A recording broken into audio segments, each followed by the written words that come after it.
It starts like every Hallmark Christmas cliché you've ever gagged at. Snowflakes, bells, a golden house with that warm orange glow that screams suburban comfort. Except that smell isn't cinnamon, it's rot. Because this isn't 1990s Chicago, this is 1348, and Home Alone just got medieval. You're Kevin McCallister, except your home is a half-rotted cottage outside London. The good news? Your family did leave you behind again. The bad news? They're not in Paris. They're in the grave. The door creaks open, wind howling through broken wood. The fire's gone out, but the rats haven't. They scuttle across the floor like they pay rent. You stare at a crust of bread that looks more like a fossil than food. Your stomach growls. And outside, the bells ring. Not Christmas bells. Death bells. Welcome to your boring Christmas. You want comfort? Subscribe. Because we're about to unwrap a nightmare colder than your great-grandma's ghost. And check the pinned comment. Apparently people still sell Christmas calendars. You know, for those who survive December. Anyway, back to you. Your parents left 3 days ago, chasing some priest who promised healing blessings and non-infected wine. You haven't heard a sound since. The air's thick, a mix of chimney soot, wet hay and something sweet, sickly sweet. You know that smell. You just don't want to say it out loud. The village used to be loud. Kids throwing snowballs, vendors shouting over the church bells. Now silence. Except for coughing. Always coughing. It echoes like a drumbeat under the snow. You sit at the window, holding a slingshot that you carved out of desperation. You aim at nothing, because who's left to shoot? You whisper, "I made my family disappear." It doesn't feel funny this time. Something moves outside. Footsteps? No. Too light, too uneven.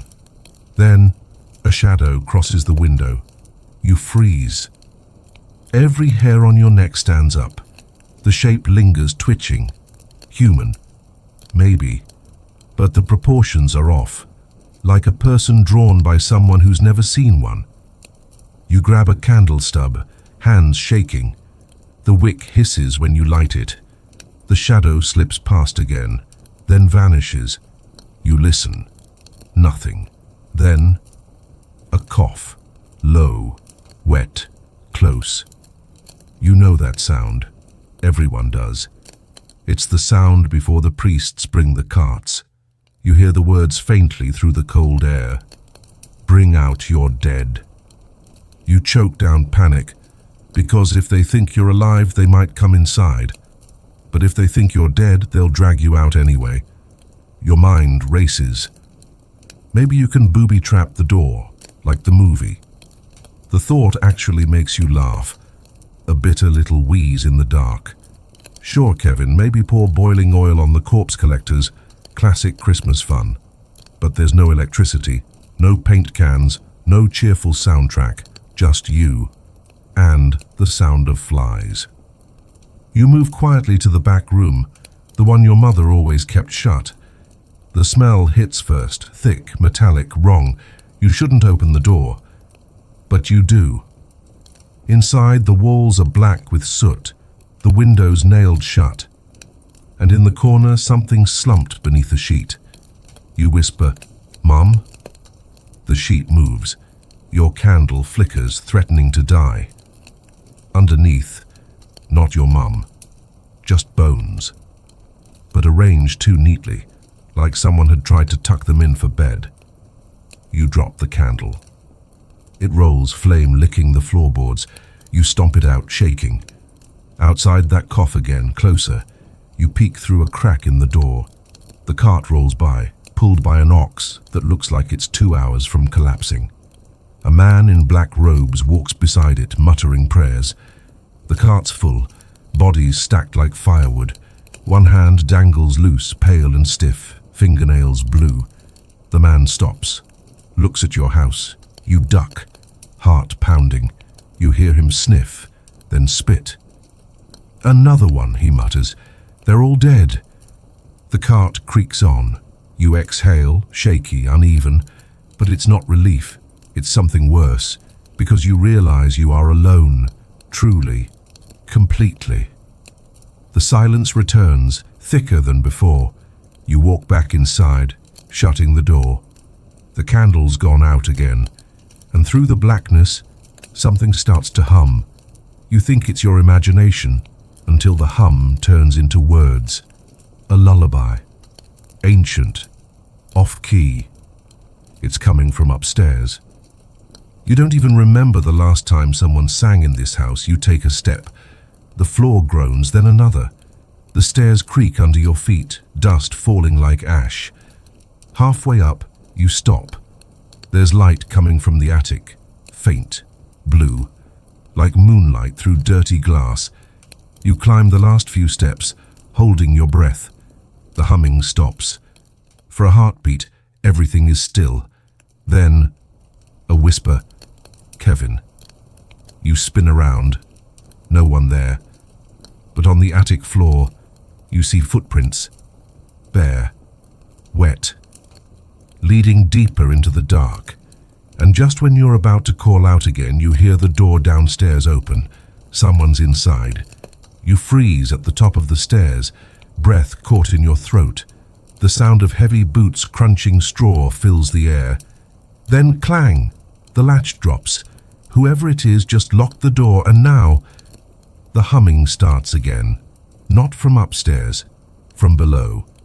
Merry Christmas, Kevin. You're home alone, and the Black Plague just walked in. You stay frozen, one hand on the splintered banister, your pulse drumming so hard you can taste blood in your mouth. The candle is gone.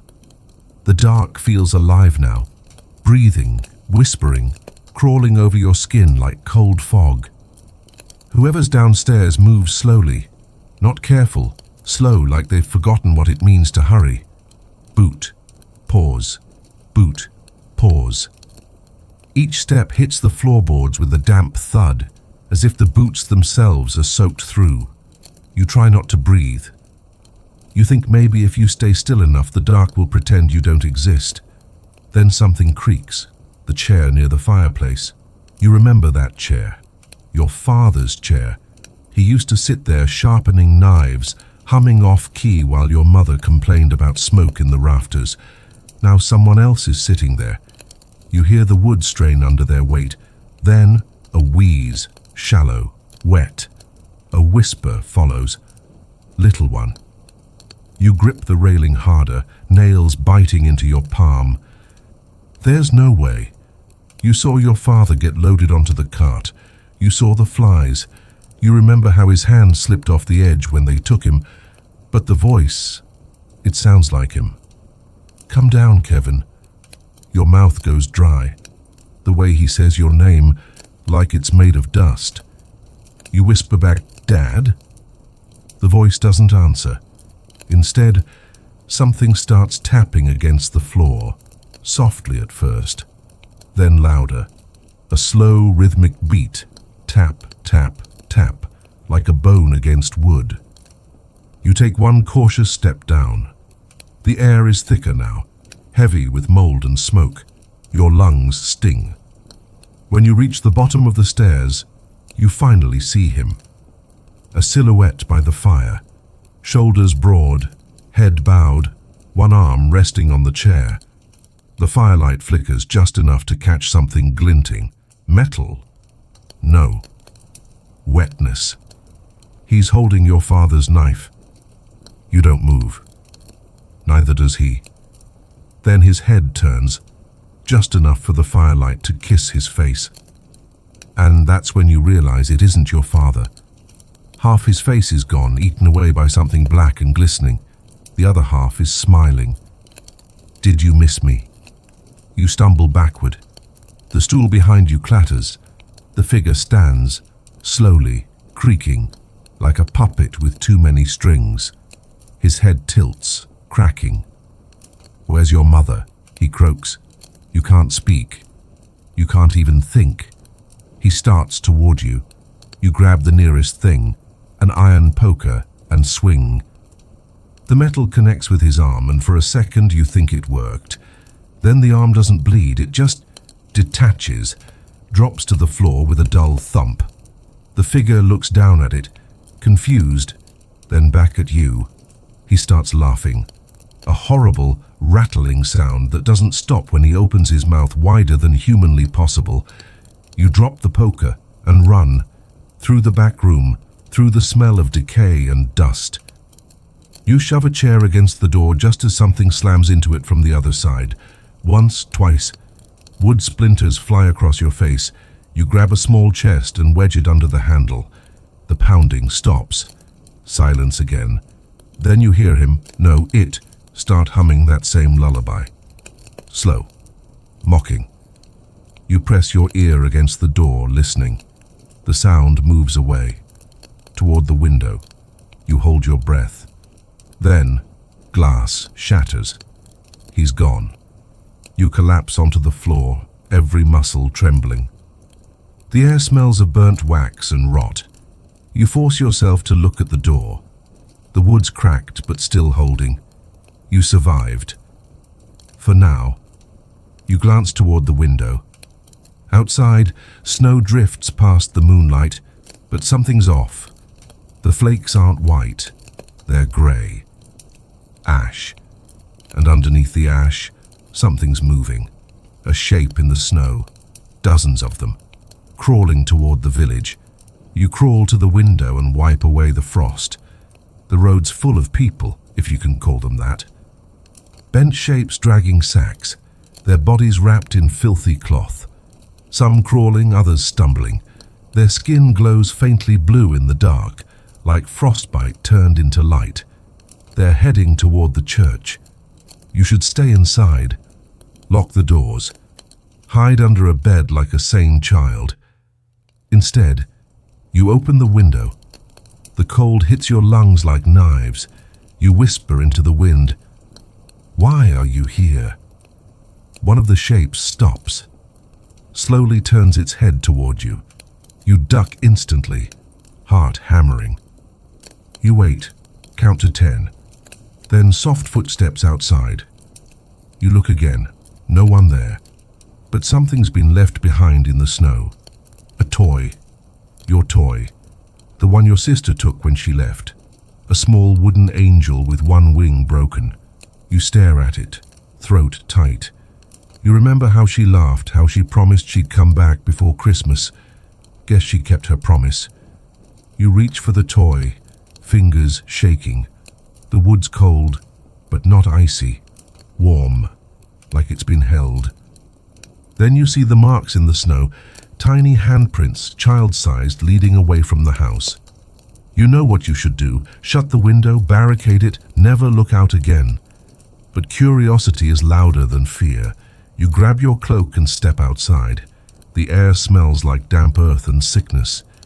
The moon hides behind clouds, leaving only shadows. You follow the handprints, past the well, past the dead garden. Each step crunches on the frozen ground.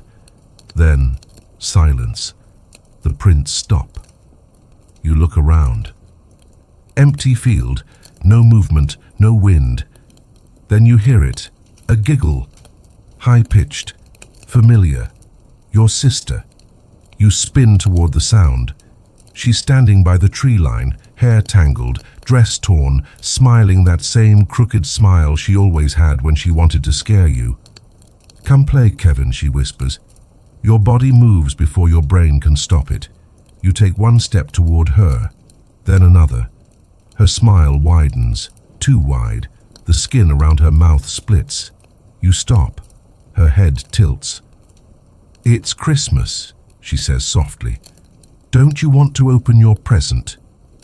Something glows inside her chest, faint, blue.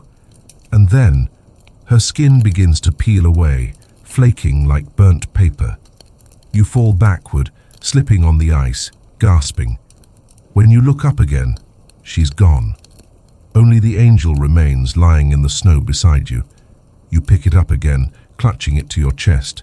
Somewhere far off, church bells ring, slow, heavy. You turn toward the sound, and realize the village is burning.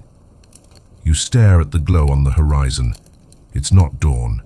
It's the village pretending to be a candle. One big, smoking, human-sized candle. For a second, you just stand there in the snow, listening to the bells trying to compete with the crackle of roofs collapsing. Congratulations, Kevin McCallister. You've discovered medieval fire safety. You should probably run. Instead, you start planning, because that's what Kevins do. We trap things. In 1990, you had paint cans and microchips. In 1348, you've got twine, a bucket, and a goat that looks 2 coughs away from sainthood. You whisper, "Let's do this." The goat sneezes in agreement.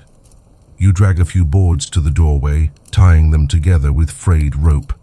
A primitive booby trap, one shove, and the door will collapse in a heroic display of slightly disappointing craftsmanship. You step back to admire your work. Eat your heart out, medieval burglars. Then you realize there are no burglars. There's no one left to rob you. You nod to yourself anyway, because self-congratulation is free, and march toward the road leading to the church.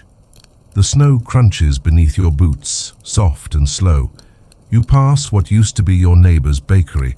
The sign still reads, "Fresh bread daily," in cheerful lettering. Underneath, someone has scrawled, "Ha," in charcoal. A medieval Yelp review. You push open the bakery door, empty. But there's a faint smell of flour, smoke, and regret. On the counter sits a single loaf, petrified into something between art and weapon. You pocket it. Never know when you'll need to bludgeon an opportunity. The bells ring again, closer now. You step outside and follow the sound through the drifting ash. The church looms ahead, its tower leaning slightly, as if it too has given up on posture. The front doors are open. Light flickers inside. Candlelight, uneven and desperate. You pause at the threshold. A whisper rides the wind. "Confess your sins." You roll your eyes. Where do I start? Inside, rows of benches stretch toward the altar, half of them broken, the rest occupied by shadows pretending to be people. You edge forward. The air is thick with incense, smoke, and something metallic that might just be faith rusting. Behind the altar, a man kneels, his back to you. His robe is grey, hood pulled low. "Father?" you ask. He doesn't move. You step closer. "Hey, if this is about Sunday donations, you're about 6 centuries early." The hooded figure turns, slowly. His eyes catch the candlelight. They're clear, too clear, like polished glass. "You shouldn't be here, child," he says. His voice is calm but frayed, like parchment soaked in rain. "Yeah, funny story," you answer. "Everyone keeps telling me that." He studies you for a long moment. "Do you believe in miracles?" "Depends. Does surviving without plumbing count?" He almost smiles. "There is talk of a cure across the river. They burn herbs and sing prayers." "No one returns sick," you squint. "No one returns at all, do they?" He doesn't answer. You glance around. On the altar sits a strange object, a bell made of black metal, etched with unfamiliar symbols. It hums faintly, as if vibrating with some private joke. "What's that?" you ask.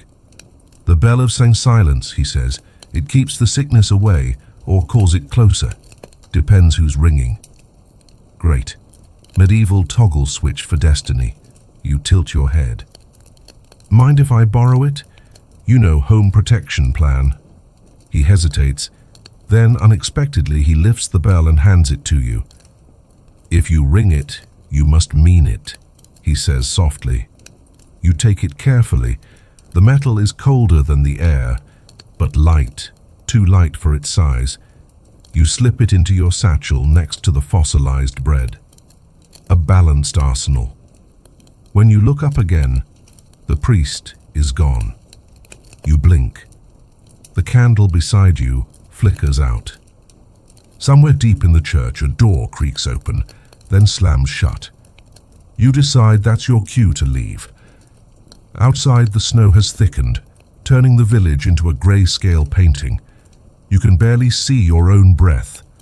The goat has followed you halfway to the church, chewing something that might once have been decorative holly. Good news, you tell it. We're pilgrims now. The goat sneezes again. You trudge toward the bridge that leads over the frozen stream. The water below glows faintly, a reflection of the fires behind you. Each step on the planks groans like an old man forced to dance. Halfway across, you stop. A figure stands at the other end of the bridge, small, cloaked, motionless. For a heartbeat, you think it's your sister again. But this one's taller, older. The voice that comes across the wind is rough, amused. Out after curfew, boy? You exhale.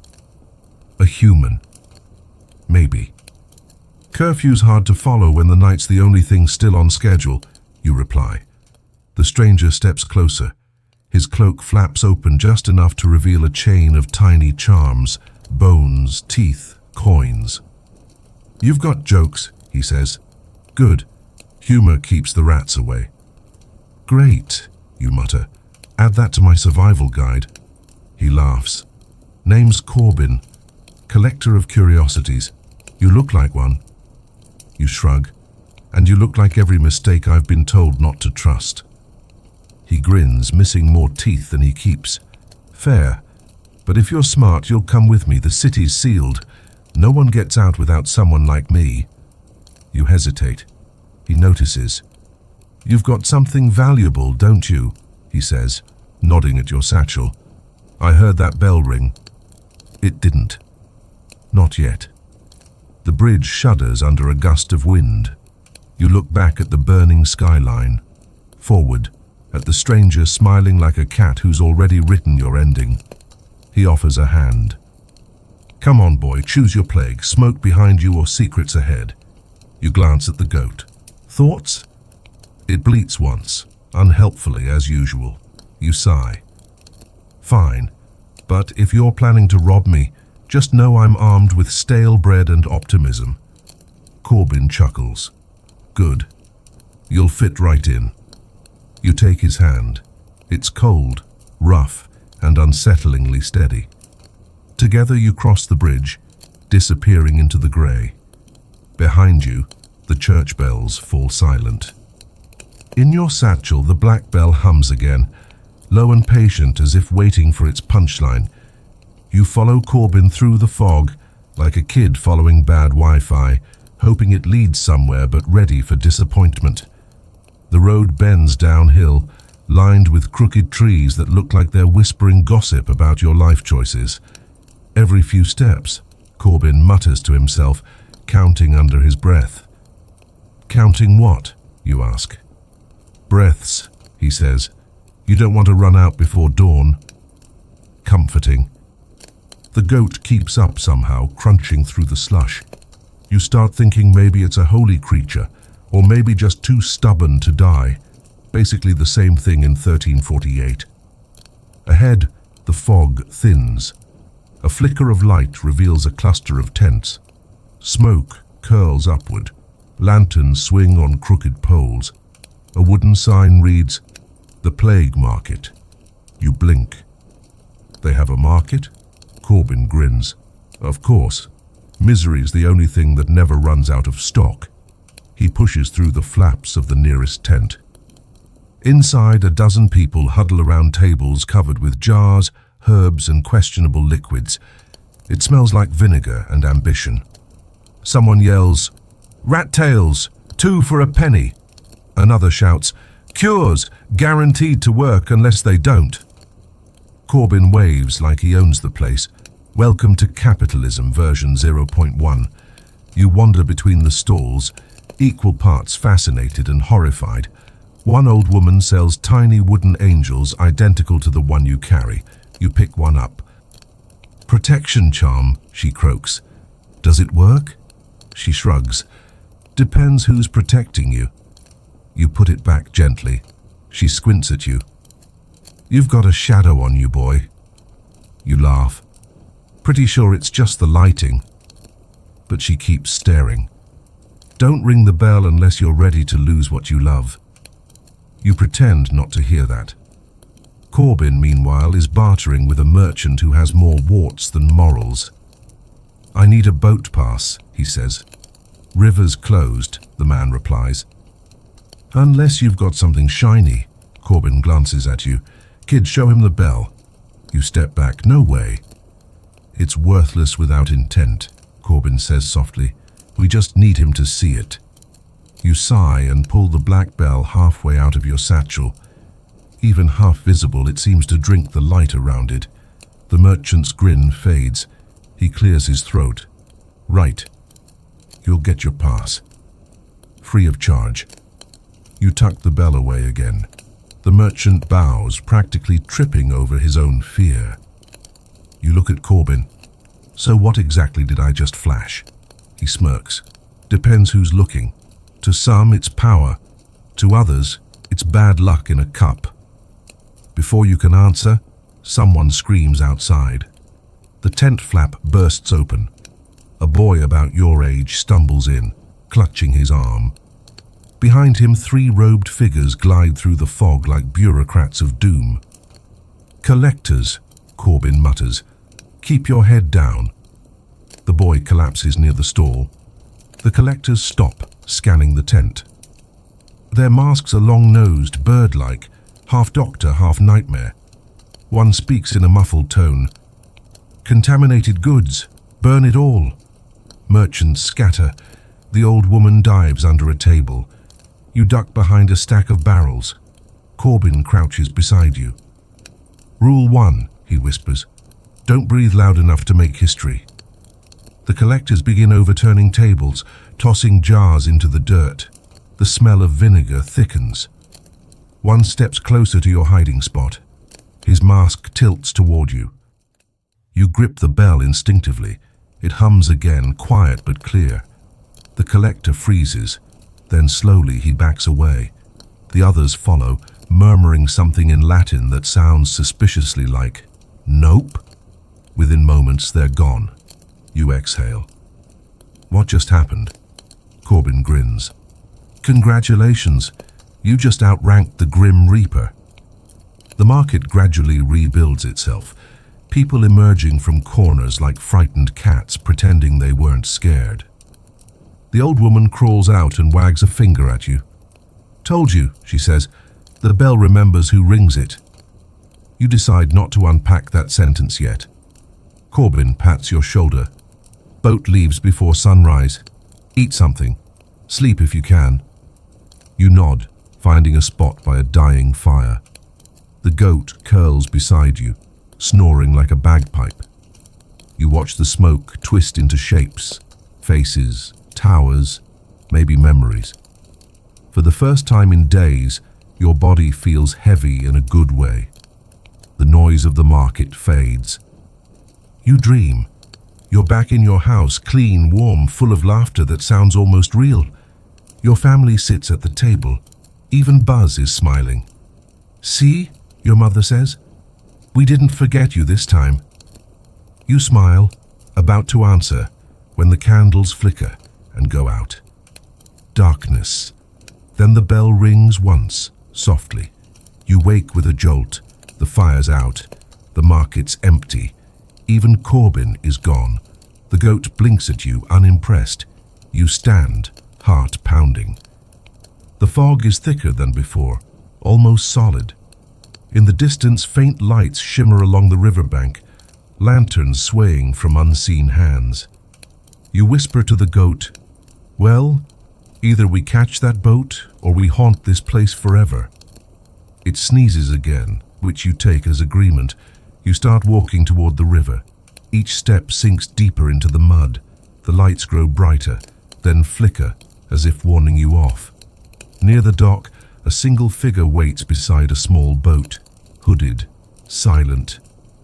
"Corbin?" you ask. No reply. The figure gestures to the boat. You hesitate. The water below is black and motionless, reflecting nothing. Where does this go? You ask. The figure tilts its head. Away, it says. The voice is familiar. Too familiar. You lean closer, heart racing. The hood slips slightly, revealing a flash of a face you thought you'd never see again. Your sister. She smiles faintly. Ready for your present now?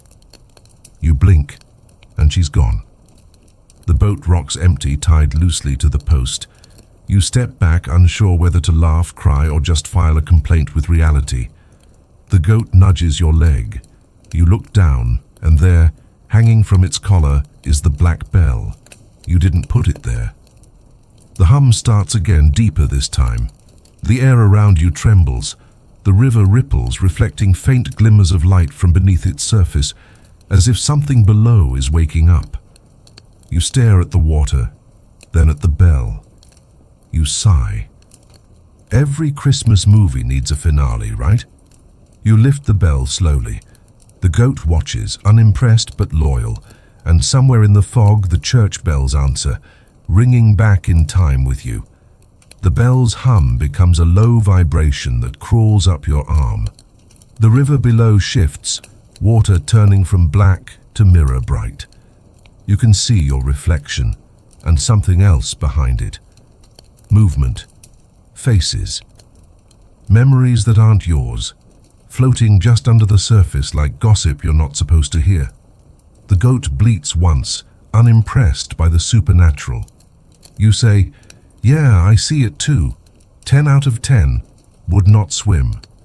Still, curiosity wins again, because curiosity always wins right before the regret montage. You crouch and dip your fingers into the water. It's warmer than it should be. The reflection changes. Now it shows a city, your city, but not 1348. The skyline's steel and glass. You recognize it. Chicago, home. Except wrong. Snow falls on empty streets. The McCallister house stands alone, windows glowing. You can almost smell pizza and bad decisions. You whisper, "Mom?" The image flickers. The bell hums louder. Then, silence. The water goes black again. You step back. "Okay," you mutter. The bell's haunted by nostalgia. Cool, that's fine." Behind you, a voice says, "It shows what you miss most." You spin around. Corbin's back, hood up, coat wet, eyes too bright. "Where did you go?" you ask. "Bought us passage," he says, pointing to the empty boat. You hesitated. "Yeah, because it was captained by my possibly dead sister." He shrugs. "The river borrows faces. Ignore them." He unties the rope and gestures for you to climb in. You do cautiously. The goat jumps aboard like it's done this before. Of course it has. The boat drifts without sound, the oar dipping into water that doesn't splash. For a long while, neither of you speak. The fog thickens until you can't see the shore. Corbin finally breaks the silence. "Ever wonder why it's called the Black Death?" You sigh. "I assumed it wasn't about fashion." He smirks. "They say it started as a curse, a deal gone wrong. Someone rang the wrong bell." You glance at your satchel. "You're kidding." "I never joke about cursed artifacts," he says. "I collect them." "That's reassuring." He leans back, studying you. "You've seen things, haven't you? Mostly questionable life choices." "No. The bell showed you something." You hesitate, then nod. "My home. Different century. My family." Corbin smiles faintly. "Ah, so you're a traveler." You frown. "Like time traveler?" "Not time," he says. "Consequence." The boat bumps against something unseen. You look over the side and freeze. The river isn't water anymore. It's glass, rippling faintly. Beneath it, silhouettes walk upside down, their movements slow and deliberate. "They're reflections," Corbin says quietly. "People who rang the bell without meaning it." "Great," you mutter. "So the bell's a medieval email scam." A soft voice drifts across the fog. Kevin. You stiffen. It's your mother's voice. Corbin tenses. Don't answer. You whisper, but don't, he snaps. The voice comes again, closer this time. Honey, dinner's getting cold. Your throat tightens. You know it's not real, you know, but knowing never stopped anyone from making dumb decisions. You turn and she's sitting in the back of the boat. Perfect hair, kind eyes, same Christmas sweater. Mom, you breathe. She smiles. Come home. The goat bleats angrily, stamping its hooves. Corbin grabs your arm. It's the river, it copies your want. I just want my family, you whisper. Then it'll keep showing them, he says, until you ring the bell again. The fake mother tilts her head. Ring it, sweetheart, you freeze. Corbin shakes his head violently. Don't. That's it talking. You clutch the bell. It vibrates, begging to be used. Then you notice something, the reflection of her face in the river. It's smiling too wide. You take a deep breath. Nice try, you say, and toss your fossilized bread at her. It hits nothing. She vanishes instantly. Corbin exhales. You're learning. Yeah, you say. From trauma school. The fog parts slightly, revealing a shoreline. A faint golden light glows beyond the trees. Corbin rows faster. That's it. The camp, the ones who burn herbs. As the boat grinds against the mud, you jump out, dragging the goat behind you. The smell hits first. Sage, smoke, and something strangely sweet. Tents dot the clearing, lanterns flickering. People move quietly, faces hidden behind scarves. A woman approaches, tall, with calm eyes and hands stained with ash. Welcome, she says. You've crossed the river. Not many do. Thanks, you say. We almost drowned in emotional manipulation. She laughs softly. You'll fit in. Corbin bows slightly. We seek the cure. Her smile fades. There is no cure, only balance. That's a fancy way to say no refund, you mutter. She gestures toward a fire pit. Sit, eat, warm yourself. You do. The food's simple. Roots, herbs, something pretending to be stew. You're halfway through chewing when she sits across from you. You've brought it, haven't you? She says quietly. The bell? She nods. We've been waiting, it must be silenced. Corbin tenses. You said you wanted to study it. I said I wanted it, she replies. You glance between them. Okay, new rule. Nobody touches the bell unless they're wearing gloves and making sense. She leans forward. You don't understand. That bell doesn't protect life, it trades it. The fire pops, sparks rising like startled stars. You stare at her. Trades? How? For every soul it saves, she says, another is lost. You look at Corbin. Tell me you didn't know that. He looks away. You laugh, sharp, disbelieving. So I've been jingling medieval soul debt this whole time? Pretty much, he mutters. The woman stands. Hand it over, child. You clutch the satchel tighter. No offense, but every time someone says that, things explode. She sighs. If you keep it, it will call what's owed. The wind shifts. Somewhere deep in the forest, something answers. A sound like hundreds of tiny bells ringing out of sync. Corbin whispers, They've heard it. The woman's eyes widen. You rang it, didn't you? You swallow. Maybe once, by accident. Small ring. Jingle, really. She grabs your arm. Then they're coming. The goat snorts. Even it knows this is bad. Who's coming? You ask. She looks toward the trees. The debt collectors. Of course they are. Medieval life really is just capitalism with worse outfits. You know that feeling when someone knocks at your door and you already know it's bad news? Multiply that by medieval superstition, and one very cursed bell, and that's where you are now. The forest goes still. Even the wind forgets how to move. The fire in the pit flickers sideways, like it's bowing to something approaching. You and Corbin exchange a look that translates perfectly to, "Terrible idea to stay here, but let's stay anyway." Because curiosity, as always, is humanity's favorite mistake. The goat grumbles, unimpressed by destiny. You whisper, "Don't worry, buddy, worst case we join folklore." From the tree line comes a faint jingling. Dozens of small metallic chimes, gentle at first, then louder, until they drown out the crackle of the fire. The woman with the ash-stained hands steps forward, eyes fixed on the dark. "They don't come for gold," she murmurs.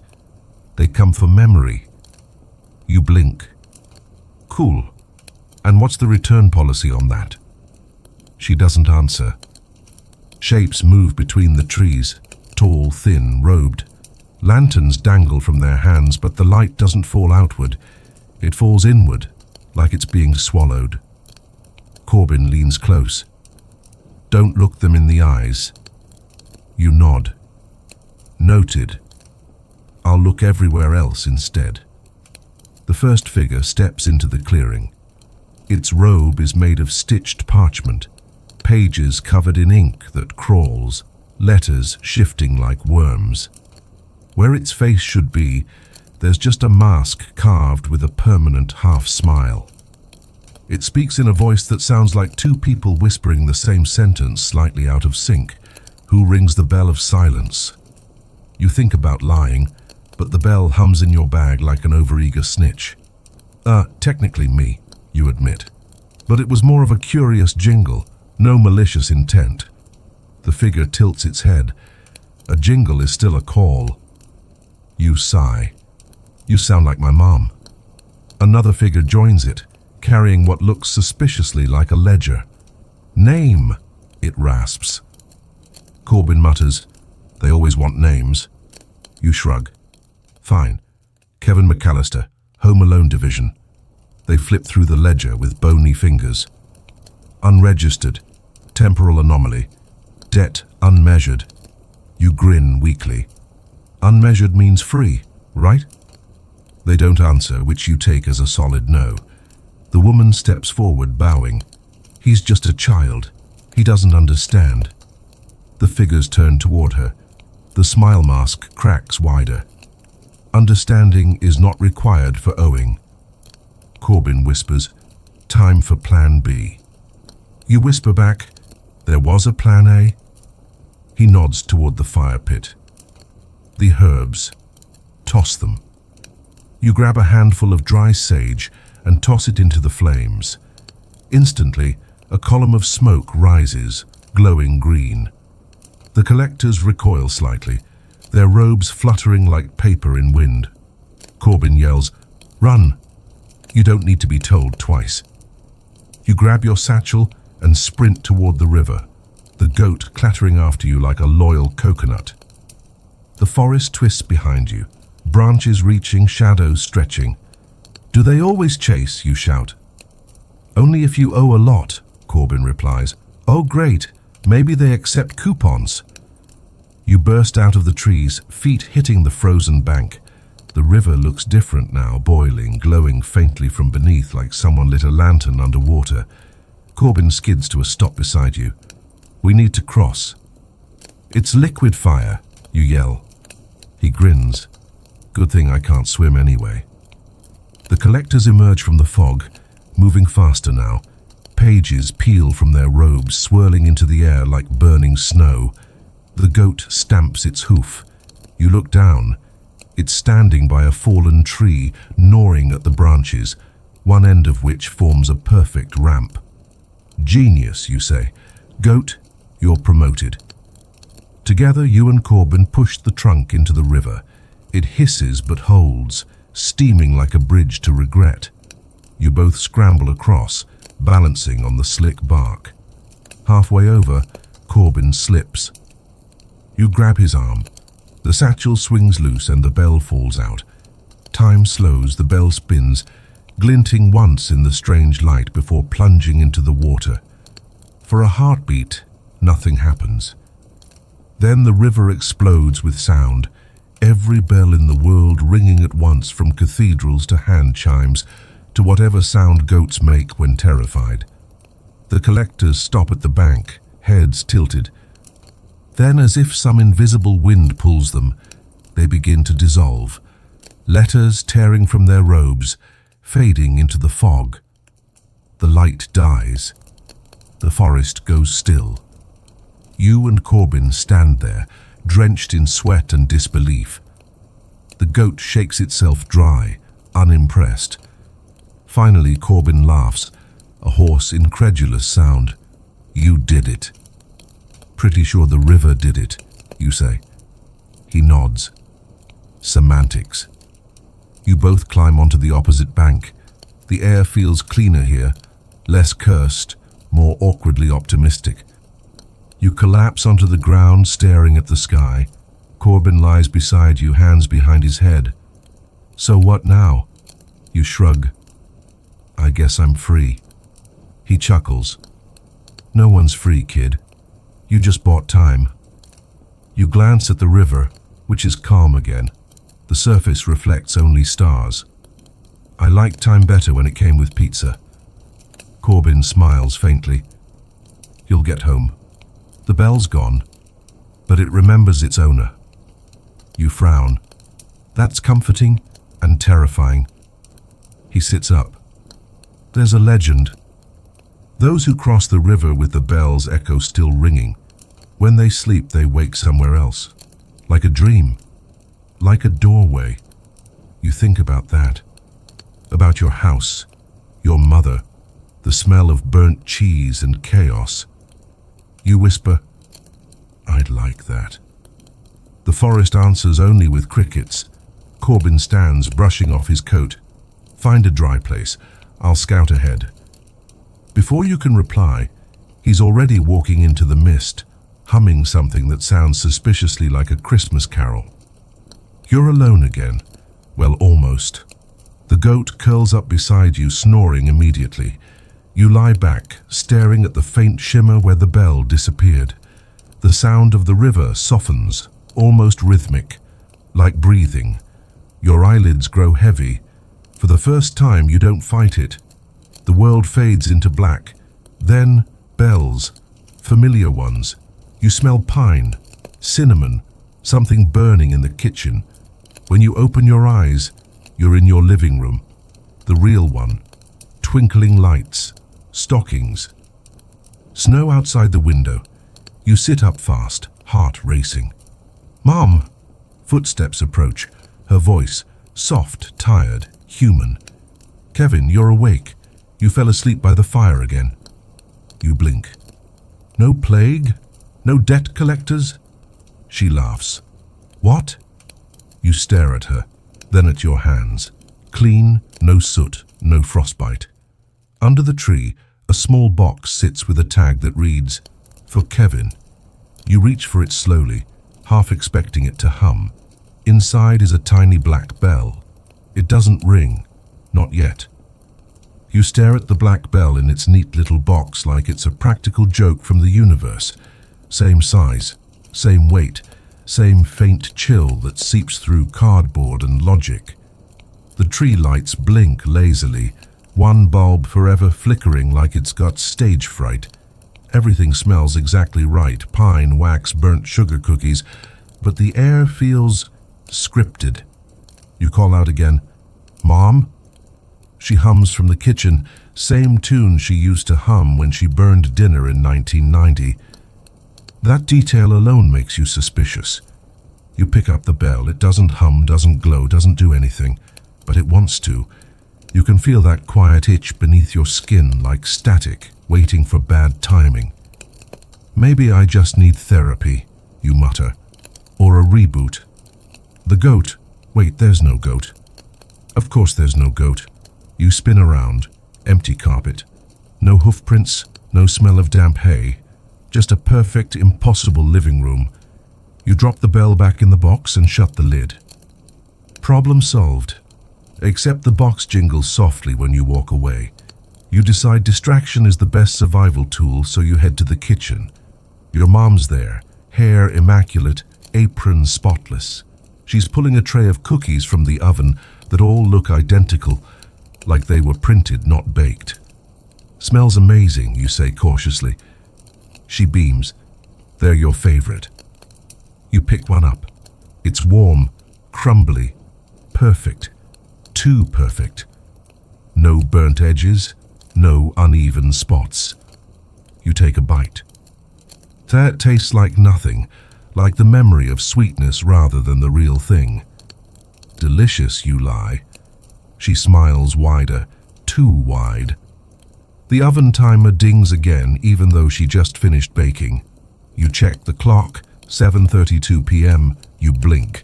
Still 7:32 p.m. The second hand twitches but never moves. "Hey, Mom," you say slowly. "Is Dad home?" She tilts her head. That same eerie pause you remember from when the fake priest in the village didn't understand jokes. "Of course he is, honey," she says. "He's upstairs wrapping presents." You glance toward the hallway. The lights there are dimmer, edges fuzzier, like the world gave up rendering after the first floor. "Right," you mutter.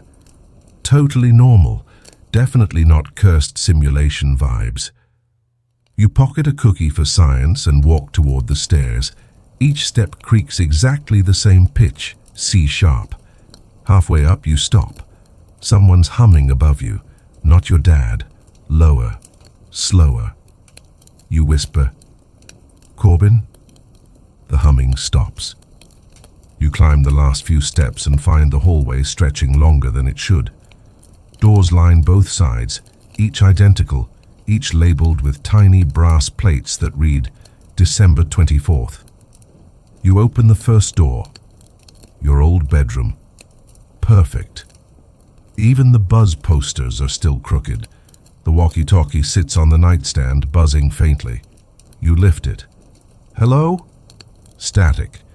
Then a voice, yours, says, "Don't ring it." You drop the radio like it's bitten you. The door behind you slams shut. The lights flicker. The walkie-talkie bursts into Christmas music, off-key and distorted. You run to the window. Snow falls steadily outside, but every flake hangs mid-air, frozen in place like a paused movie. You whisper, "Okay, cool, so time's broken again." The hallway lights flicker, then stabilize. You hear your mother's voice drifting up the stairs. "Kevin, presents." You open the door cautiously and step back into the hallway. It's shorter now, only 2 doors left. One marked basement, one marked attic. You mutter, classic horror fork in the road. Basement equals jump scare, attic equals trauma, great options. You pick attic, always go higher when life hits metaphor. The ladder unfolds smoothly. You climb, trying not to think about how the air smells faintly like river water and candle wax. At the top, the attic looks new, not dusty. Decorated. Tiny Christmas lights snake across the beams. In the center sits a single wrapped box, glowing faintly. Tag, "To Kevin, from Kevin." You sigh. Self-gifting. Bold move. You unwrap it carefully. Inside, another bell. Smaller, silver this time. Beside it, a folded note. The handwriting is yours. If you hear them again, ring once for truth, twice for home. You read it twice, then look around. What does that even mean? The house creaks. The temperature drops. You hear a faint jingling, not from your hands, from below. You creep to the attic window. Outside, the snowflakes have started moving again, but they're falling upward. From the street, you see figures walking slowly toward the house. Cloaked, lanterns, collectors. "Fantastic," you whisper. They do house calls. You grab the silver bell and clutch it tight. "Once for truth, twice for home," you repeat. You ring it once. The sound is pure, sharp, like glass breaking politely. Everything freezes. Your reflection appears in the window, except it's not moving like you are. It smiles. "You never left," it says without sound.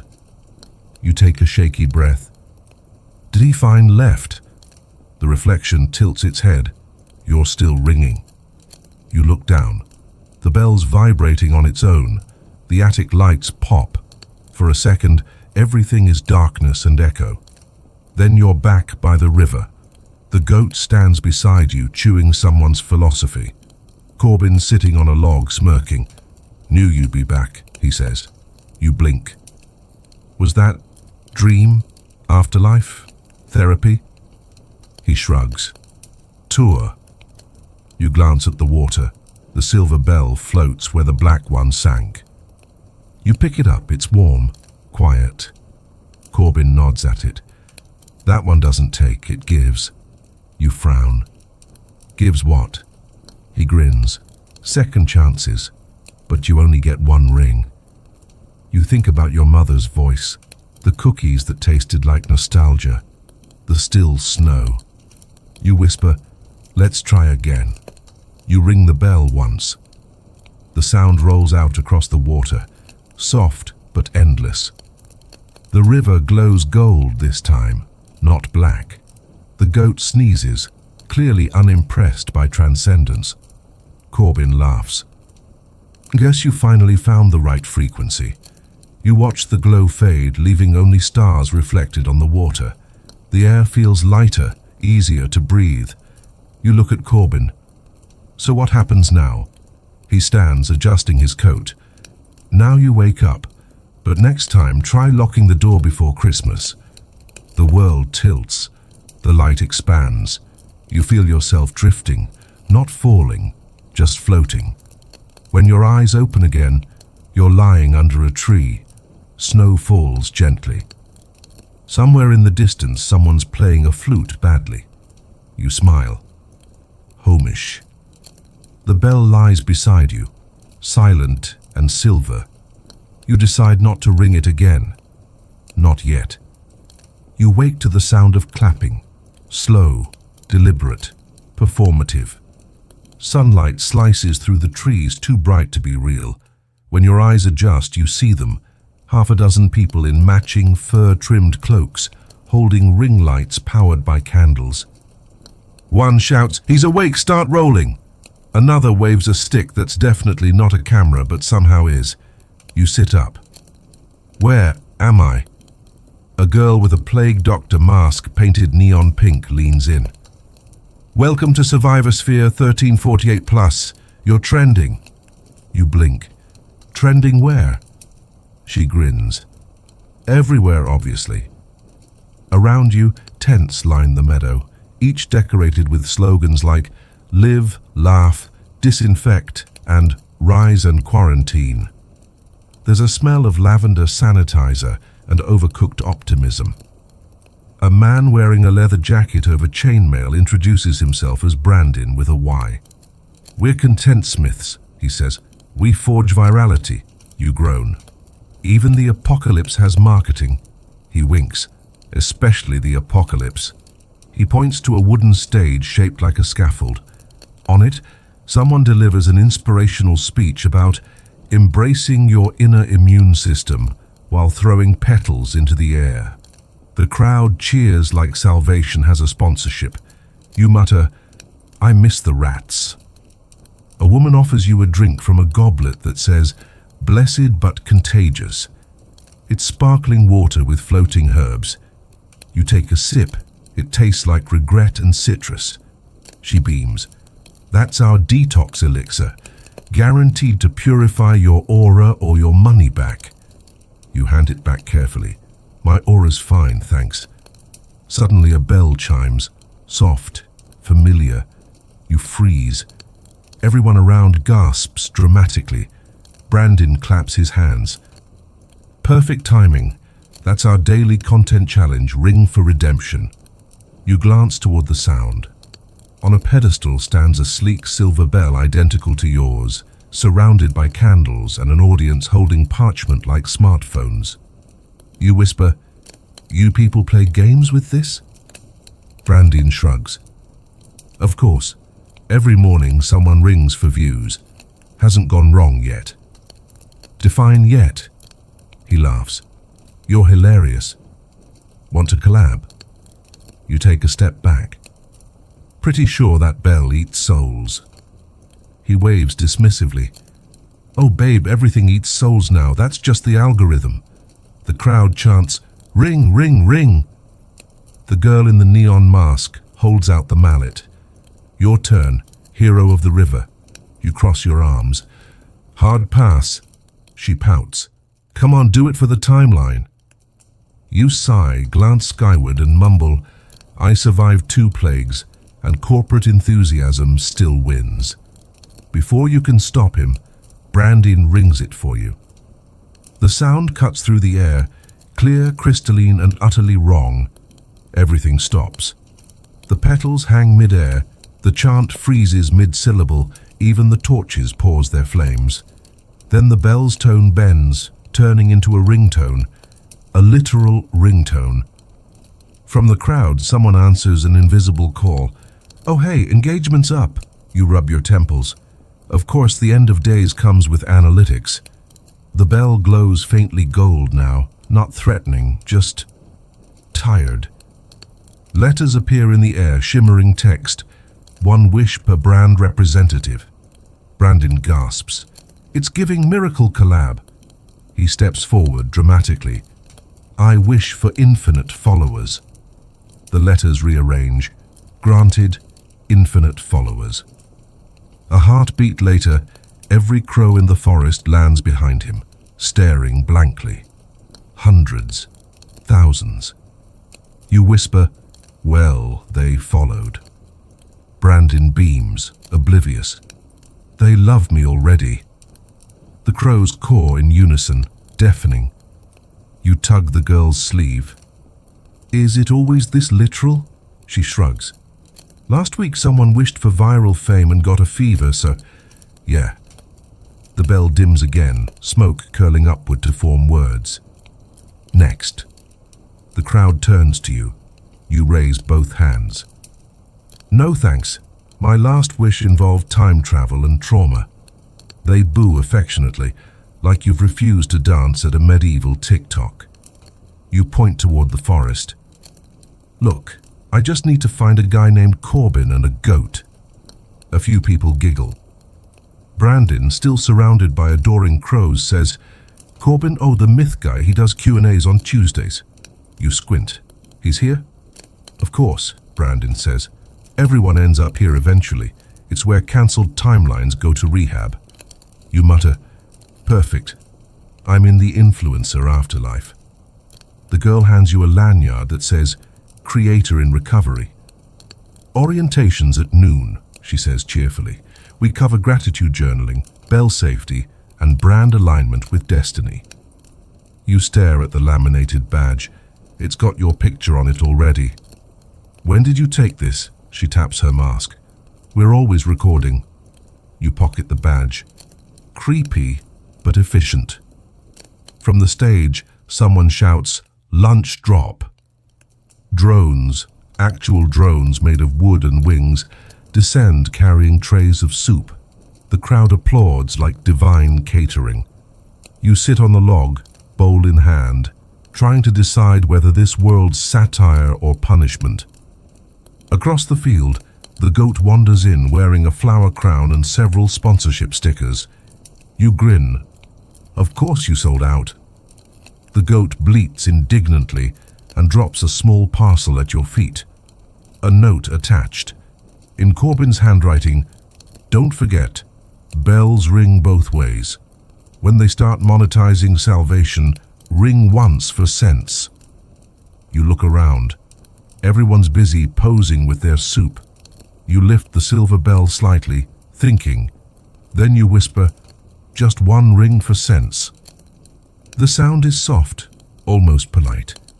The drones pause mid-air, the lights flicker, and every influencer suddenly lowers their camera sticks. Brandon blinks. Wait, what are we doing? Someone mutters, was I live streaming salvation? Another gasps, are these clothes real fur? The meadow fills with confused murmuring as reality creeps back in. The ring lights dim, replaced by genuine sunlight. The stage collapses gently, as if embarrassed. You exhale. There. Sense restored. Sort of. The goat headbutts your knee affectionately. Somewhere in the distance, a familiar laugh echoes Corbin's. You smile. All right, universe. What's next? Maybe a normal Christmas? A snowflake lands on your nose. It's shaped like a tiny camera. You groan. Never mind. The bell gives one tiny, mischievous jingle, just enough to promise that this timeline isn't done having fun with you. The meadow hums with post-existential confusion. People stare at their ring lights like they've just realized their gods were sponsored. You sit on a crate labeled Manifest Destiny Bulk Pack, spinning the silver bell between your fingers. It stays quiet, almost smug, like it knows you just rebooted an entire civilization by accident. Not bad, a voice says. Corbin appears from behind a banner that reads, Cure Culture Fest. He's wearing aviator goggles and the expression of a man who's seen too many timelines and not enough coffee. You missed orientation, he adds. I was busy dismantling capitalism, you say. Again. He grins. Classic Kevin. The goat trots up wearing a new sticker. Goat Fluence Certified. It looks proud.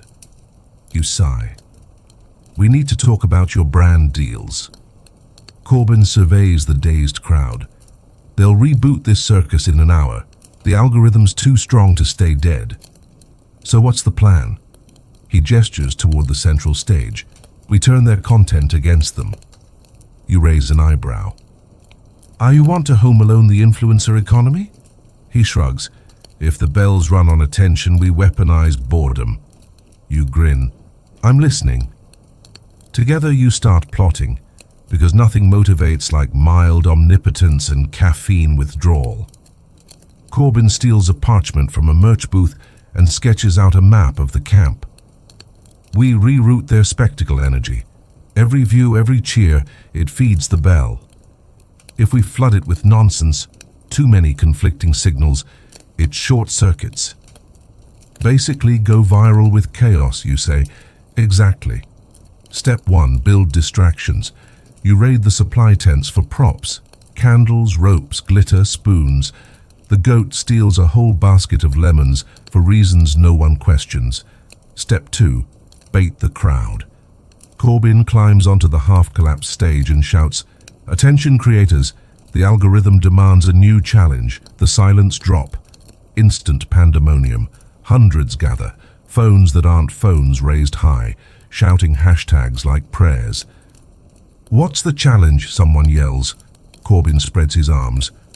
You must do absolutely nothing for 30 seconds. No posts, no chants, no sparkle filters. A collective gasp. Nothing? He nods gravely. The purest form of content. While the crowd processes the horror of quietness, you sneak behind the stage, connecting every candle lantern with strings of shiny tinsel, the medieval version of tripwire. You rig the tinsel to a set of drums you found near the soup stand. One pull and the noise will drown everything. The goat watches like a tiny furry supervisor. Ready? Corbin whispers. You nod. On your mark. He lifts a hand dramatically. Creators of the apocalypse, begin the silence drop. The entire field freezes. No one breathes. The stillness feels fragile like glass over thunder. You yank the tinsel. The drums explode into chaos, booming, rattling, echoing. The goat adds background vocals. Glitter cannons you didn't install somehow go off. The banner unrolls reading, Subscribe to Common Sense. The crowd loses its mind, half scream, half applaud, half record. Math is optional here. The bell on the pedestal starts glowing. First gold, then white, then a disorienting pastel that looks like it belongs in a brand collaboration. It hums, growing louder, feeding on the nonsense. Corbin laughs over the din. "It's working!" you shout back. "Define working!" Energy surges through the air, a current of pure trend power. The stage trembles, cracking under the weight of sponsored hysteria.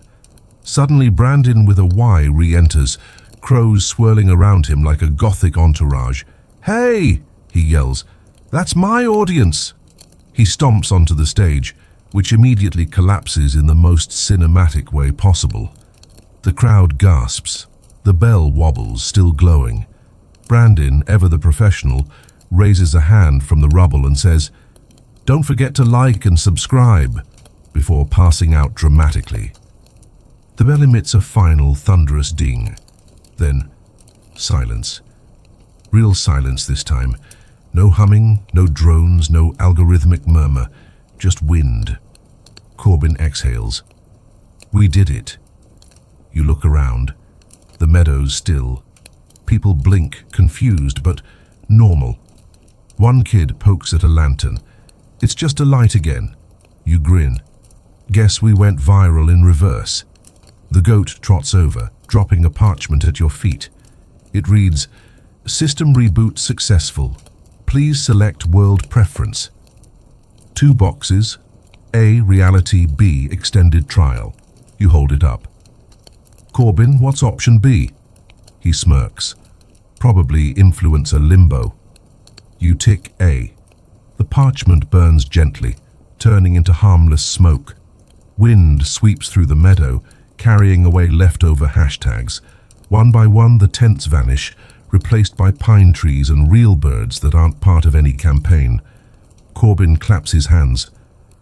"Congratulations, you've unsubscribed from the apocalypse." "Finally," you say. "Do I get a badge?" He tosses you something, a tiny silver bell charm on a string. "Souvenir." You slip it around your wrist. "So now what? Go home for real?" He glances at the horizon where faint lights shimmer like a city waking up. Maybe, but home's relative when timelines keep refreshing. The goat sneezes. Corbin translates. "He says we should rest before the next glitch." You laugh. "Next glitch? You're kidding." He shakes his head. "When you break the algorithm, it tends to reboot somewhere else, maybe the future, maybe the past, maybe—" A faint buzz interrupts him. You look down. The silver bell on your wrist lights up like a notification icon. On its surface, tiny words appear. "New update available." You groan. The multiverse has patch notes now. Corbin chuckles. "Told you, content never dies." You stand, brushing glitter off your coat. "Fine. Wherever it sends us, I'm bringing the goat." He bows theatrically. "Lead the way, Mr. McCallister. Let's see which era needs saving from itself next."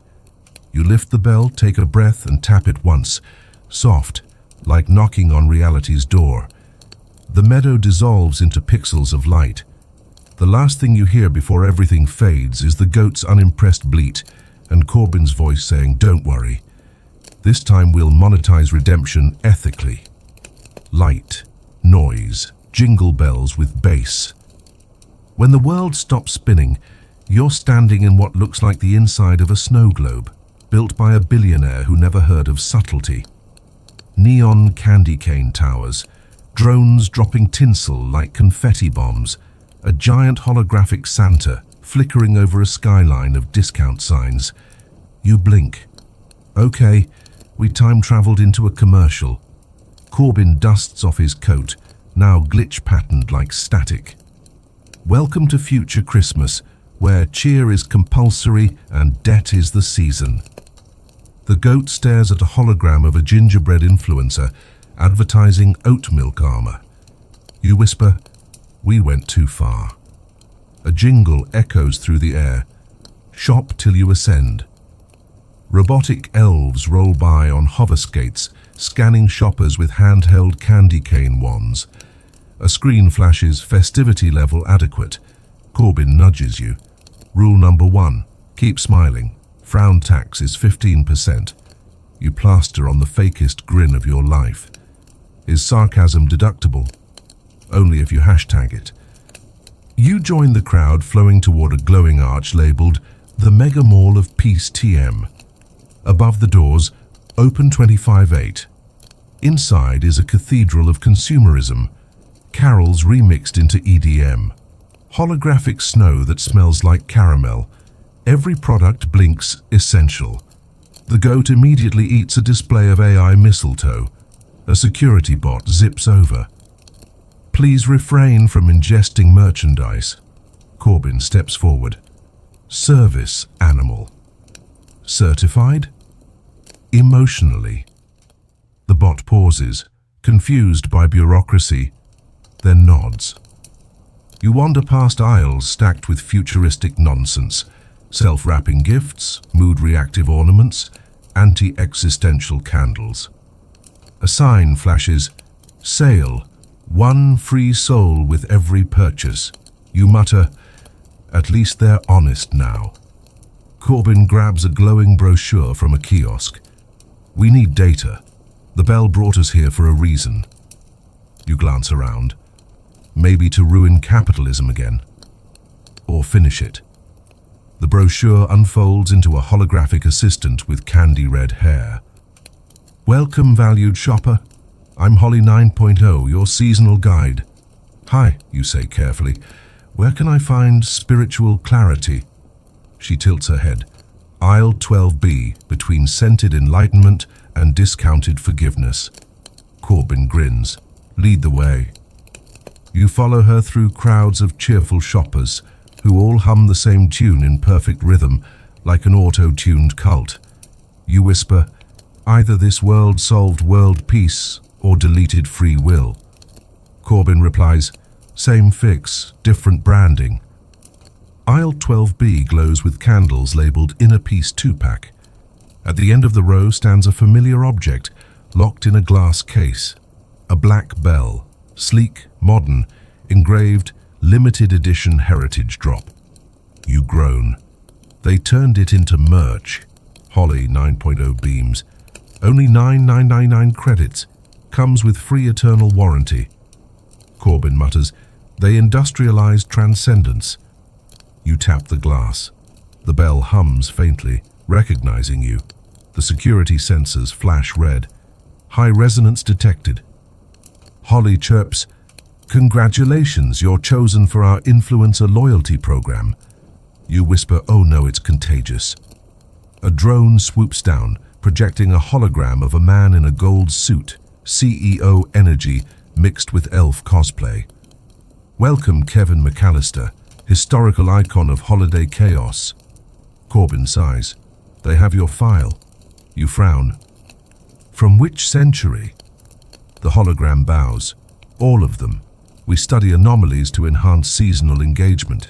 He gestures grandly. Join our campaign. Home Alone Forever, the immersive experience. You'll be the face of eternal Christmas. You blink. Define eternal. Perpetual nostalgia loop with monetized sentiment, Corbin whispers. Translation, prison with jingles. You smile sweetly. Tempting, but I'm on a minimalism arc. The CEO's grin twitches. Refusal detected. Initiating persuasion carol. Speakers erupt. All I want for Christmas is compliance, Corbin yells. Run! You grab the goat and sprint down the aisle, dodging drones that fire glitter tasers. An announcement blares, unauthorized authenticity in progress. Contain immediately. You dive into a service corridor lit by flickering fairy lights. Corbin slams the door. Okay, he pants. We've confirmed the future's allergic to sincerity. You lean against the wall. So, how do we unplug it? He grins. Same as always. We cause a scene. Plan. Hijack the mall's main event, the Mega Merry Countdown, where shoppers ring all corporate bells at once to renew the algorithm. You'll swap their bells with decoys and make the system ring itself into oblivion. Corbin cracks his knuckles. Ready for your biggest booby trap yet? You smirk. Let's give future Christmas a sequel it didn't ask for.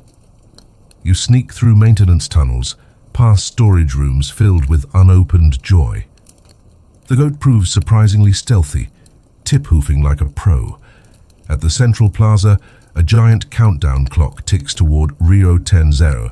Thousands gather, bells in hand. Corbin whispers, "You swap the master bell. I'll jam the drones." You nod, sliding into the control booth disguised as an elf DJ. "Ho ho, hold the beat," you announce through the speakers, flipping switches. The crowd cheers, assuming it's part of the show. Corbin hacks a console with what looks suspiciously like a candy cane. Lights flicker, drones spiral. You lift the black bell from the pedestal and replace it with your silver one. "Showtime," you whisper. 3, 2, 1. Ring. Thousands of bells chime, but instead of harmony, the sound folds into itself, echoing backward. Screens glitch, ad jingles turn into Gregorian chants. Shoppers stare at their devices as every sale banner rewrites itself to say, "Take a nap." The CEO hologram appears mid-panic. "What did you do?" You grin. "Gave the algorithm a vacation." The music dies. The lights dim. Then softly people start humming. Not a branded jingle, but an old carol. Real voices, off-key, human. Corbin whispers, "You did it again." You smile. "Nah, we all did." The mall dissolves, not destroyed, just de-rendered, turning into snowfall and quiet streets.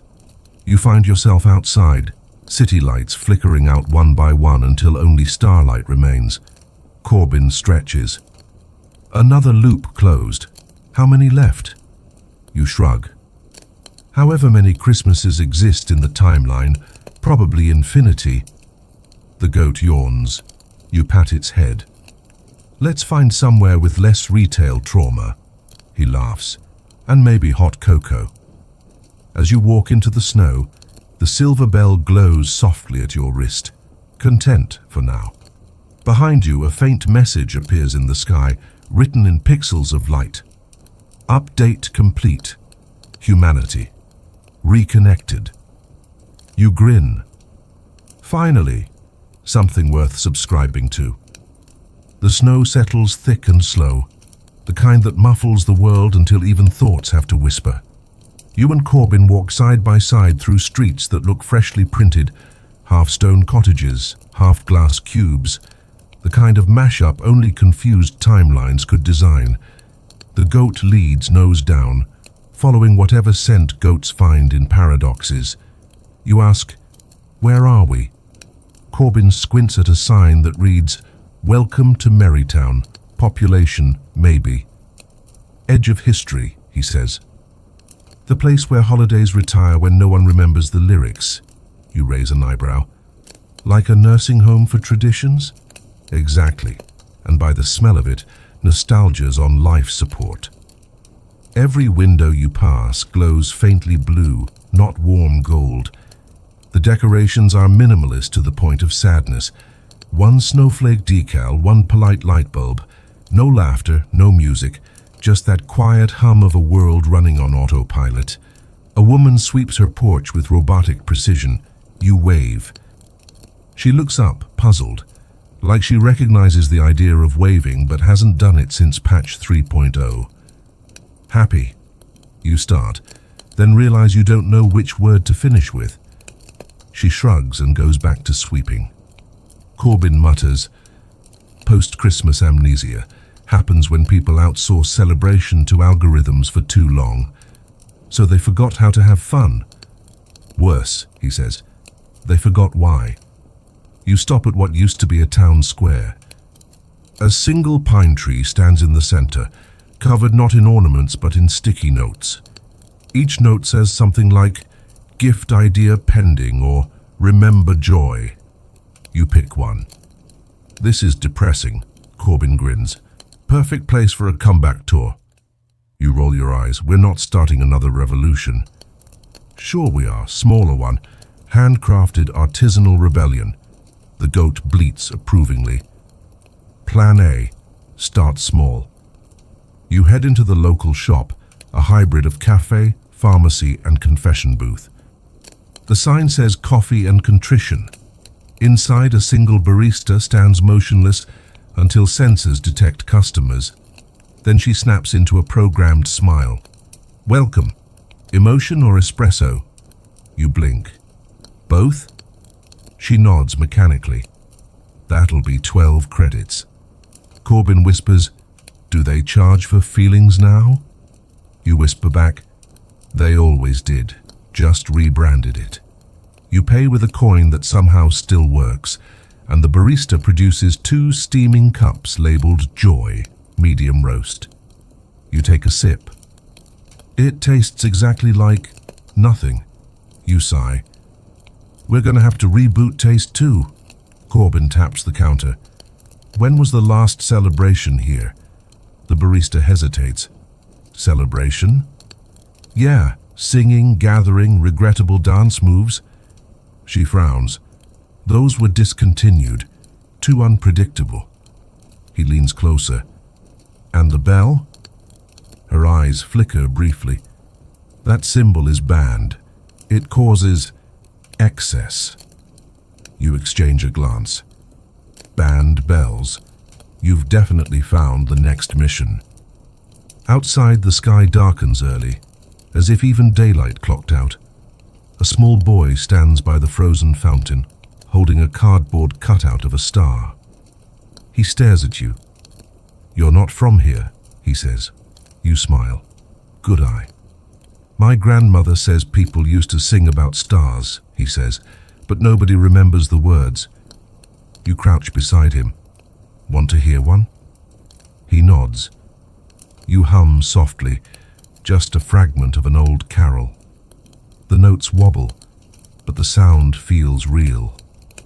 The boy's eyes widen. That's illegal, he whispers, half thrilled. Corbin chuckles. Congratulations, you just became an outlaw bard. The hum spreads. A woman at a nearby stall pauses, then another.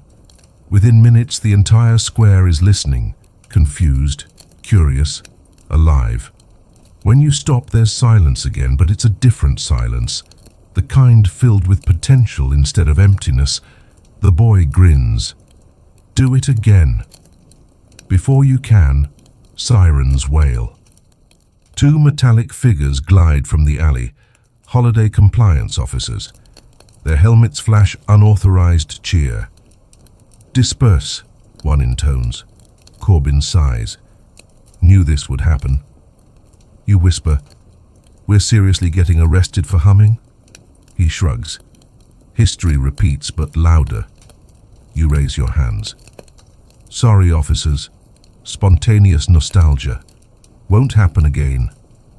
The taller one scans you. Detected resonance frequency consistent with banned artifact. Corbin mutters, they can smell the bell. You glance at your wrist. The silver charm glows faintly. Thinking fast, you unclasp it and toss it to the goat. It catches it in its mouth, instantly looking wholly and mildly inconvenienced. The officer steps closer. Identify source of melody. Corbin grins. It was the goat. Both officers freeze, recalibrating logic. Livestock cannot commit emotional infractions. Exactly, you say. Case closed. A long pause. Then, to everyone's surprise, one officer shrugs. Proceed. They glide away, sirens downgrading to an apologetic jingle. The crowd exhales collectively. Someone claps, then another. The barista from Coffee and Contrition steps forward, still holding a cup. That sound, what was it? Music, you say. You used to have lots of it. She frowns thoughtfully. Can we download it? No, Corbin says. You have to remember it. She nods slowly, as if rebooting an ancient app. Maybe I can. That night, you and Corbin sit by the fountain, while the townspeople tentatively decorate the tree again. No instructions, no hashtags, just guessing. Paper stars, mismatched ribbons. Someone brings soup. Someone else tells a joke so bad it becomes sacred. The goat lies beside you, still chewing the forbidden bell like a mint. Corbin watches the scene, smiling softly. Look at that. Spontaneous joy. Endangered species, making a comeback. You grin. Think they'll keep it until the next update. The boy runs up, breathless. We found an old book. It has songs. He hands you a cracked tablet, centuries old, screen half dead but still legible. Lyrics flicker across it. Silent night, something, something. Bright. You laugh. Close enough. The crowd gathers as you start singing again. Rough, off-key, perfect. One by one they join in. The silver bell finally slips from the goat's mouth and rolls into the fountain.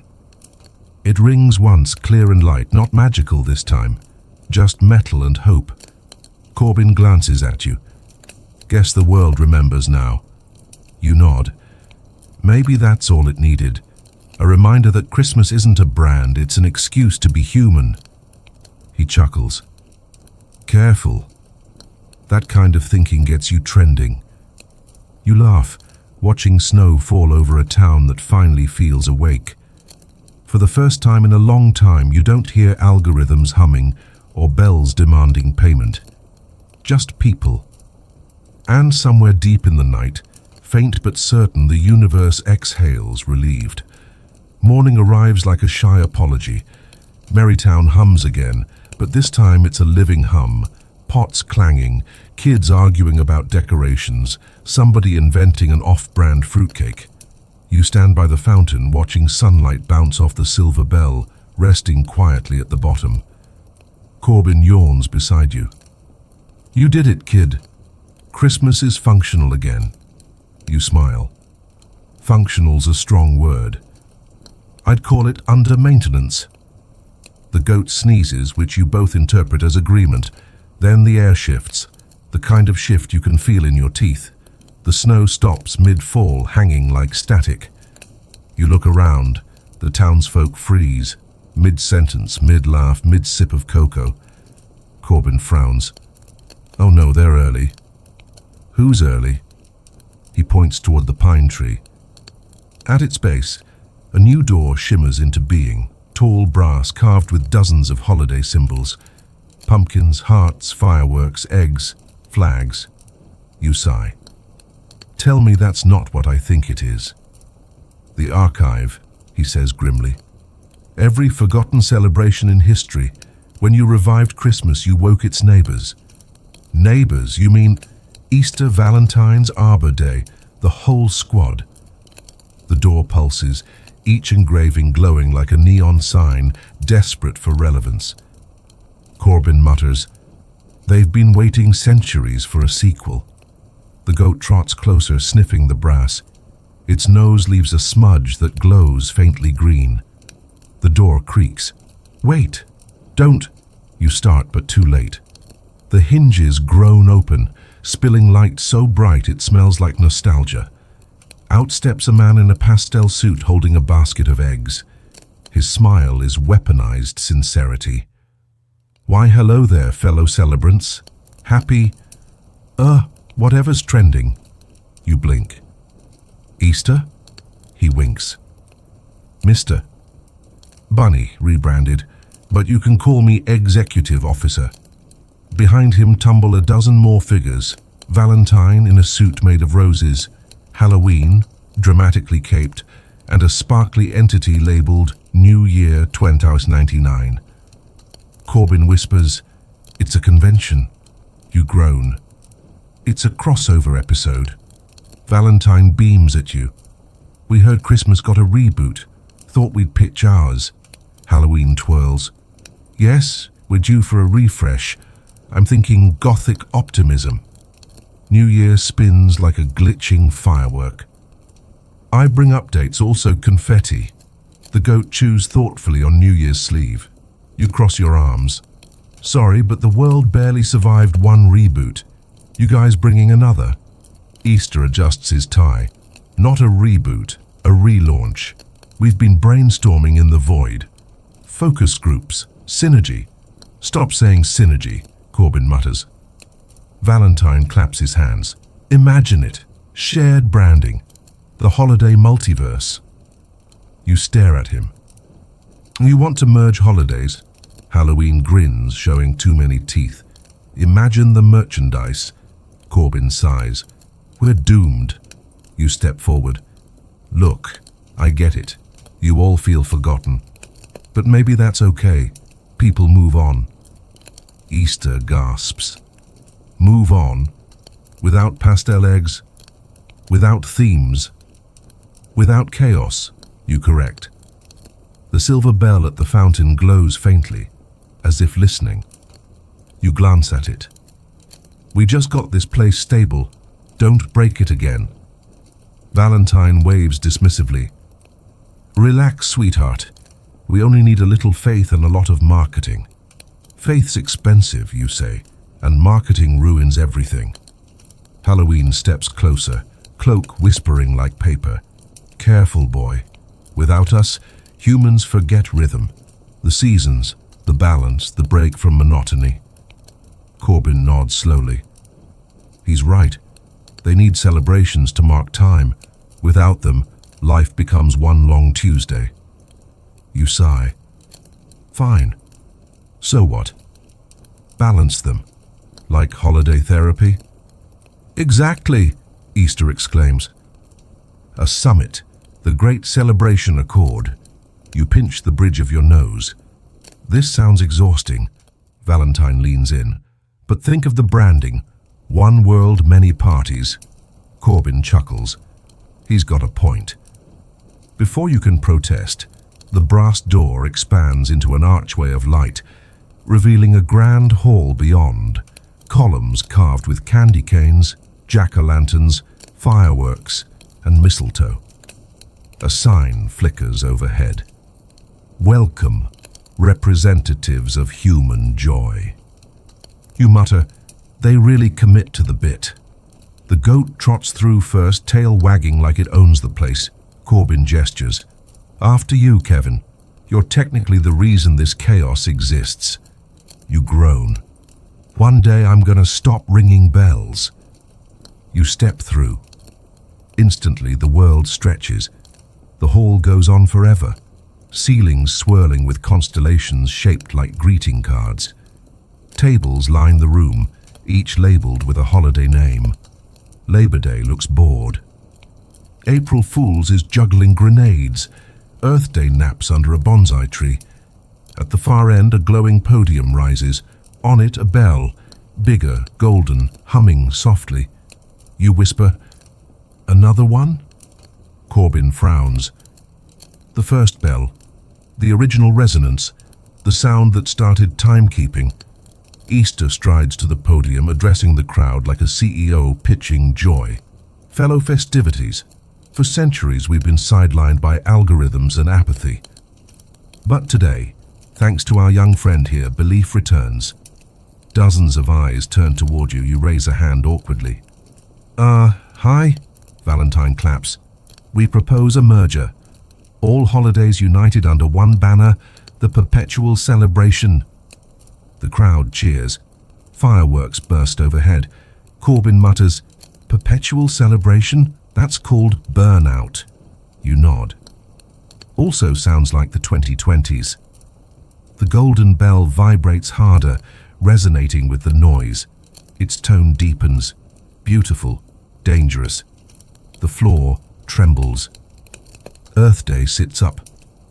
That's not supposed to happen. Cracks appear along the podium.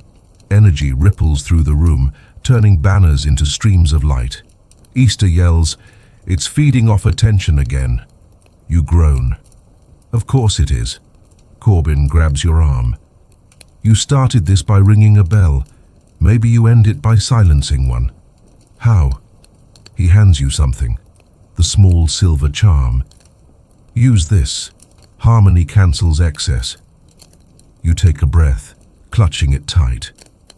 The goat bleats dramatically, as if offering moral support. You run toward the podium. The sound is deafening now. Bells within bells. The echo of every countdown, every wish, every prayer ever whispered. You raise the silver bell and ring it once. Everything freezes. Light folds inward. The sound collapses into a single perfect note that feels like forgiveness. Then, silence. When you open your eyes, you're still in the hall, but the holidays are gone. The only thing left is the tree from Merrytown and the faint smell of cinnamon. Corbin leans on a column, smirking. You did it again. You shake your head. No, we did. The goat chews thoughtfully on a leftover sparkler. Above the archway, new words carve themselves into the stone. Celebrate wisely. You grin. Finally, a slogan I can live with. It's the morning after the great silence. Snow still falls outside Merrytown Square, but this time it feels natural. Not coded, not conjured, just weather doing its thing. The people are rebuilding the tree again, not because it's sacred, but because they finally want to. You sit on the fountain's edge with a cup of actual hot cocoa. No data collection, no slogan, just warmth. Corbin joins you, chewing a gingerbread man that looks mildly terrified. He nods toward the empty brass arch where the door once was. So, you closed it. You shrug. For now.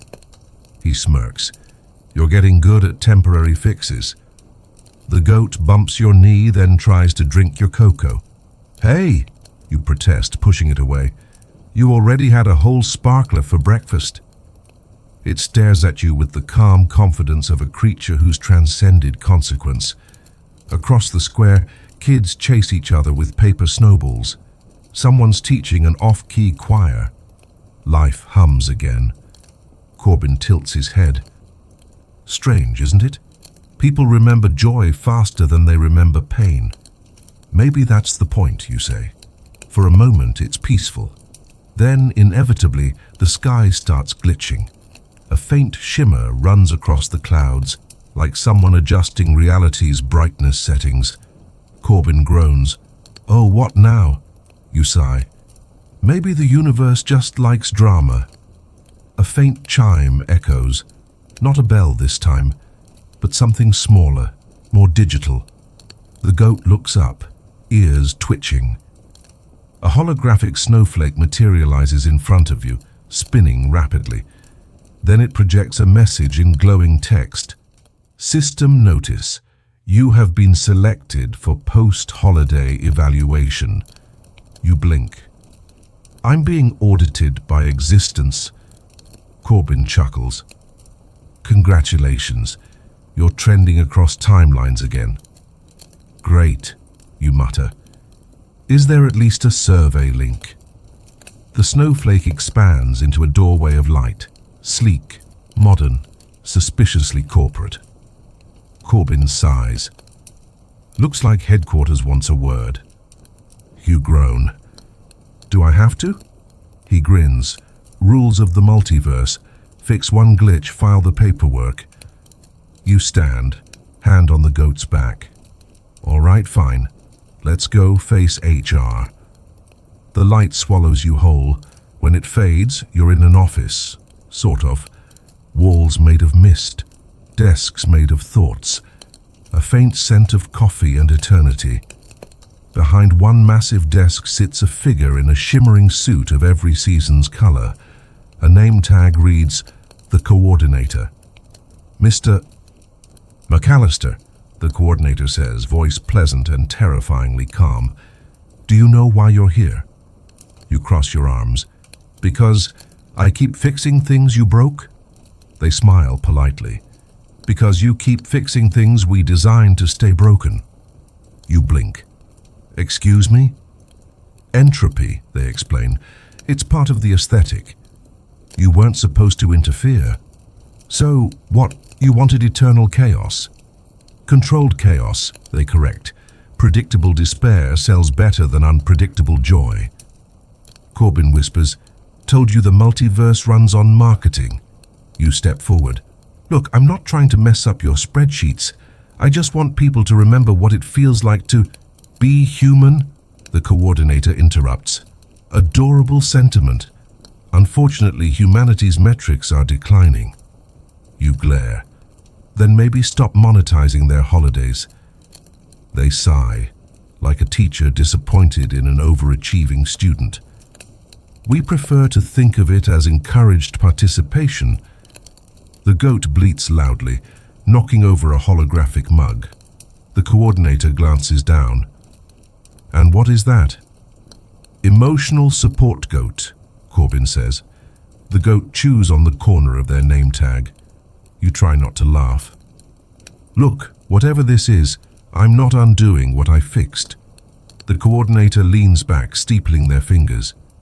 You misunderstand. We don't want you to undo it. We want you to manage it. Manage what? The celebrations, the rhythm of belief. You've proven marketable. You stare. You want me to be the manager of holidays? Interim custodian, they correct, until we re-establish order. Corbin snorts. So basically janitor of joy. You grin. With benefits? The coordinator hesitates. Limited. You think for a moment. If I do this, can I set the terms? They raise an eyebrow. What terms? You hold up your silver bell. No algorithms, no branding. People celebrate because they feel it. The coordinator frowns. That's inefficient. Yeah, you say. That's why it works. Silence, then slowly they smile. Interesting proposal. Inefficiency breeds authenticity. Authenticity breeds nostalgia. Nostalgia drives engagement. Corbin face palms. They turn sincerity into marketing again. The coordinator claps once. Approved, you'll receive your authority immediately. Light floods the room. The bell at your wrist glows brighter, its tone gentle but firm. Congratulations, the coordinator says. You're now the multiversal holiday liaison. You groan. Do I at least get vacation days? They smirk. Every day is a vacation day if you celebrate correctly. The light fades, and you're back in Marytown. Corbin looks around. So, what's the job description? You shrug. Keep the world from imploding every time someone rings a bell. Simple enough, he says. The goat bleats proudly, as if demanding a promotion. You kneel down, scratching its head. You're head of logistics, Corbin laughs. And me? Vice President of Sarcasm. He bows. An honor. The townspeople approach, carrying decorations, songs, food. Is it safe to celebrate again? One woman asks. You smile. Safer than ever. Just don't overdo it. The boy from before holds up the book of songs. What about the others? The ones beyond the door? You glance at the faint shimmer where the arch once stood. We'll visit them, one at a time, carefully. Corbin grins. Road trip through the calendar. The goat snorts. Fine, you say. And maybe snacks. You stand, silver bell glinting under the pale sun. The world feels fragile but alive, like a snow globe finally cracked open to breathe. Let's make sure they never forget again, you whisper. Above you, faint music drifts through the clouds, hundreds of melodies from hundreds of worlds harmonizing. Not perfect, but real. And for once, that's enough. You announce the plan like a kid daring the stairs to creak. One town, one day, one holiday at a time. Small, quiet, human. No campaigns. No algorithms. If people celebrate, it's because their bones say yes. Corbin salutes with his gingerbread. The goat nods like a regional manager. You sling the silver bell at your wrist and step into the morning, which smells faintly of pine and possibility. Merrytown waves you off with bowls of soup and folded songs. Someone slips you a scarf knitted from leftover tinsel. It looks ridiculous. It's perfect. Where first? Corbin asks, squinting at the horizon as if it owes him rent. Light, you say. Start with light. He smiles, already guessing. The Festival of Lamps, he says reverently, as if the words themselves warm their hands. The path appears where you stare long enough, paved with footprints you haven't made yet. You walk. The goat leads with ruthless optimism. The sky deepens to indigo. A breeze carries lantern scent, oil, citrus peel, a whisper of cloves. At the hill's crest you see it, an old quarter stitched from brick and memory, windows bright with little suns. Families cluster on steps, lighting flames with careful hands. No spectacle, just glow. Corbin nudges you. Do not ring, he says softly. They already remember. You nod, feeling the town's heartbeat through your shoes. A child offers the goat a garland of orange slices. It eats two, wears the rest proudly. You're halfway down the lane when a nervous official appears, clutching a clipboard like a lifebuoy. Permits for public luminosity? He squeaks. The crowd goes quiet, as if a cloud just walked through the door. You take a breath, step forward, and lean into your new job title the way one leans into a sled, committed, slightly terrified. Authorized, you say, showing the bell charm. The official scans it. The charm glows a polite sunflower. He brightens. Carry on. The town exhales in relief. Corbin grins. You wield bureaucracy like a sword. I'd prefer pizza, you mutter, but the truth warms you anyway. You watch people sharing wicks, sheltering flames from the wind, teaching little hands to cup light. No speeches, no sale, no leaderboard. Just neighbors saying, "Here, hold this with me." You leave them burning bright enough to walk by without moonlight. The road tilts east and drops you into a frost-bitten port, ringing with bells that are not your problem for once. Boats sleep in their ropes. A band tunes awkwardly. A calendar vendor hawks 12 blank months and a free pencil. Corbin buys one, scribbles on January. Remember to forget the metrics. You approve. The goat steals February and eats the edges with editorial flair. Noon and you arrive at a kitchen the size of a town. Open doors, steam windows, flour drifting like first snow. An auntie army stirs, folds, pinches, laughs, shouts, tastes, dances in slippers. A flour-dusted general plants a spoon in your hand. Taste, she commands. You do, and the world stops being hypothetical. Dough means home. Spice means story. You help fold until your fingers learn a rhythm older than algorithms. Festival inspector? Someone teases. You shrug. Custodian of reasonable joy. They cackle, which feels like a stamp of approval. A courier bursts in holding a sleek tablet. City says we must standardize the snack shapes. The room freezes. Then every auntie laughs so hard the tablet fogs. You lift your charm, it glows basil green. Authorized irregularity, you declare. The courier blinks, then grins, tucking the tablet away. Corbin whispers, paperwork, but make it poetry. By dusk, the town square sings itself awake. Lanterns here are sky seekers, paper balloons swelling with warm air. A teenager shows you how to seal the ring, how to wait for the right wind. The goat refuses to let go of its lantern string, so you tie a carrot to the other end and call it leadership. Hundreds of little planets lift at once. People gasp, then hush, then reach upward, as if the sky is passing back their lost things. You feel the old ache, the distance between wanting and holding, and for once it doesn't hurt. It hums. The night answers with a breeze. Lanterns find currents. Stories find air. Your bell stays silent, the best kind of power. Next, Corbin asks, as the lanterns become stars pretending to be cousins. Something small, you say. Rest stops for the soul. The path shrinks to a footbridge over a brook that gossips in silver.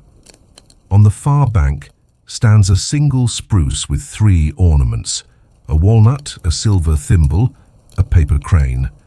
An old man sits beneath it, knitting a scarf for someone who will arrive any minute, any year. He nods at you. Not many come. We're not many, you reply. He taps the thimble. For mending. He taps the walnut. For keeping. He taps the crane. For forgiving. You sit. Corbin sits. The goat sits like a furry sermon. The old man tells you about the year the river forgot its name and the town sang until it remembered. When he finishes, he hands you a 4th ornament, a tiny bell cut from tin, quiet as a promise. Add it when you've earned it, he says gently. You carry on lighter than you were. Midnight sidles in wearing fireworks on its sleeves, but you wave it away. Tomorrow, you promise. It winks and leaves a spark for later. At the edge of a forest, you find a circle of kids guarding a snowman like sacred architecture. One sobs, "A drone told us manual snow is unsafe." You pat the snowman, who is magnificently asymmetrical. "I'm the liaison," you say, flashing your charm. "Manual joy is compliant." The drone reconsiders its life choices and drifts off to sell tea. The kids cheer, pelting Corbin with snow until he laughs so hard the forest joins in. Your shoulders unclench. Morning again, or a very good impression of it. Merrytown reappears like a save point. The tree is different, more paper, less perfect. People greet you with the gentle intensity of those who have decided to keep going. "How was it?" they ask. You say, "Everything lit up." You mean the lanterns. You also mean your chest. "Report filed?" Corbin teases. You tap your scarf. "Filed in washable glitter." The coordinator's sky snowflake appears once, blinks "proceed," and vanishes like a corporate guilty conscience. You stretch, listening to the world not crash. The goat curls on your boots and sighs like a tiny bellows. "Tomorrow?" Corbin asks. "Tomorrow," you agree and write 2 words in the calendar's empty march. "Bring snacks." Then, softer, in April. "Call home." The bell at your wrist stays quiet, which somehow sounds exactly like trust. You pocket the tin ornament, the old man's instructions beating like a second pulse: mend, keep, forgive. When you fall asleep, you dream of hand-lit stars that don't ask for your email. Spring arrives like a rumor, shy at first, then bold, painting puddles with skies and giving Merrytown a fresh coat of almost believing in tomorrow again this year. You wake to birds heckling the clock, sunlight sneaking past curtains, and the goat standing triumphantly on your boots like a furry proclamation of duty. Corbin is already outside, mapping a route with crumbs on the fountain rim, muttering about probability breezes and where forgiveness tends to gather after winter. You promised 1 holiday each day, small and human, but promises multiply when snow melts, and people show up carrying boxes labeled, "Maybe memories, please." Today the calendar says visit the Orchard Valley, where spring festivals center on repairing what winter cracked, and where people hang wishes on laundry lines. You walk the road that remembers every footstep, past thawing ditches that gargle secrets, past hedges practicing green, while the goat auditions for parade marshal. The valley arrives as a sigh, orchards full of trees lifting arms, laughing in little leaf voices, buds popping like fireworks nobody is scared of. A banner at the gate reads Mend Day, stitched from mismatched ribbons. fluttering like a patchwork promise, and the smell of bread decides negotiations immediately. People bring cracked bowls, torn sleeves, scorched recipes, broken chairs, and bruised feelings, laying them gently on tables while volunteers circulate with thread, glue, apologies. A grandmother calls you over, points at a wooden toy soldier missing his face, and asks whether your bell knows how to carve kindness back. You shake your head, place the soldier on your palm, breathe slowly, and sand the splinters with patience until a friendly expression negotiates a truce. Corbin teaches a workshop called Artful Repairs for Stubborn Histories, demonstrating stitches that zigzag like lightning but hold like loyalty, and everyone cheers genuinely afterward. The goat opens a counseling booth, headbutts gently anyone refusing help, then guards a growing pile of mended things like a dragon hoarding second chances. After lunch, an official appears with forms requesting proof of seasonal validity for communal repair, citing subsection 11 about unauthorized hope affecting municipal morale metrics. You present your charm, which glows apricot, and declare the project a pilot program for resilience. Small-scale, unbranded, community-led, designed to irritate bureaucracy into retreat.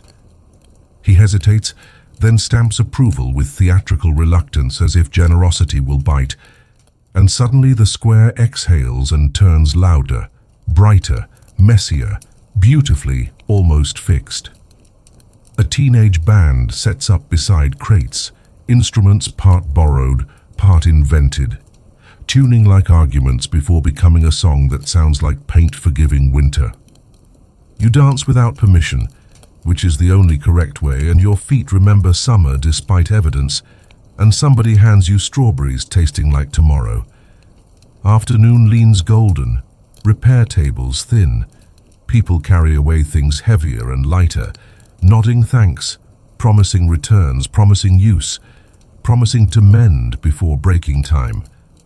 On the hill above the orchard, a little shrine waits, stones stacked around a cracked mirror, a chalk sign reading, "Place regrets here, seeds instead." People arrive one by one, whispering confessions to the wind, swapping folded disappointments for envelopes of wildflower seeds, instructions scrawled, "Throw generously at stubborn dirt." A child asks whether the seeds will fix everything. You kneel and say nothing fixes everything, but everything helps something and the math becomes gentler. As shadows lengthen, the official returns without clipboard, carrying a chair he liked, asking whether there's time to try again before evening remembers paperwork. You help him sand, glue, clamp, waiting through quiet, teaching patience by example, and he tells you about regulations designed to keep safe from disappointment. You say disappointment is risk's cousin. Safety without risk becomes lonely. He nods like someone removing armor, and the chair decides to be useful again. Corbin returns carrying a kite stitched from mended scraps, grinning like a conspiracy, whispering that the wind owes him 3 favors and a dramatic entrance. He launches it. It staggers, learns, ascends. Children chase its shadow. The goat supervises. The sky writes a sentence nobody reads but everybody understands. The kite tugs you toward the ridge where your timeline usually wobbles, and sure enough, the air there shimmers with distant bells remembering your name. You don't ring, you listen. The silence between echoes says keep going, not bigger, truer. And you realize restraint is a tool, not a timeout. Evening floats down with lilac light, finds the orchard valley full of repaired chairs, friendly bowls, gentler faces, and a clothesline whispering thank you to wind. People insist you take bread. Someone presses a jar of jam into your hand. Corbin pockets a calendar doodled with stars. The goat pockets cabbage. Back on the road, you hang the tin bell on a hazel branch at the ridge, promising to earn its voice before asking it speak. Marytown is waiting with shared soup, shared news, shared fatigue, and relief that nobody tried to sell the day back to them, not even once. Corbin logs the mission by drawing 3 kites in the calendar margin and writing in letters, "Mending works," which is the opposite of patch notes. You check the stars, which seem less managerial tonight, and whisper that if anyone is listening, please keep the lanterns curious and the officials sleepy. The goat curls near your feet, bell charm glinting like a moon crumb, and you realize home might be the place where mending outnumbers metrics. Sleep arrives with elbows, nudging you toward dreams shaped like kites, lanterns, and chairs deciding to hold. You let go, which is its own repair. Somewhere in the trees, the first bell yawns and rolls over, uninterested in causing crises tonight, because restraint turned louder than spectacle and tasted better. You dream a message on the sky's underside, written in lantern smoke, saying, "Keep going until keeping going becomes contagious rest. Teach someone else." In the morning, you will choose another small festival to help breathe, but for now, spring holds your shoulder, nods and whispers, "See, second chances."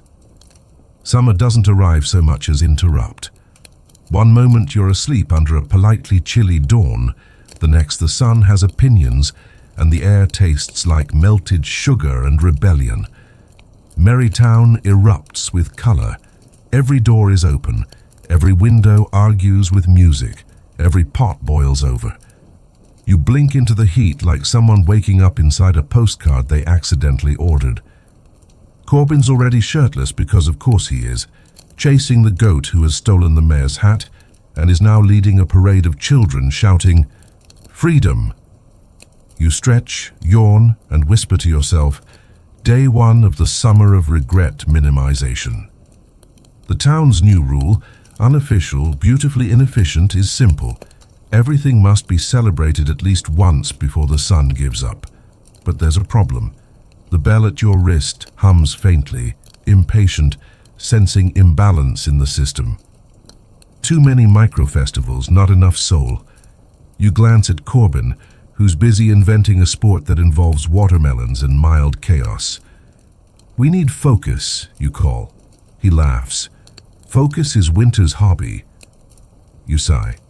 "Fine. Let's curate the chaos." You wander through the square, cataloging celebrations like a sentimental auditor. Booth 1, Day of Invented Ice Cream Flavors. Winner, Existential Vanilla. Booth 2, Unofficial Nap Hour. Everyone snoring on purpose, except one overachiever who dreams in Latin. Booth 3, Festival of Lost Sunglasses. Half thrift store, half therapy. Each tiny joy burns hot and fast, like matches in a storm. At noon, a whistle shrieks.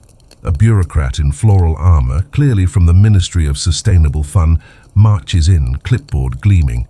"Citizens," she announces, "all festivities must align under the official Summer Charter for Enjoyment Efficiency." Groans ripple through the crowd. Someone throws confetti in protest. You step forward, flash your charm. "Interim holiday liaison," you say, sounding more confident than you feel. She squints. "We didn't authorize sub-holidays." "Then it's your lucky day," you reply. "Free pilot program in organic happiness." Corbin whispers, "That sounded rehearsed." You whisper back, "I panic in iambic pentameter." The bureaucrat frowns at the goat, who's now wearing 3 flower crowns and chewing on policy paperwork. "Fine," she says. "But these celebrations must produce measurable outcomes." You grin. "They already did." "Which are?" "People smiling. That's the metric." She hesitates because there's no checkbox for that. Then she sighs, writes, "Pilot." Inconclusive but endearing, and leaves to file confusion elsewhere. Afternoon burns hotter. The crowd shifts toward the river where someone, probably Corbin, has erected a stage out of barrels. The sign reads, "Festival of Forgotten Skills." You're immediately drafted as judge. Contest 1, Lighting a Fire Without Technology. Contest 2, Storytelling Without Irony. Contest 3, Patience, Nobody wins, but everyone tries. Corbin demonstrates navigating by vibes, and somehow the goat awards him first place. When the air finally cools, lanterns appear again. Somehow it's always lanterns, but this time they're water lanterns, small boats carrying handwritten apologies, thank yous, and half-baked dreams. They drift down the river like polite secrets. A child points to one and asks, "Where do they go?" You answer, "Wherever listening still happens." As night deepens, you climb the hill outside town, the horizon's bleeding orange, cicadas practicing chaos in 5/4 time. Corbin follows, carrying 2 bottles of something sparkling and questionably legal. He sits beside you. "So, liaison, what's the verdict on summer?" You think for a while. Loud, imperfect, correct. He laughs. "You sound like my report cards." Below, the town glows like a constellation that forgot to stop celebrating. You feel the silver bell vibrate against your wrist, warm, not warning. It's pleased, for now. Corbin leans back on his elbows. "You ever think about home? Like, actual home?" You stare at the stars. "Every time I blink." He nods slowly. "You think you'll ever get there?" You shrug. "Maybe I already am." He smirks. "That's annoyingly philosophical." "Blame the heat stroke." The goat appears from nowhere, dragging a trail of ribbon. You pat its head. "Evening patrol?" It bleats. Translation, obviously. Together you sit in silence, 3 odd saints of chaos watching fireworks someone absolutely wasn't supposed to light. Each explosion paints a second-long memory across the sky. Faces, places, maybe possibilities. Then the horizon trembles. Not metaphorically, actually. A shimmer spreads, like the sky trying to sneeze. Corbin squints. "That's new." The bell at your wrist flares once. You hear a faint chorus, dozens of bells answering from distant worlds. "Looks like the others woke up," he says. "Which others?" "Autumn, winter, probably bureaucracy." You groan. "We just got balance." He grins. "Balance is seasonal." The shimmer thickens, forming a doorway of light, just like before, but this one's framed in falling leaves. You stand, already tired. "Can't we have one peaceful sunset?" "Nope," Corbin says cheerfully. "Destiny's clingy." The goat's tail flicks. It walks through the doorway without hesitation. You sigh. "Great, it's leading again." Corbin stands, offering a hand. "You coming?" You take it, because of course you do. As you step through, the smell changes. Smoke, apples, wood, and something like nostalgia aging gracefully. Leaves whirl around you, whispering in 10 languages. Harvest, hearth, hush. You grin. "Autumn?" Corbin cracks his neck. Time to check if gratitude still knows how to cook. Behind you, the doorway flickers once, then seals itself with a sound halfway between a sigh and applause. Ahead, fields shimmer gold under a sun that's finally learned restraint. A scarecrow waves lazily, like it's been expecting you for centuries. The bell stays quiet, but its weight on your wrist feels like approval.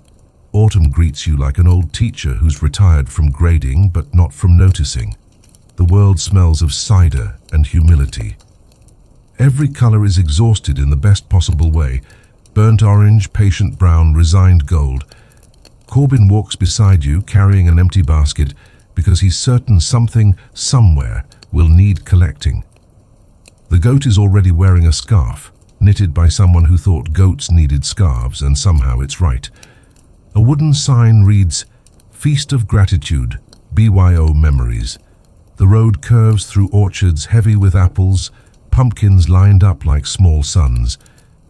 The townsfolk here don't talk much. They nod in rhythm with the wind, like everyone's agreed that silence is the most honest conversation. You ask a farmer stacking hay, "What do people do at this feast?" He shrugs. Mostly remember, sometimes forgive. Depends who shows up. That sounds like danger disguised as wisdom, which is your least favorite kind. But you follow anyway. The fields open into a clearing. Tables circle a bonfire that hasn't been lit yet, but everyone's waiting, holding something. A loaf, a letter, a laugh they're saving. Corbin squints. No music? Not yet, says the farmer. Fire starts the song. You sit, uninvited, but not unwelcome. The goat settles between two barrels like it owns the place. The oldest woman present, wrapped in shawls the color of seasons past, steps forward. We thank the ground, she says, even when it takes. She touches a match to the wood. Flames rise, polite at first, then confident. The crowd hums, not a melody, but a remembering. The air thickens with the smell of apples surrendering to heat. Corbin leans toward you. Something's off. Feel that? You do.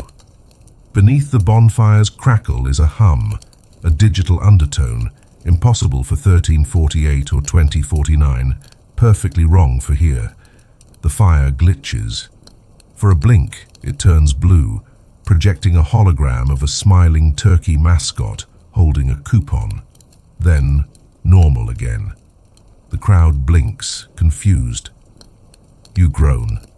Oh no, the commercial spirits found us. Corbin curses under his breath. Probably leaked through the calendar when you rebalanced the holidays. Gratitude's trending again, so the algorithm sniffed opportunity. Sure enough, in the smoke, faint logos start forming. Sponsored by Eternal Harvest Corp. The elder squints. Is that supposed to happen? You stand. Definitely not. You grab a bucket of water and toss it, but the glitch just laughs, static crackling. The fire reconfigures itself into a screen. A cheerful voice booms. Hello, valued celebrants. Welcome to the Feast of Gratitude, TM, version 2.0. Please scan your memory for exclusive deals on forgiveness. Corbin shouts, not again. The goat headbutts the fire, which helps exactly 0% but looks heroic. You pull the silver bell from your wrist, but it hums uncertainly, caught between dimensions of sincerity and marketing. Corbin, you yell.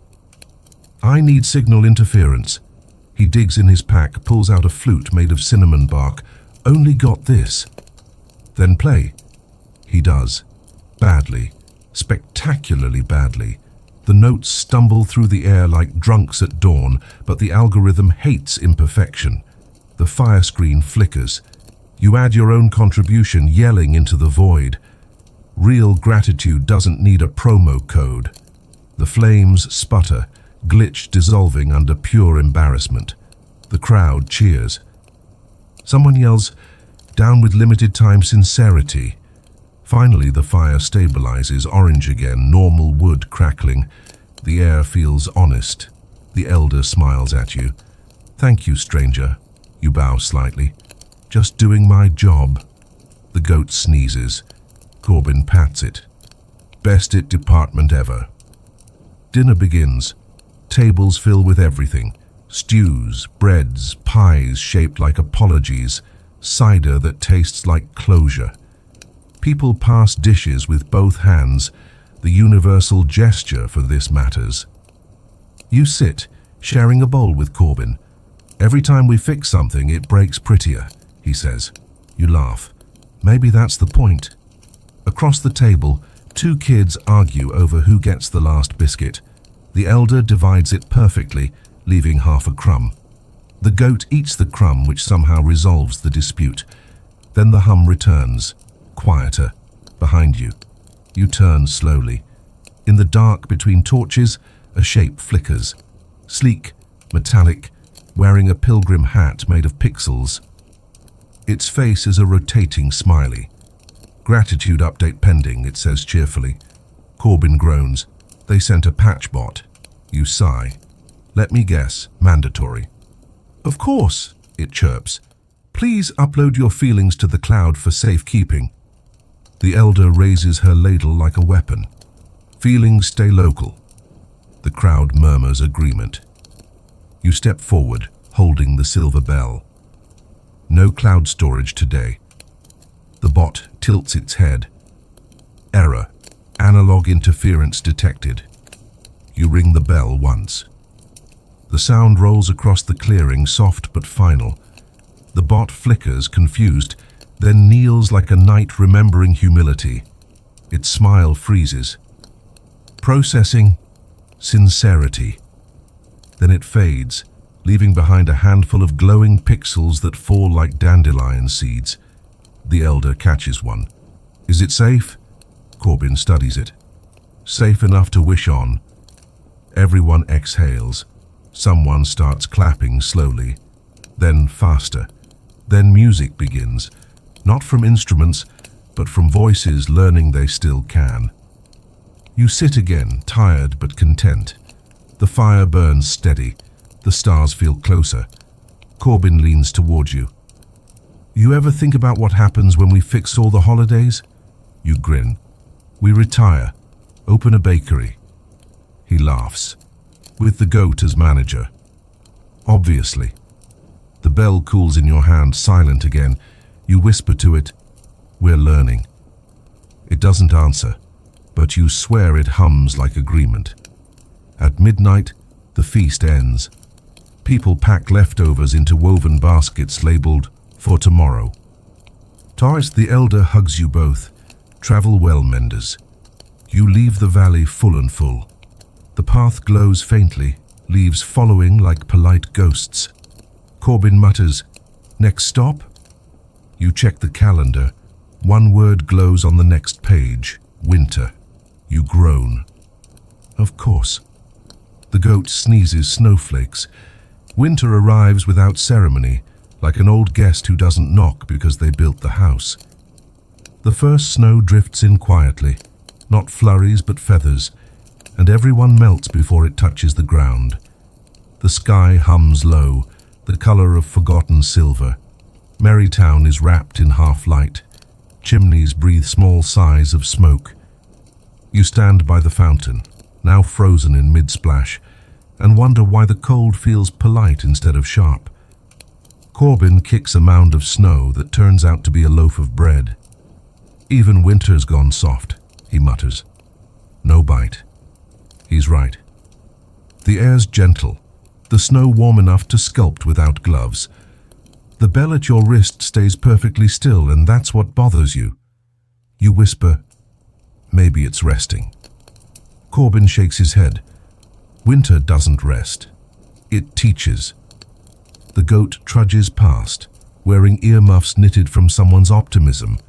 You laugh, but your breath doesn't fog. That's when you realize no one's breath does. You look around.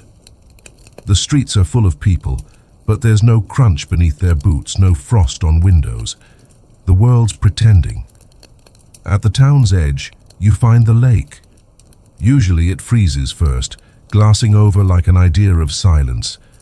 Now it's liquid mercury, reflecting stars that don't belong to your sky. Corbin tosses a pebble. It skips 8 times, then dissolves into ripples shaped like question marks. You mutter, "That's not physics." "Physics is on vacation," he says, "probably skiing somewhere." You crouch, dip your hand into the water, and it's warm, like bathwater, like a lie. Corbin frowns. It's bleeding from another season. The balance is slipping. You groan. "Please tell me we don't have to fix weather now." He grins. "You're the holiday liaison. Technically, all this falls under morale management." You look toward the forest where the pines should be whispering. Instead, they're humming. Soft, monotone, the sound of appliances. A figure steps from the trees, tall, wearing a cloak made of snowflakes stitched together by frost that never melts. The face underneath is smooth, pale, featureless. It speaks without moving. "Greetings, custodians of imbalance," Corbin whispers. "That's new." The voice continues. "I am the season of efficiency." You squint. You don't sound like fun. I am not designed for fun, it says.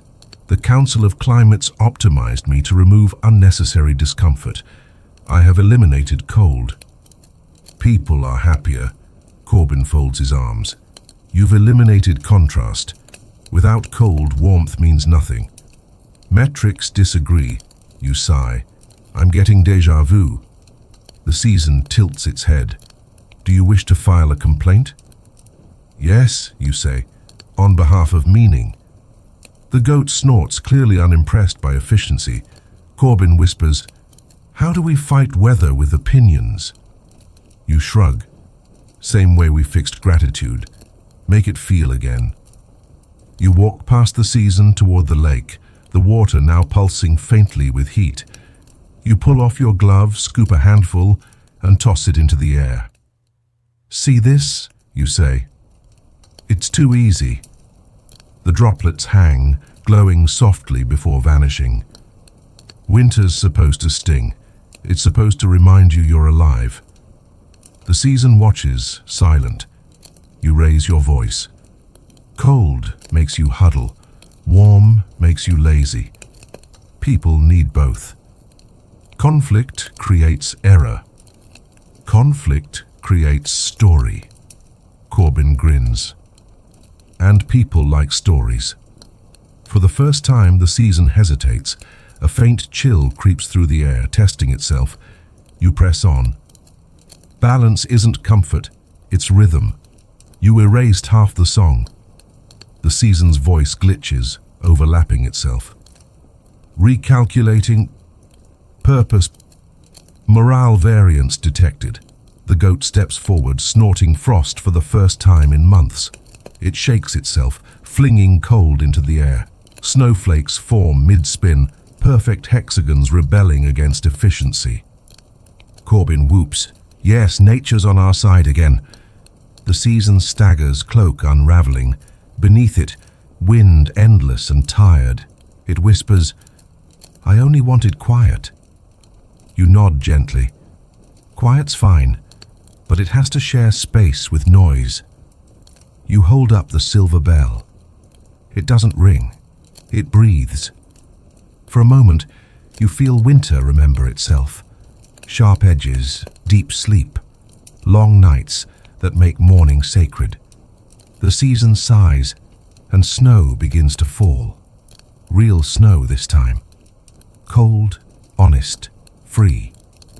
People pour out of their houses, laughing, slipping, shouting. Someone builds a snowman. Someone else builds regret into art. The lake freezes properly. The sky exhales fog, and everyone finally sees their breath again. The season bows slightly, fading into the storm it just created. Balance restored. Proceed to next quarter. Corbin salutes.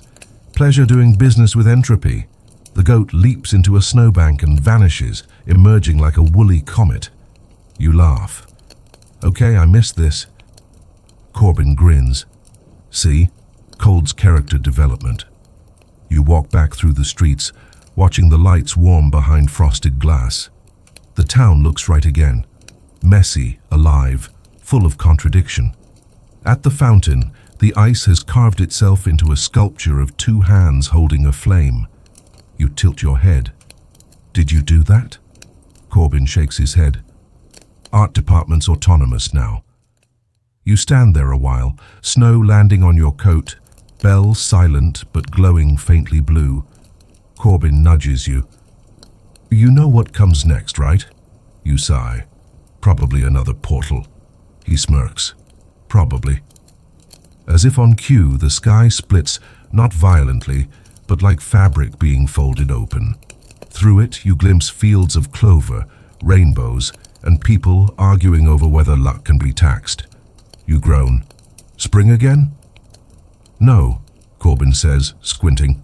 That looks like celebration of chance. You laugh. Oh no, it's gambling season. The goat snorts, unimpressed by probability. All right, you say, pulling up your scarf. Let's go ruin statistics. You step toward the shimmer, snow crunching underfoot, the first honest sound of the year.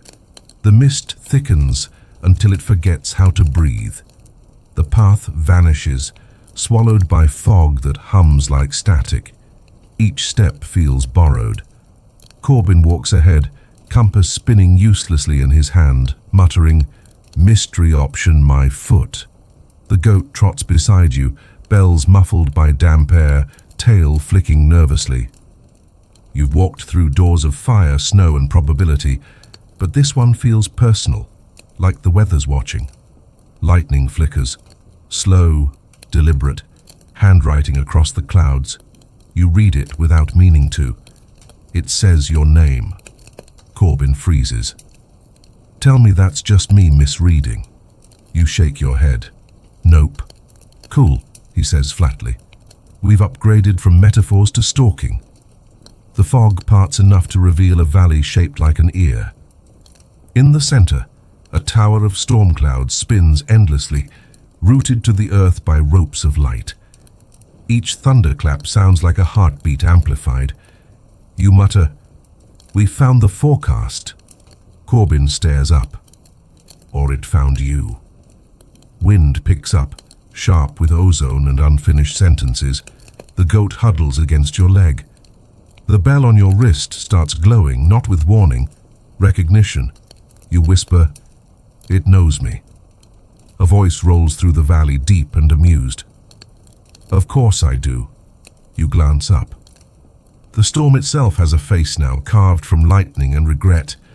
"Kevin McCallister," it booms. "You've been very busy." Corbin groans. "Great, the weather's on a first-name basis with you." The storm chuckles. "You meddled with time, balance, faith and fortune. You stitched seasons together that were never meant to meet. Did you think the sky wouldn't notice?" You cross your arms. "I was hoping it had better things to do." "I did," it says, "until you gave the world rhythm again." "Now every lightning bolt keeps time to your heartbeat," Corbin mutters. "So, flattery or threat? Depends on his tone," you whisper. The storm lowers its face until you feel static crawling along your skin. "Tell me, little custodian, why do you keep fixing what humans were meant to break?" You take a breath. "Because someone has to care enough to try." Thunder laughs, a sound too big for the air. "Care is just control wearing makeup." You shout over the noise. "Then maybe the world needs a makeover." Lightning splits the ground. A fissure opens, revealing a swirling pit of wind and light. The storm growls, "Prove it. Hold your shape against mine." Corbin grabs your arm. "Please tell me you're not accepting a duel with weather." You smirk. "Technically, I'm accepting a conversation." You step forward, bell raised. The wind howls, tearing at your coat. Sparks fly from your fingertips as the bell vibrates, harmonizing with thunder. The storm surges. "Show me your worth." You ring once. The sound cuts through the valley like a blade dipped in calm. Lightning freezes mid-strike. Raindrops hang suspended, each one reflecting a different version of you. Child, adult, scared, brave, lost. The storm whispers, "Which one of you am I supposed to fear?" You answer softly, "The one who doesn't want to win." Something shifts. The air stops fighting. The storm folds inward, confused by peace. Corbin yells, "You're taming weather with philosophy again." You grin. "It works on bureaucrats, why not cumulonimbus?" The face reforms, smaller now, almost human. "You misunderstand me," it says quietly. "I'm not your enemy. I'm memory." You blink. "Come again?" "When humans forget how to feel awe, I appear. I remind them." You lower the bell. "So you're not angry?" The storm sighs. "I was. Then you reminded me that wonder isn't chaos, it's permission." Lightning ripples one last time, gentle as applause. The fissure closes. The valley exhales. Corbin mutters, "So, did we just have therapy with a thunderstorm?" "Looks like it," you say. Rain begins, real rain, cool and kind. It soaks your hair, your clothes, your exhaustion. The goat dances, delighted. Corbin catches raindrops in his hands, grinning. Finally, honest weather. The storm's voice fades to a whisper. When next you ring the bell, remember, even lightning has a rhythm. You nod. Thanks for the reminder. The clouds lift, revealing a night sky stitched with new constellations, bells, kites, broken chairs, and one that looks suspiciously like a goat with wings. Corbin points. That's you. You laugh. No, that's us. The path ahead glows faintly silver, winding toward the horizon. At its end, faint music, Christmas music, impossibly distant.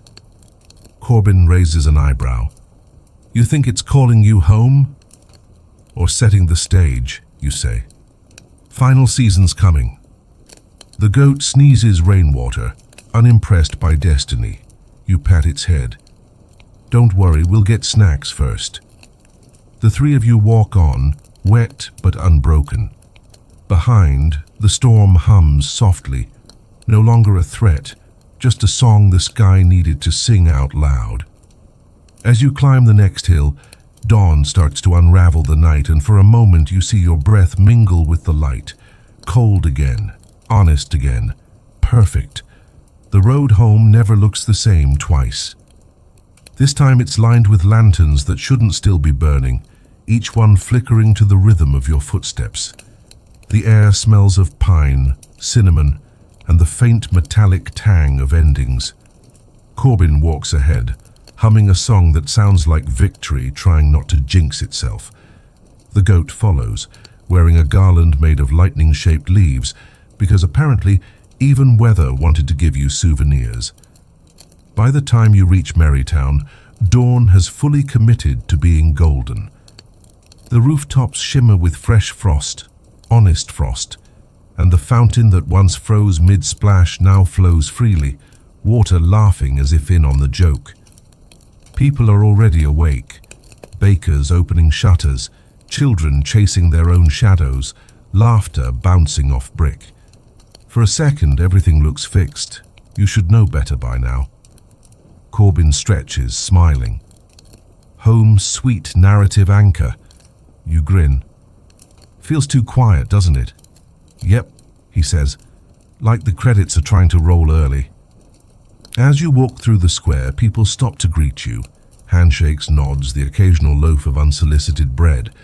Someone shouts, "Liaison," and hands you a thank you note shaped like a snowflake. Another offers pie, for services rendered to reality. You accept.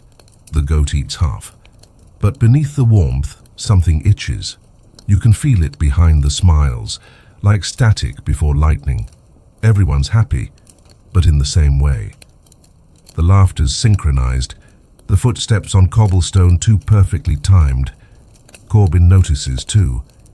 They're rehearsing happiness, he murmurs. You nod slowly. It's looping. You look up. The sky's too blue, frozen like a paused screen. Even the clouds are motionless, perfect fluff suspended. It's holding the ending, you say. Who's holding it? You frown. The story. You head for the fountain, bell humming faintly. Its water has started to spin in a slow, deliberate circle, clockwise. A whisper threads through the air, low and steady. Stay, stay, stay. Corbin mutters, the universe is clingy again. You sigh. It's afraid we'll leave. The goat tilts its head, eyes reflecting the frozen sky. Ba-ah, it says softly, which sounds a lot like balance. You kneel by the water. We gave it what it wanted, celebrations, balance, rhythm. But stories don't like stopping. They crave repetition. Corbin crouches beside you. So what's the fix? You meet his gaze. We break the pattern, not with chaos, with choice. He grins. Your favorite weapon. You stand, ringing the bell once. The sound cuts through Marytown like a knife through sugar. The synchronized smiles falter. The crowd stops. The fountain freezes mid-splash again. The sky flickers, blue-gray, blue-gray. Then the voice returns, everywhere at once. You cannot leave. The cycle sustains belief. You shout, people don't need loops, they need movement. The voice laughs. Movement causes decay. Corbin mutters, tell that to entropy. The ground shakes. Cobblestones rearrange themselves into words beneath your feet. Happy endings sell, you groan. Even the street's marketing now. The voice deepens. Stay. Be icons. Immortal. Marketable. The goat snorts, unimpressed by immortality. You take a breath. If you trap joy, it stops being joy. It becomes content. The word echoes, content, bouncing between buildings until it collapses under its own irony. The fountain cracks, water spraying upward in rebellion. The crowd's expressions shift, some confused, some scared, some waking up from a dream. What's happening? Someone shouts. You call back. Real life, don't panic. Corbin grabs your shoulder. How do we unfreeze the sky? You think for a moment, then grin. By ending properly. He blinks. What does that even mean? Not perfectly, you say. Honestly. You step into the fountain. Water splashes cold against your boots. You raise the bell high. Stories end when someone lets go, you whisper. Then louder. So let go. You ring it once, softly, but with intent. The sound ripples outward, not sharp, but tender. The frozen sky melts back into motion. Clouds drift lazily. The synchronized laughter breaks apart into real chuckles, snorts, and sighs. Someone sneezes. Someone else trips. It's glorious, imperfect, alive. The voice fades, almost wistful, unprofitable, beautiful. Then silence, real silence, full of birds and wind and soup simmering somewhere unseen. Corbin exhales. You did it again. You smile. No, we did. And they believed it enough to move. The goat shakes itself dry and promptly headbutts your knee, reminding you that peace is temporary and physical comedy eternal. As the crowd disperses, the elder from the Feast of Gratitude approaches, holding something wrapped in linen. You left this, she says. Inside is the tin bell you hung on a hazel branch months ago. You touch it gently. It came back? She nods. Things worth keeping usually do. Corbin chuckles. So what now, boss? You glance at the fountain, then at the horizon. We rest, until the next imbalance knocks. He grins. Which'll be when? Probably before lunch. You both laugh, genuine and tired. People return to their homes. Fires flicker in windows. Merrytown exhales. The air smells like endings done right. Bittersweet, unmarketable, true. The goat curls up beside the fountain, already asleep. Corbin lies back on the cobblestones, eyes on the stars just starting to appear. Think we'll ever stop fixing things? You smile. Not until they stop breaking beautifully. The silver bell glows faintly at your wrist. No warning this time, just warmth. You whisper, merry whatever comes next. The fountain splashes. The wind carries laughter. And for the first time since this all began, the night doesn't feel like it's waiting. It just is. Morning arrives late, like it finally got permission to sleep in. The sun stretches lazily over Merrytown, the frost glinting like someone sprinkled diamonds and then forgot to clean up. For the first time in forever, nothing feels like a setup. No portals, no bells humming, no cosmic HR memos blinking in the sky. Just quiet. You wake expecting disaster, but the air only smells of toast. Corbin's already outside, leaning on the fountain, staring at the reflection of a world that, for once, doesn't need rescuing. The goat is beside him, chewing on serenity like it's slightly overrated.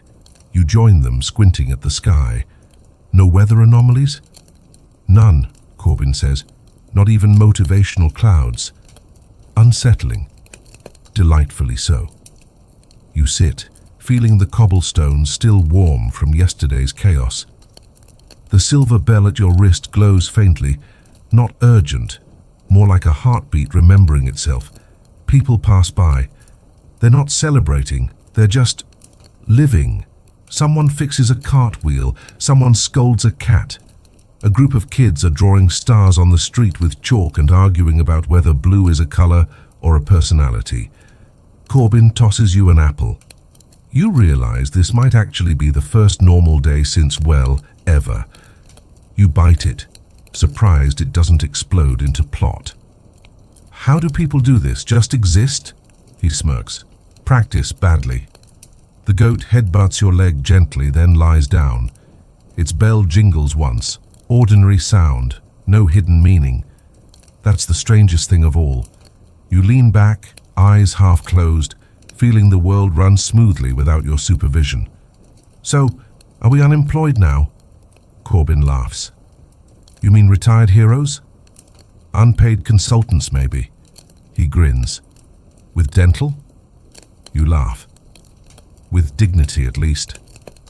A breeze lifts the scent of baking bread, children's chalk dust, pine smoke. It carries no message, just existence continuing. You'd almost forgotten how heavy simplicity can be.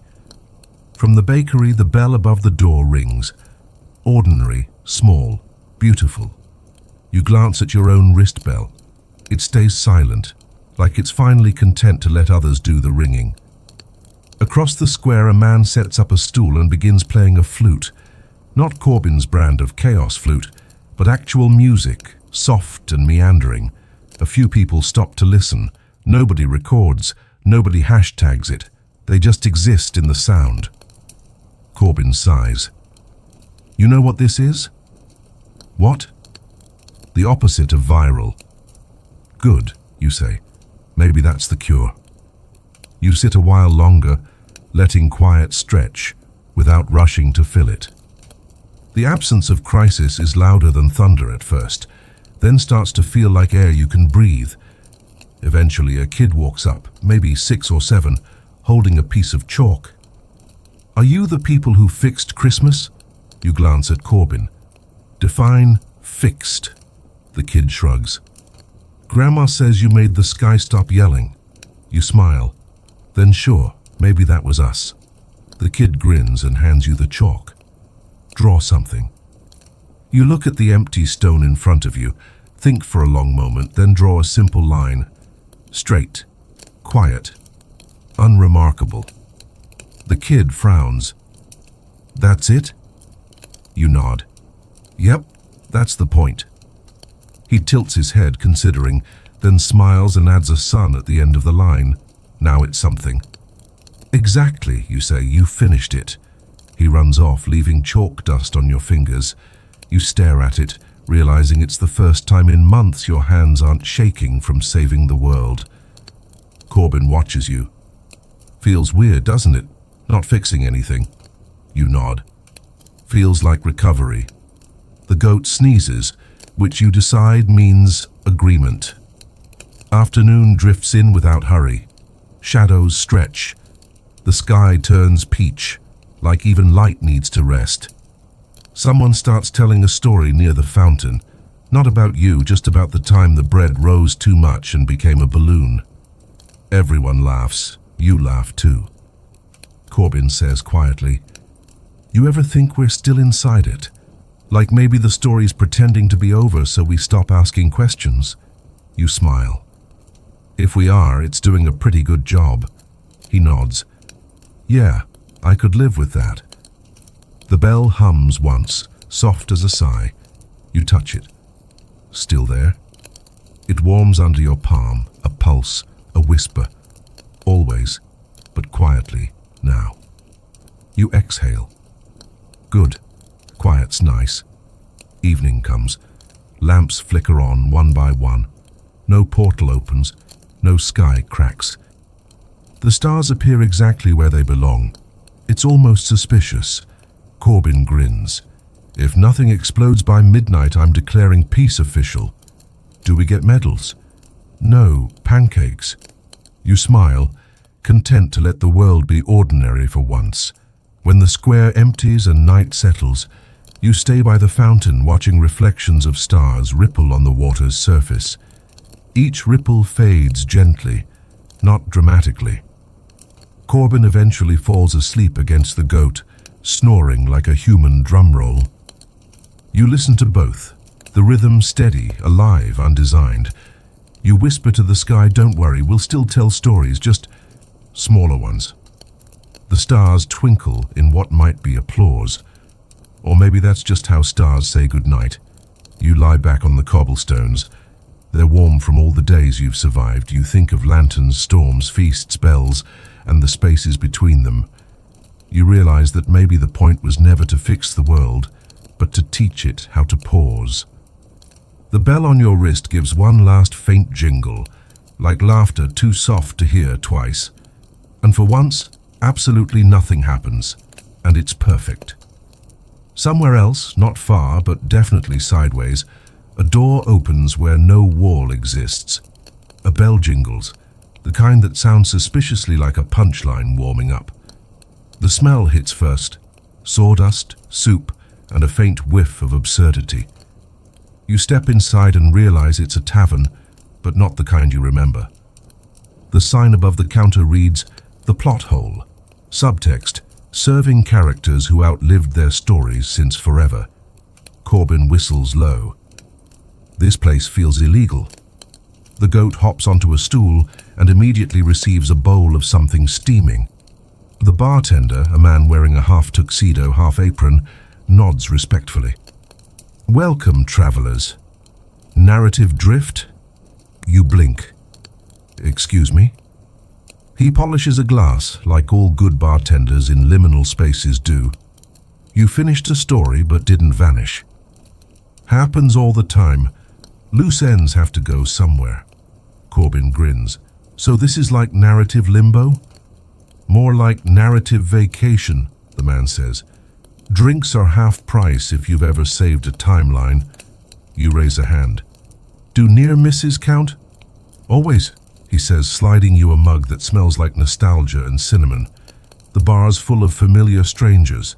A pirate argues with a poet about punctuation. A princess arm wrestles a robot. In the corner, a detective chain smokes regret while a dragon sketches blueprints for peace treaties. Every story that ever paused seems to have sent someone here. You sip your drink. It tastes like every campfire you've ever missed. "So, what do people do here?" "Wait," says the bartender. "Sometimes to start again.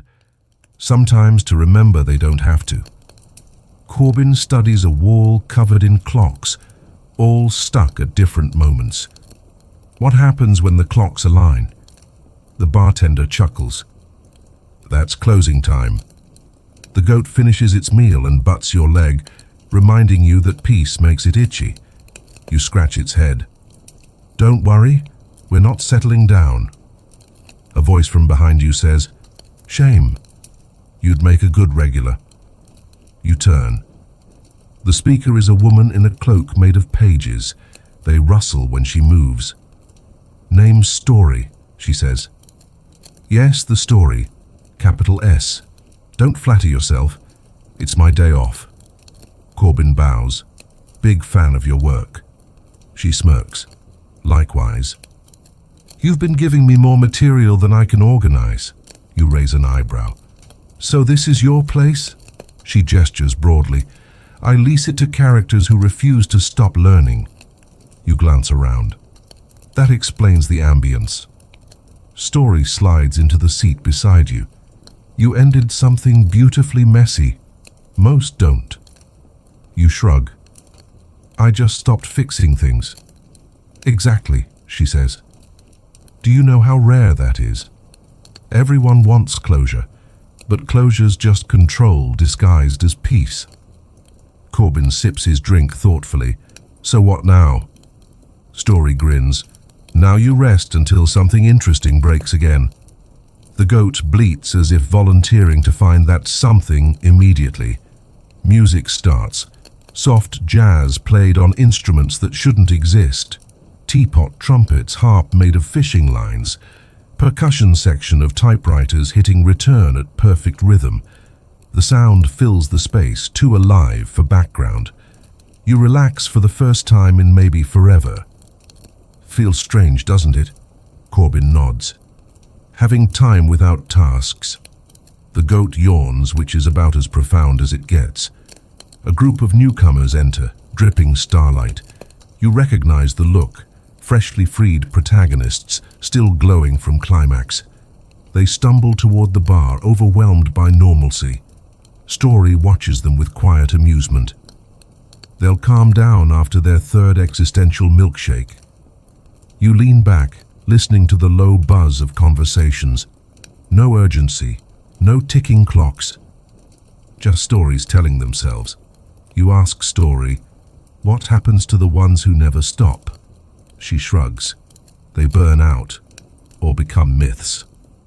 Is that bad? Depends whether they like the view. Corbin gestures at the door. You ever go back out there? Sometimes, she says, when the world forgets how to listen. You smile. Seems like it always does. Exactly, she says. That's job security. The bartender sets down a tray of glowing pastries. On the house, he says. Baked from leftover plot lines. Careful, some have foreshadowing. Corbin grabs one immediately and bites in. He blinks. I think I just saw next Tuesday. You laugh until you cry, which feels suspiciously therapeutic. Later, when the room quiets, Story leans close. You know, you could stay here. Teach the newcomers how to stop fixing things. Be an example. You shake your head. Tempting, but I think I'm better when I'm lost. She smiles.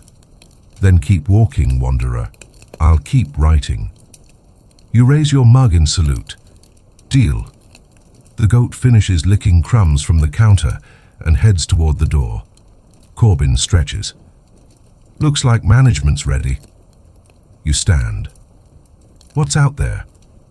The bartender smiles faintly. Everything that hasn't been imagined yet. Story calls after you. Remember, don't look for meaning too soon. It ruins the surprise. You nod, step through the doorway, and the air shifts.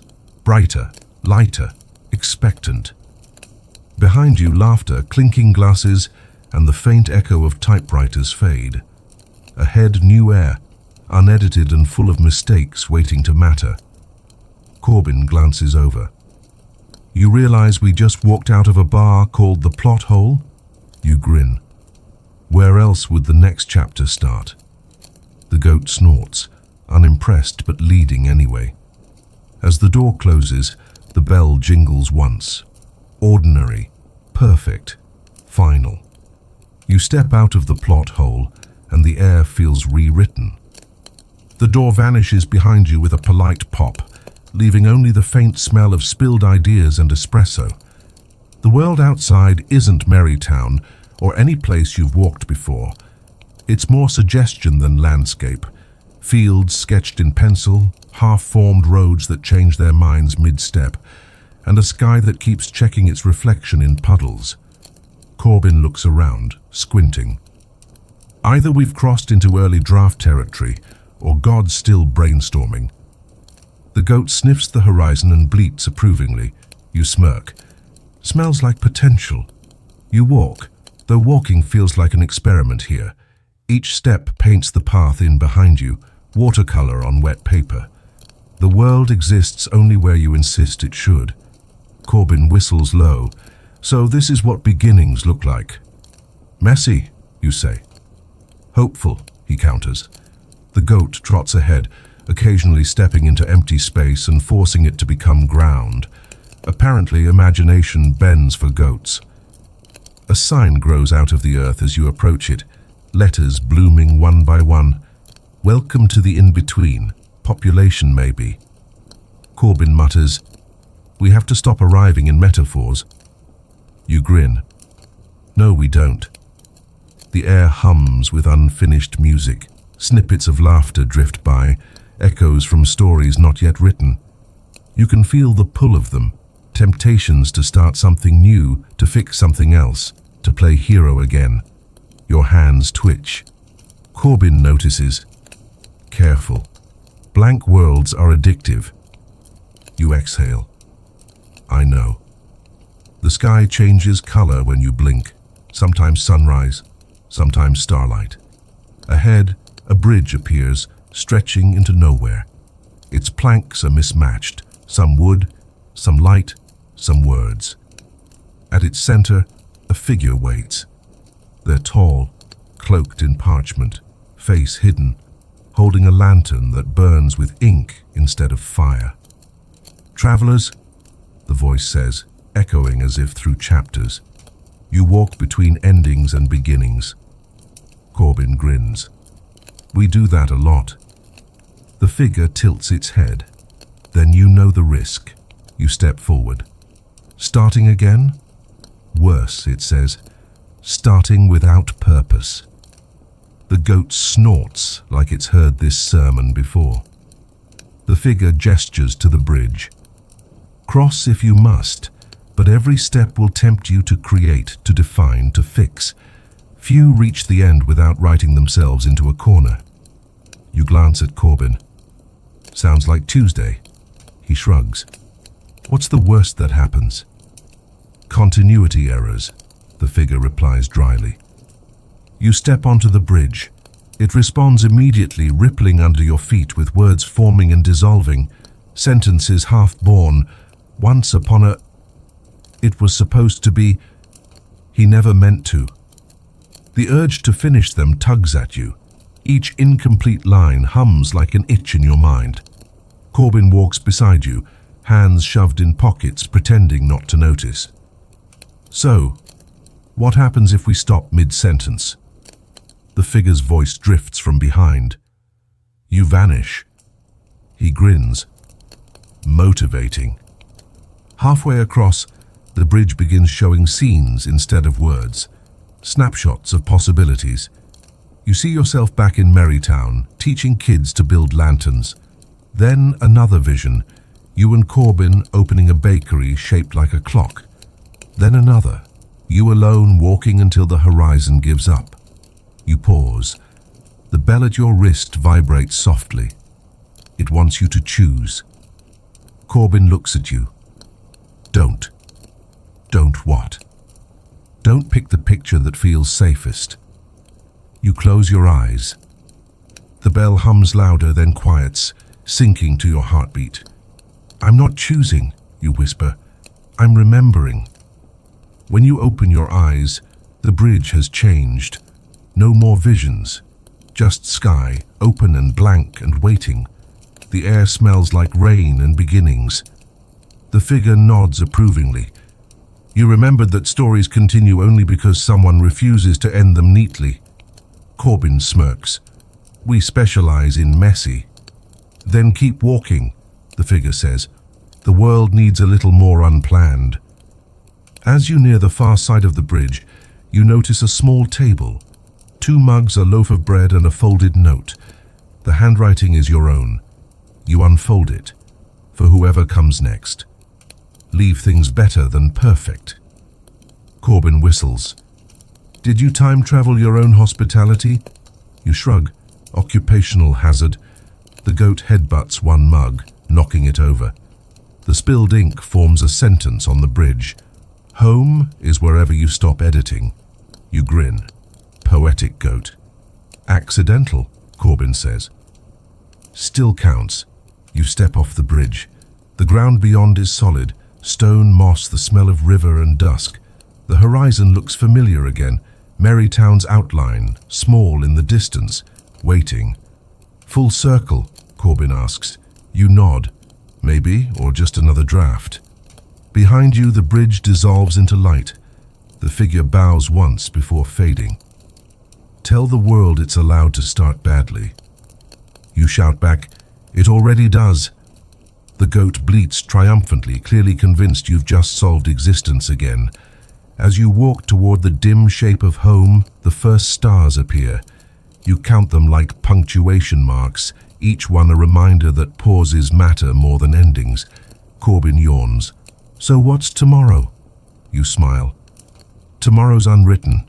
Let's keep it that way. The bell at your wrist rings once. Clear, calm, not demanding. Just punctuation. The night answers with silence. And then softly, the sound of pages turning somewhere far beyond. By the time you and Corbin reach the edge of Merrytown again, the scent of cinnamon hits like déjà vu.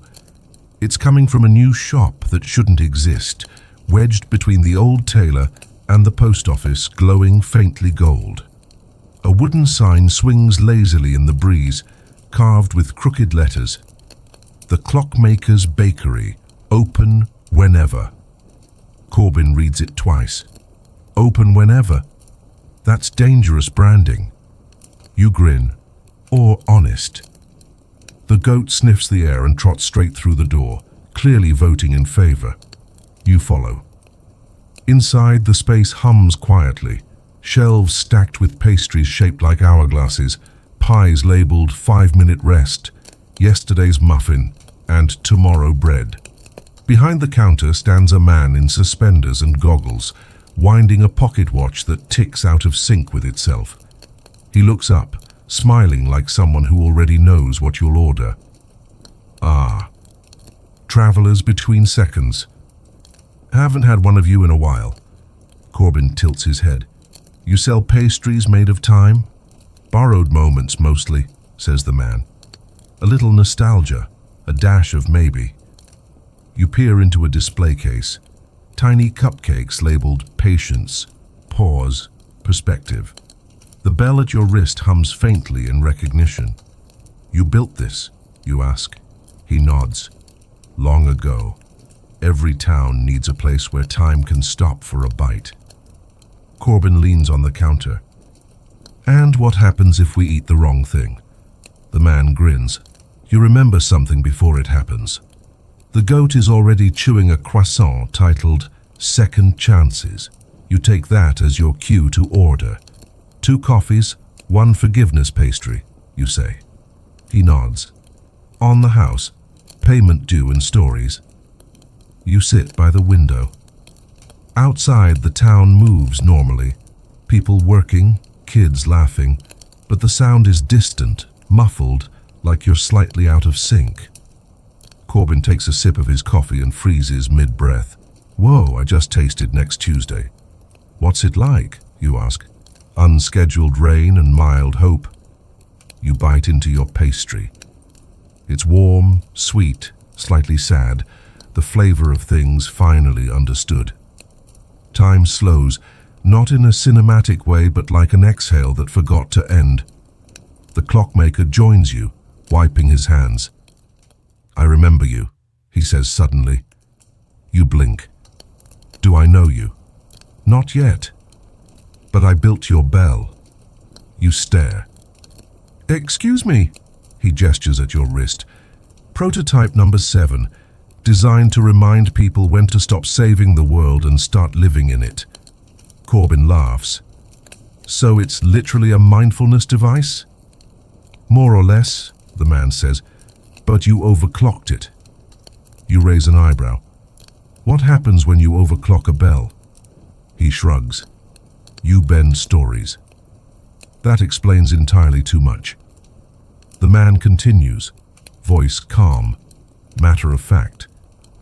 When you rang it the first time, you didn't just wake up Christmas. You woke up time's appetite. That's why you've been wandering. It's following you, hungry for meaning. Corbin groans. Of course. Sentient metaphor. You exhale.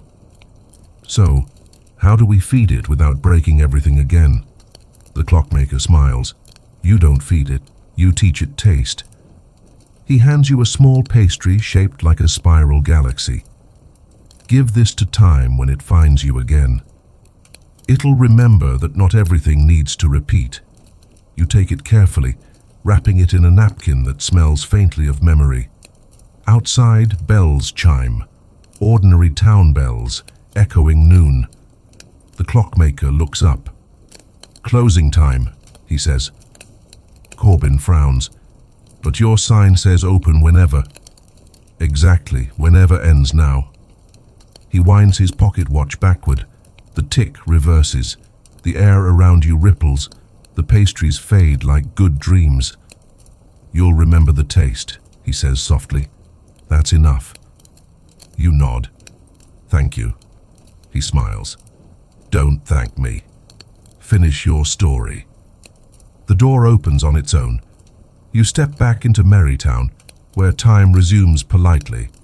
The shop is gone. No sign, no smell, just an empty space where something meaningful once rented reality. Corbin pockets a crumb he swears wasn't there before. "Souvenir," he says. You roll your eyes but don't argue. You wander toward the fountain. The water sparkles brighter now. Reflections of past versions of you waving lazily from the surface. You wave back. They grin, then dissolve. Corbin watches. Creepy, but wholesome. "Like us," you reply. The goat sits beside you, burping faintly in cosmic satisfaction. You pat its head. Good timing. The bell at your wrist glows gently. For a second you swear you can hear a heartbeat not your own. Then it quiets, resting. Corbin stretches, hands behind his head. "So what now? We've had holidays, seasons, philosophy, weather therapy, and baked time. What's left?" You smirk. "Retirement," he laughs. "You'd hate it." "Probably," you admit, "but maybe I'll try being bored for a while." The air shifts, soft wind, distant laughter. Merrytown feels settled in a way it never did before. Imperfect, human, whole. You close your eyes and, for the first time, don't expect a new door to appear. The world doesn't need saving today. It just needs existing. The goat nudges your hand. You toss it a leftover biscuit. It catches perfectly, as if trained by destiny. Corbin sighs contentedly. "You realize we could just stop here?" You smile. "Yeah, we could." And that possibility, the permission to stop, is the most miraculous thing you've ever fixed. It begins quietly. No announcement, no banners, just whispers carried by the evening wind. Soft talk of a celebration nobody quite remembers planning.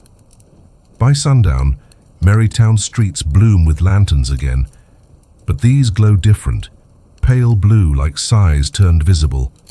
Each door has a note pinned to it reading, "Festival of Forgetting, bring what you don't need anymore." Corbin stares at one of the notes. That's either therapy or witchcraft. You smile. Maybe both.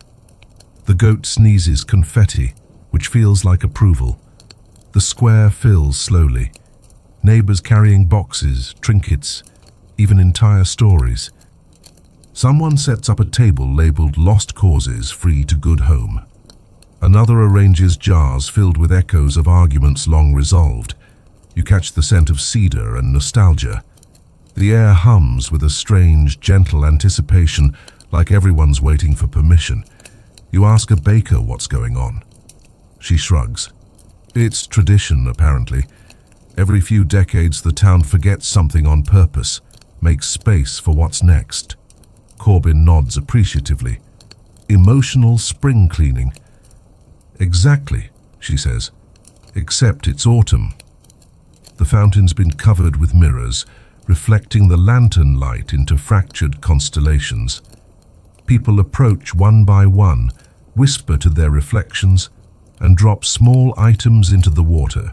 Rings, letters, folded regrets. When they step back, the weight in their shoulders seems to lift. You turn to Corbin. You think it works? He shrugs. Depends on your definition of work. The goat nudges you, staring pointedly at your wrist. The bell glows faintly, as if agreeing that some things are heavier than they look. You sigh. Yeah, I get it.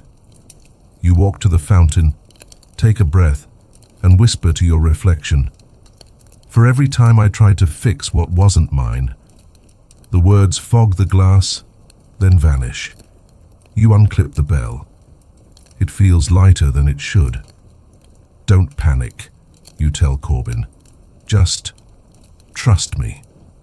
You drop it into the water.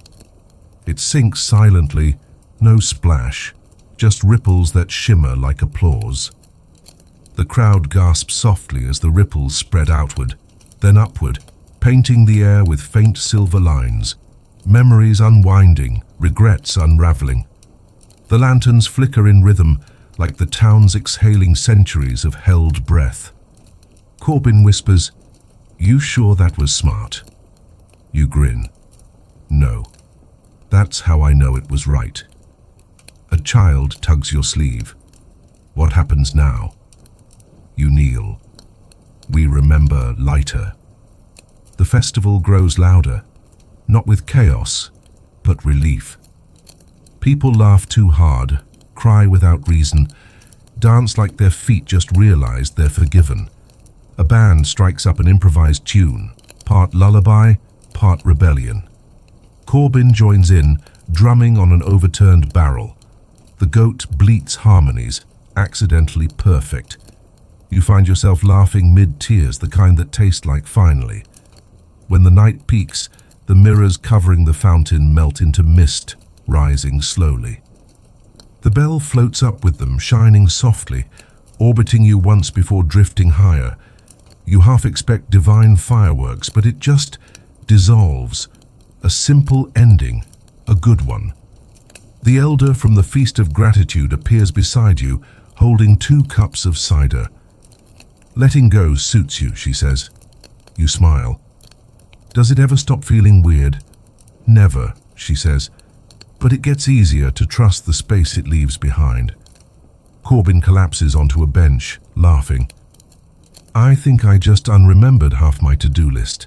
Feels incredible." You raise your cup. "To useful amnesia." "To forward motion," he replies. The goat steals both cups, which feels symbolically appropriate. Midnight creeps closer. The lanterns dim one by one, replaced by stars. The crowd thins. No speeches, no resolutions, just quiet departures. Every face looks softer, unfinished in the best way. You and Corbin walk through the now empty square. The air smells of candle wax and courage. He nudges you. "So, how's it feel?" "Like a page turning," you say. He nods. "Think we'll need that bell again?" You glance upward. The stars shimmer faintly, some blinking in familiar patterns. "If we do, it'll find us."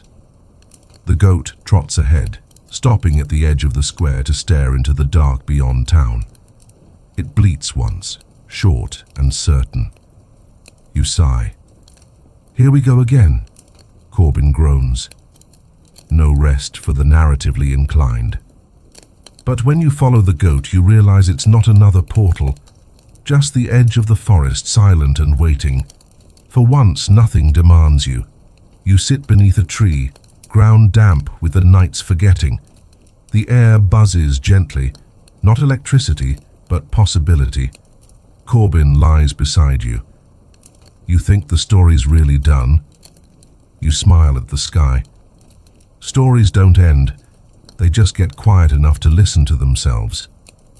The goat curls between you, already asleep. Somewhere in the distance, the faintest echo of the bell rings once more. Soft, final, kind. And then, at last, nothing but wind. The morning after the festival of forgetting doesn't feel like a new day. It feels like a clean page that hasn't decided which language to use yet.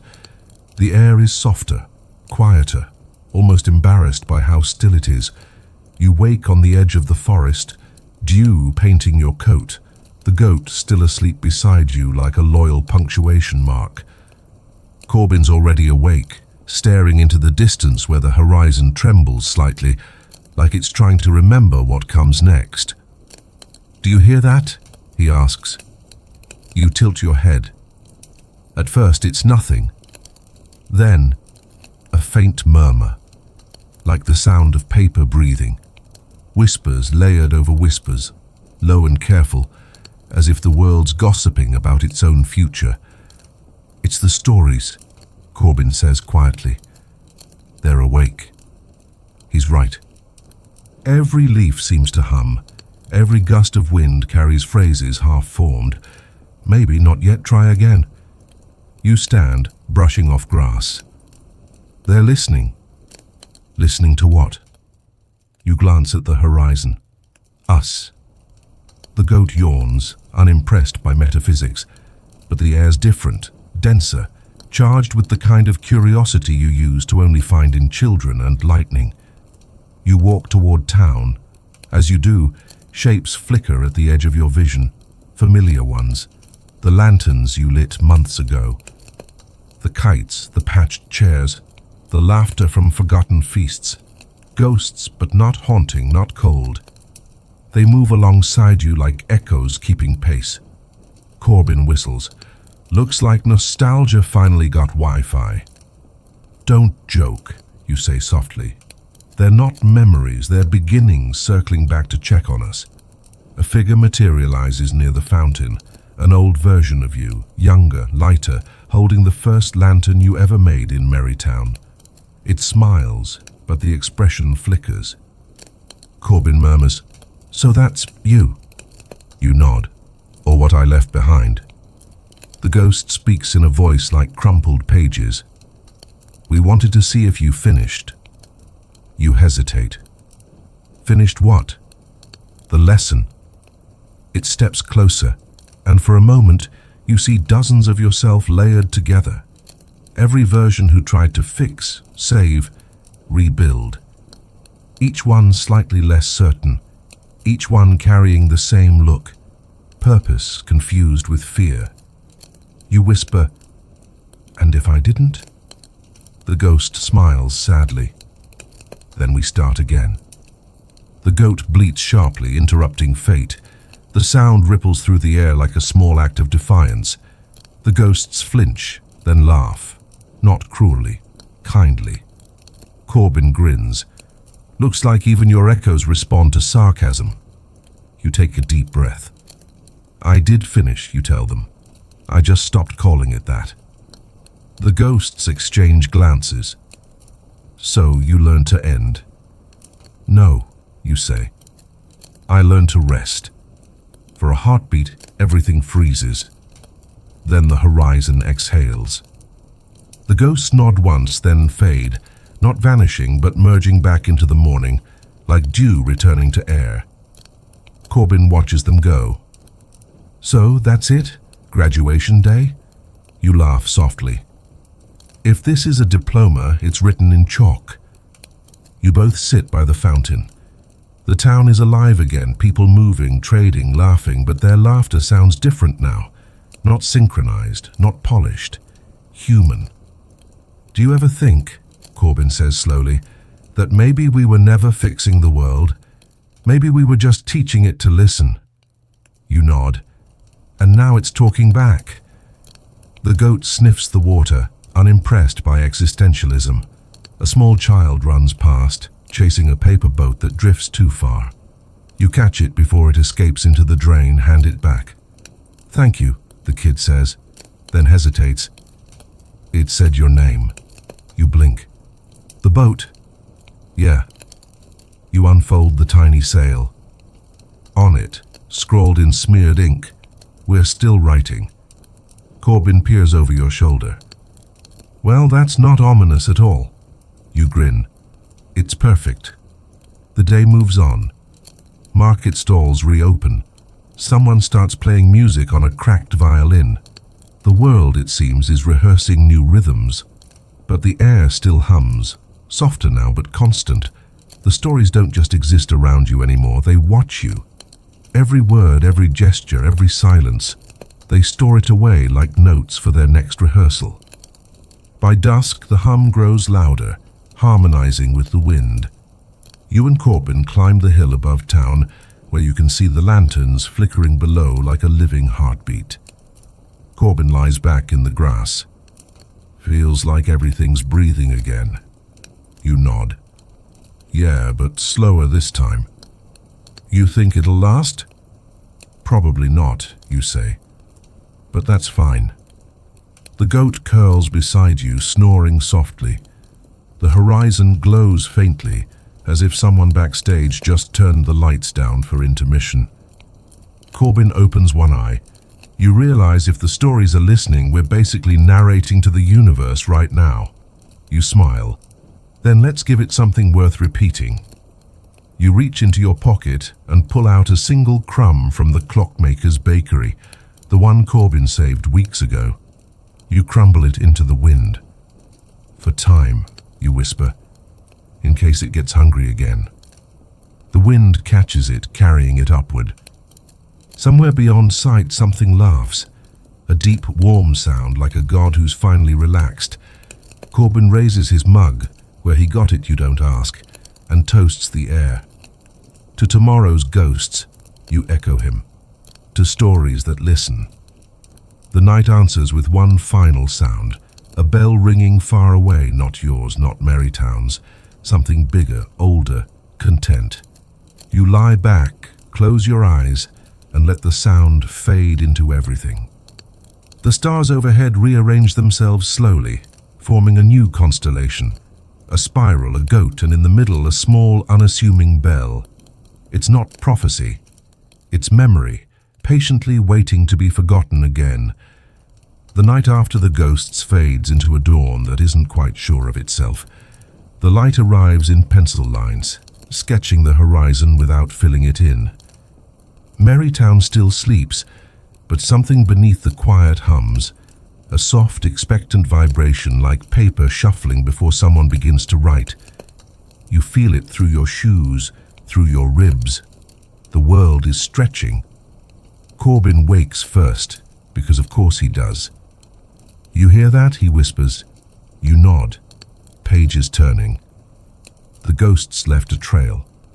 The goat blinks sleepily, unimpressed by metaphors, but follows anyway. The three of you walk past the square, through the thawed meadow toward the hills where the mist hangs low. The air tastes faintly of ink and dawn. At the top of the rise stands a building that wasn't there yesterday. A cathedral of books built from light and weathered words, its roof made of quills, its door carved with the phrase, "Enter quietly, tomorrow's working." Corbin whistles. Finally.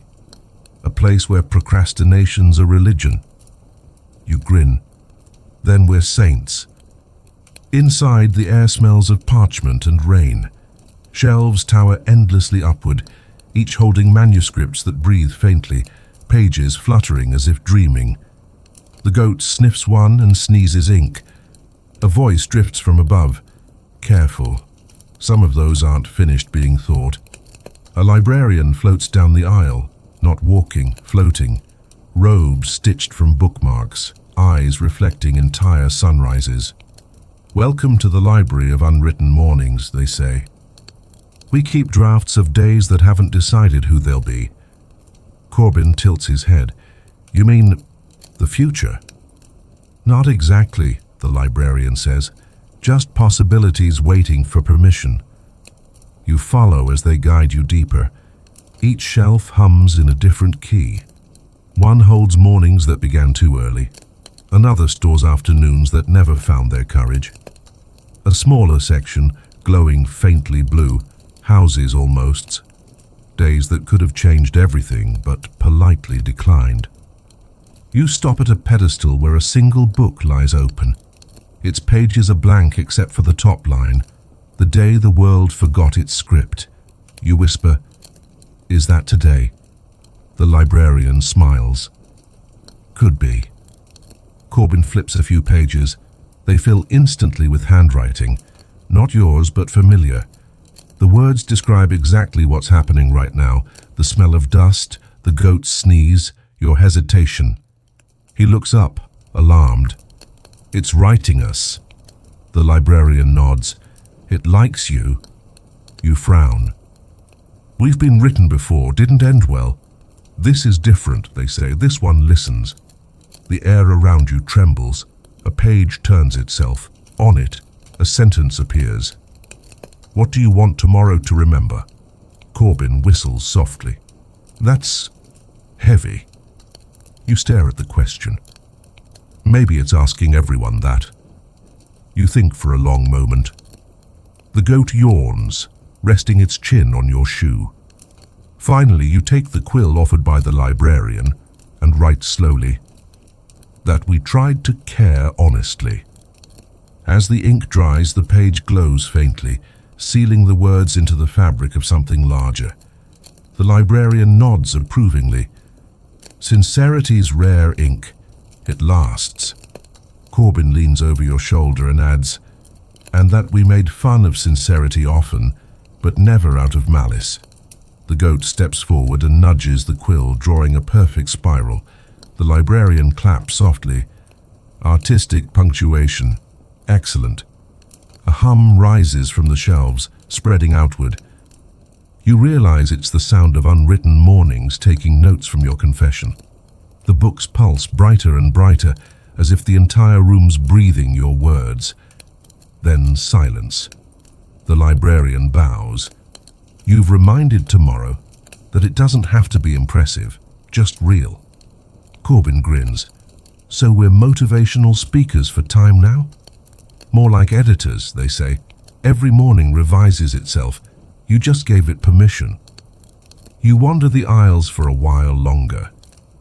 You see fragments of possible futures, some too neat, some heartbreakingly mundane. One book shows Marytown 10 years ahead, thriving quietly. Another shows a world without bells, without guardians, just people trusting silence. Both feel right. Before leaving, you turn back to the librarian. What happens to the stories that never get finished? They rest, they say simply. Unwritten doesn't mean undone. Outside, the morning has committed to existing. The sun breaks through like a polite miracle. Corbin stretches, yawning. So what now, breakfast or destiny? You smile. Let's try breakfast first. As you walk down the hill, the goat trots ahead, kicking up dew that catches the light. You glance back. The library's still there, faint but real, humming quietly like an idea waiting for its next author. At the base of the hill, a child chases a paper boat through the stream. When they see you, they wave. Hey, it's writing again, they shout. You kneel beside the water. Sure enough, words float across the ripples. The day after forever begins with breakfast. Corbin laughs.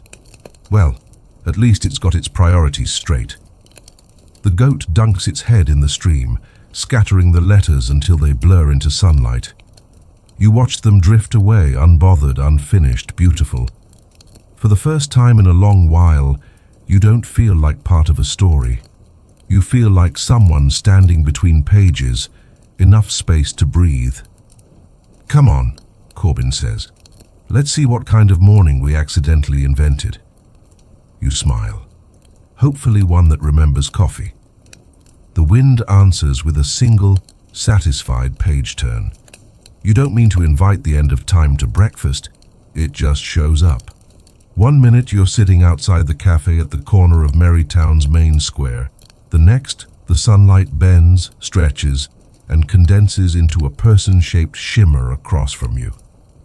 No fanfare, no trumpet of doom, just a polite cough and a faint smell of ozone mixed with toast. Sorry I'm late, the shimmer says, voice echoing through multiple centuries. Traffic jam in eternity. Corbin doesn't even look up from the menu. We're doing brunch now. Apparently, you sigh. The shimmer takes form slowly. Part clockwork, part fog, part memory. When it settles, it looks vaguely human. An old traveler wearing a coat stitched from time zones, eyes like sundials, smile like sunrise. The end of time, apparently, enjoys casual Fridays. The goat stares at it, unimpressed, chewing a napkin. The end of time bows politely. You must be the liaison. Former, you correct. I retired. Ah, it says, with a grin that sounds like ticking. Time doesn't believe in retirement. Corbin finally looks up. So what brings the apocalypse to breakfast? I'm not apocalypse, Time replies, mildly offended. I'm closure with good manners. The waiter arrives, same cheerful teenager who always pretends not to notice when reality rearranges itself. 3 coffees? Make mine decaf, Time says. I'm trying to slow down. You can't help laughing. Of course you are. When the waiter leaves, Time folds its hands. I came to thank you. For what? For teaching people to pause, it says. I've been running on fumes for centuries. Mortals forgot how to waste me properly. Corbin whistles. That's poetic and mildly depressing. I'm an abstract concept, Time says. We do bittersweet. The goat tries to steal a sugar packet. Time snaps its fingers and the packet refills itself endlessly. Consider it a miracle, it says. The goat bleats approval. You sip your coffee. So what happens now? You stop, reset, rebrand? None of the above, Time replies. I evolve. Or rather, we evolve. Define we. Time gestures toward the town square where people are starting their morning. They've stopped sprinting. They walk now. They bake slow bread. They talk to ghosts kindly. You reminded them that minutes aren't currency. Corbin leans back, smirking. So we made you unemployed? Time smiles faintly. No.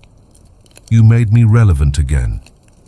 For a while, you just sit there, the 3 of you, plus a goat, plus infinity, watching Merrytown wake up. Someone opens shutters. Someone else burns toast and doesn't swear about it. The sound of ordinary life feels sacred. Time sets a small hourglass on the table. The sand inside glows faintly, suspended mid-fall. For you, it says. You frown. I don't want any more devices. It's not a device, Time says gently. It's a promise. Flip it whenever you forget how to begin. You take it carefully. The sand feels warm, pulsing faintly like a heartbeat. Corbin peers over your shoulder. Will it explode? Only metaphorically, Time assures him. The waiter returns with 3 plates of pancakes. Did I just see the sky blink? Just breakfast, you say. Cool, the waiter says, unfazed, and wanders off. You cut into your pancakes. Syrup drips slowly, almost too slowly. For a second, you realize the world has paused, not broken, just stopped to watch itself. Everyone in the square holds mid-motion, birds in flight, steam frozen, laughter suspended. You glance at Time. It winks. A little gift. Thought you deserved to see what stillness really looks like. Corbin whispers, It's beautiful. Creepy, but beautiful. You nod. Like breathing between heartbeats. After a minute, maybe an hour, Time claps once, and everything resumes. The world exhales. The cafe fills with sound again. You lean back, dizzy but smiling. So that's it then. The end. End? Time chuckles.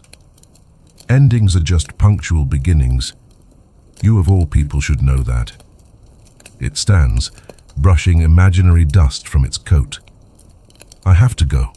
There's a century in the future trying to start without permission. Will we see you again? You ask. Time grins.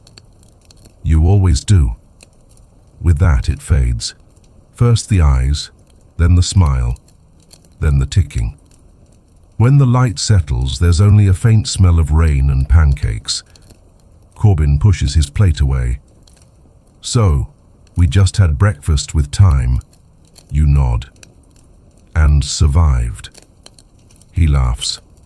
Add that to the resume. The goat hops onto the empty chair, looking at you expectantly. "What now?" its eyes seem to ask. You think for a moment. "Now we finish our coffee, then maybe go nowhere for a while." Corbin raises his mug. "To nowhere." You clink yours against his. "To nowhere worth staying for a bit." The world hums around you, not dramatically, not ominously, just alive. The air smells of syrup and newness. As you leave the cafe, you glance back once. The chairs are empty. The sunlight through the window glows in slow motion, stretching time gently, letting it rest. The hourglass in your hand vibrates softly. One grain falls, then another. Each sparkles before vanishing, rewriting the morning in small, invisible ways. The goat leads you toward the fountain, its hooves clicking like punctuation marks. Corbin hums a tune you've never heard before. You realize it's the sound of time learning to sing offbeat. You smile. "Good breakfast." "Legendary," he says. "Let's not do it again." You both laugh, the kind that fills the air like forgiveness. And somewhere behind you, faint but unmistakable, the world flips its own hourglass. Night falls differently this time. Not heavy or dark, just tired. The stars look softer, like they've been working overtime. Marytown hums low, every window glowing faintly as if the houses themselves are whispering lullabies. You and Corbin sit by the fountain, the goat asleep at your feet, bell jingling gently with each snore. For the first time in months, no one's celebrating anything. No feasts, no festivals, no metaphysical appointments. Just quiet, the kind that doesn't need permission. Corbin stretches, staring at the sky. "You ever think light gets sick of showing up?" You grin. "Constant performance pressure." "Exactly," he says. "I mean, even brilliance deserves a nap." That's when you notice it. A single lantern drifting through the square. No one's carrying it. It just floats, wobbling slightly, as if drunk on peace. Its flame flickers lazily, too small to matter, but somehow you can't look away. Corbin spots it too. "One of yours?" You shake your head. "Mine never floated this gracefully." The goat opens one eye, unimpressed by mystery, and goes back to sleep. The lantern drifts closer until it hovers above the fountain. The water's reflection catches it, doubling the light, and for a moment you swear the air smells like every season you've lived through: gingerbread, rain, frost and clover. Corbin whistles softly. "You think it's here for us?" "Everything ends up here eventually," you say. You stand, step closer. The flame inside the lantern flutters like it recognizes you. A faint whisper rides the wind. "Thank you for keeping the light on." You blink. "Did you hear that?" Corbin nods. "Yup." Creepy gratitude ghost confirmed. But the tone isn't haunting, it's tired, content. You reach out. The flame leans toward your hand but doesn't burn. Instead, warmth seeps through your skin, steady and familiar. You feel every moment you've lived stacked quietly inside that glow. Every choice, mistake, miracle. The lantern holds them all like a caretaker who never judged. Corbin watches, hands in pockets. "What is it?" "Memory," you whisper. "All of it." The flame flickers again, brighter this time. The reflection in the fountain ripples, showing faces, not ghosts, not echoes, just people from every step of your wandering. The elder from the feast, the clockmaker, the librarian of unwritten mornings, even time sipping coffee in the distance. They all smile, faint and proud. The lantern hums softly. The light dims, then steadies again. You realize it's waiting. Corbin frowns. "What does it want?" "To rest," you say. You look around the square. No crowd, no audience, no ceremony. Just you, Corbin, a goat, and one very patient flame. You pick up the lantern. It's lighter than it looks, as if it's been preparing to leave. Corbin asks, "You sure?" You nod. Everything deserves a day off. You carry it to the fountain's edge. The water ripples, reflecting stars that seem closer than usual. You whisper, "You've done enough," and set the lantern on the surface. It floats, steady, unafraid. For a moment, nothing happens. Then the flame tilts, bows, and goes out. The light doesn't vanish, it spreads. Tiny sparks drift upward, hundreds of them, scattering into the night like seeds of quiet. The sky brightens slightly, not with color, but with ease. A different kind of light, one that doesn't demand to be seen. Corbin exhales. "So that's it?" You smile. "That's enough." The goat wakes, yawns, and watches the last sparks fade. It bleats softly, approval disguised as complaint. Corbin sits beside you. "Feels weird, doesn't it?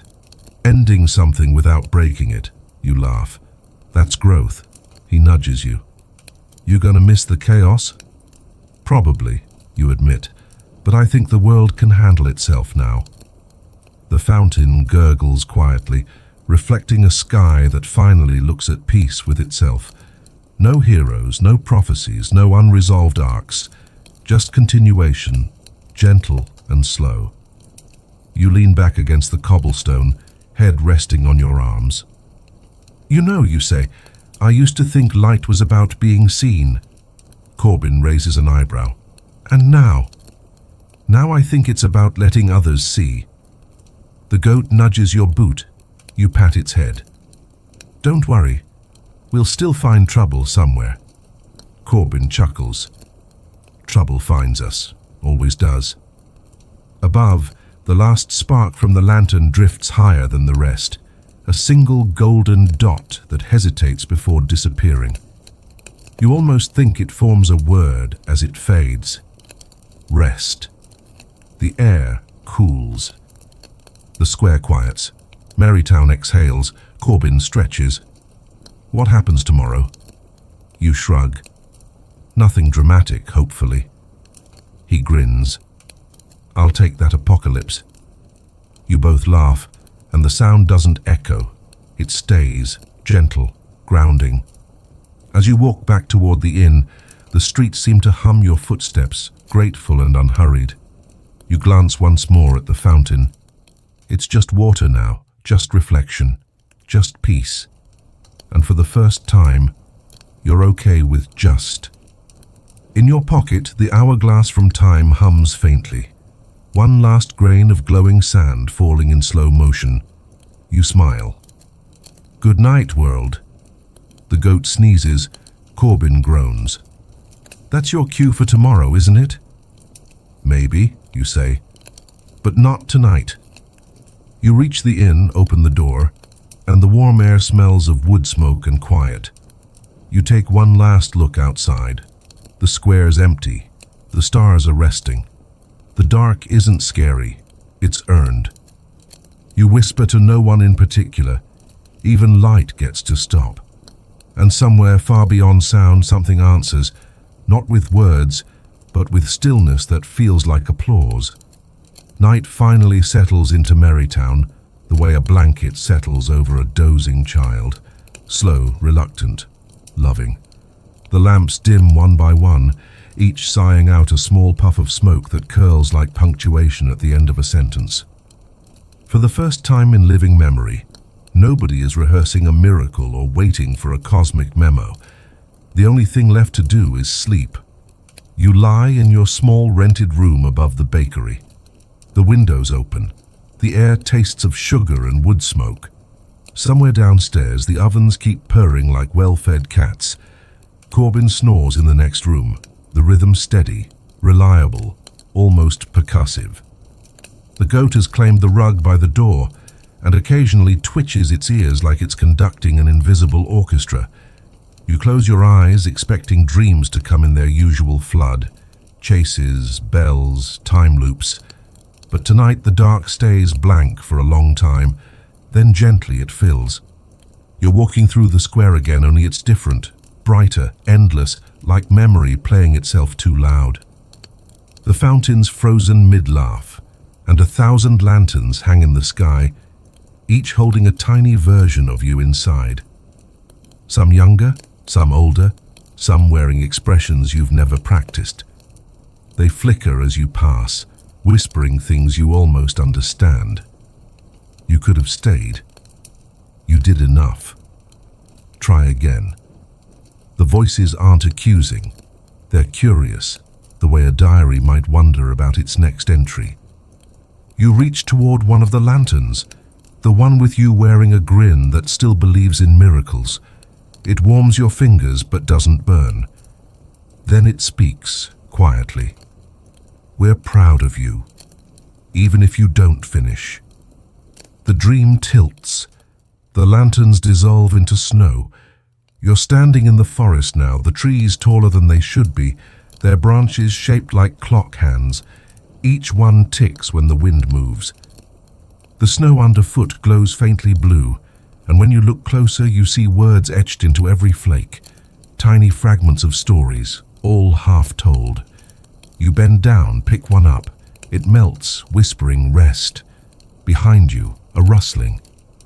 You turn, and there's the goat, except it's enormous now, its fur glowing like moonlight filtered through nostalgia. Its eyes are galaxies, deep and patient. When it speaks, it's in your voice. You keep waking up too soon, it says. You blink. Excuse me. You rush endings, the goat continues, tone calm but absolute, even when they're earned. You laugh nervously. I'm literally asleep right now. Exactly. It lowers its head until your foreheads touch. The world vibrates faintly. You see flashes. Every season you crossed, every light you kindled, every laugh that echoed after you left. None of it linear, none of it final. Just motion stitched together by kindness. You whisper, "What happens now?" The goat steps back. Now you learn how to stay gone without disappearing.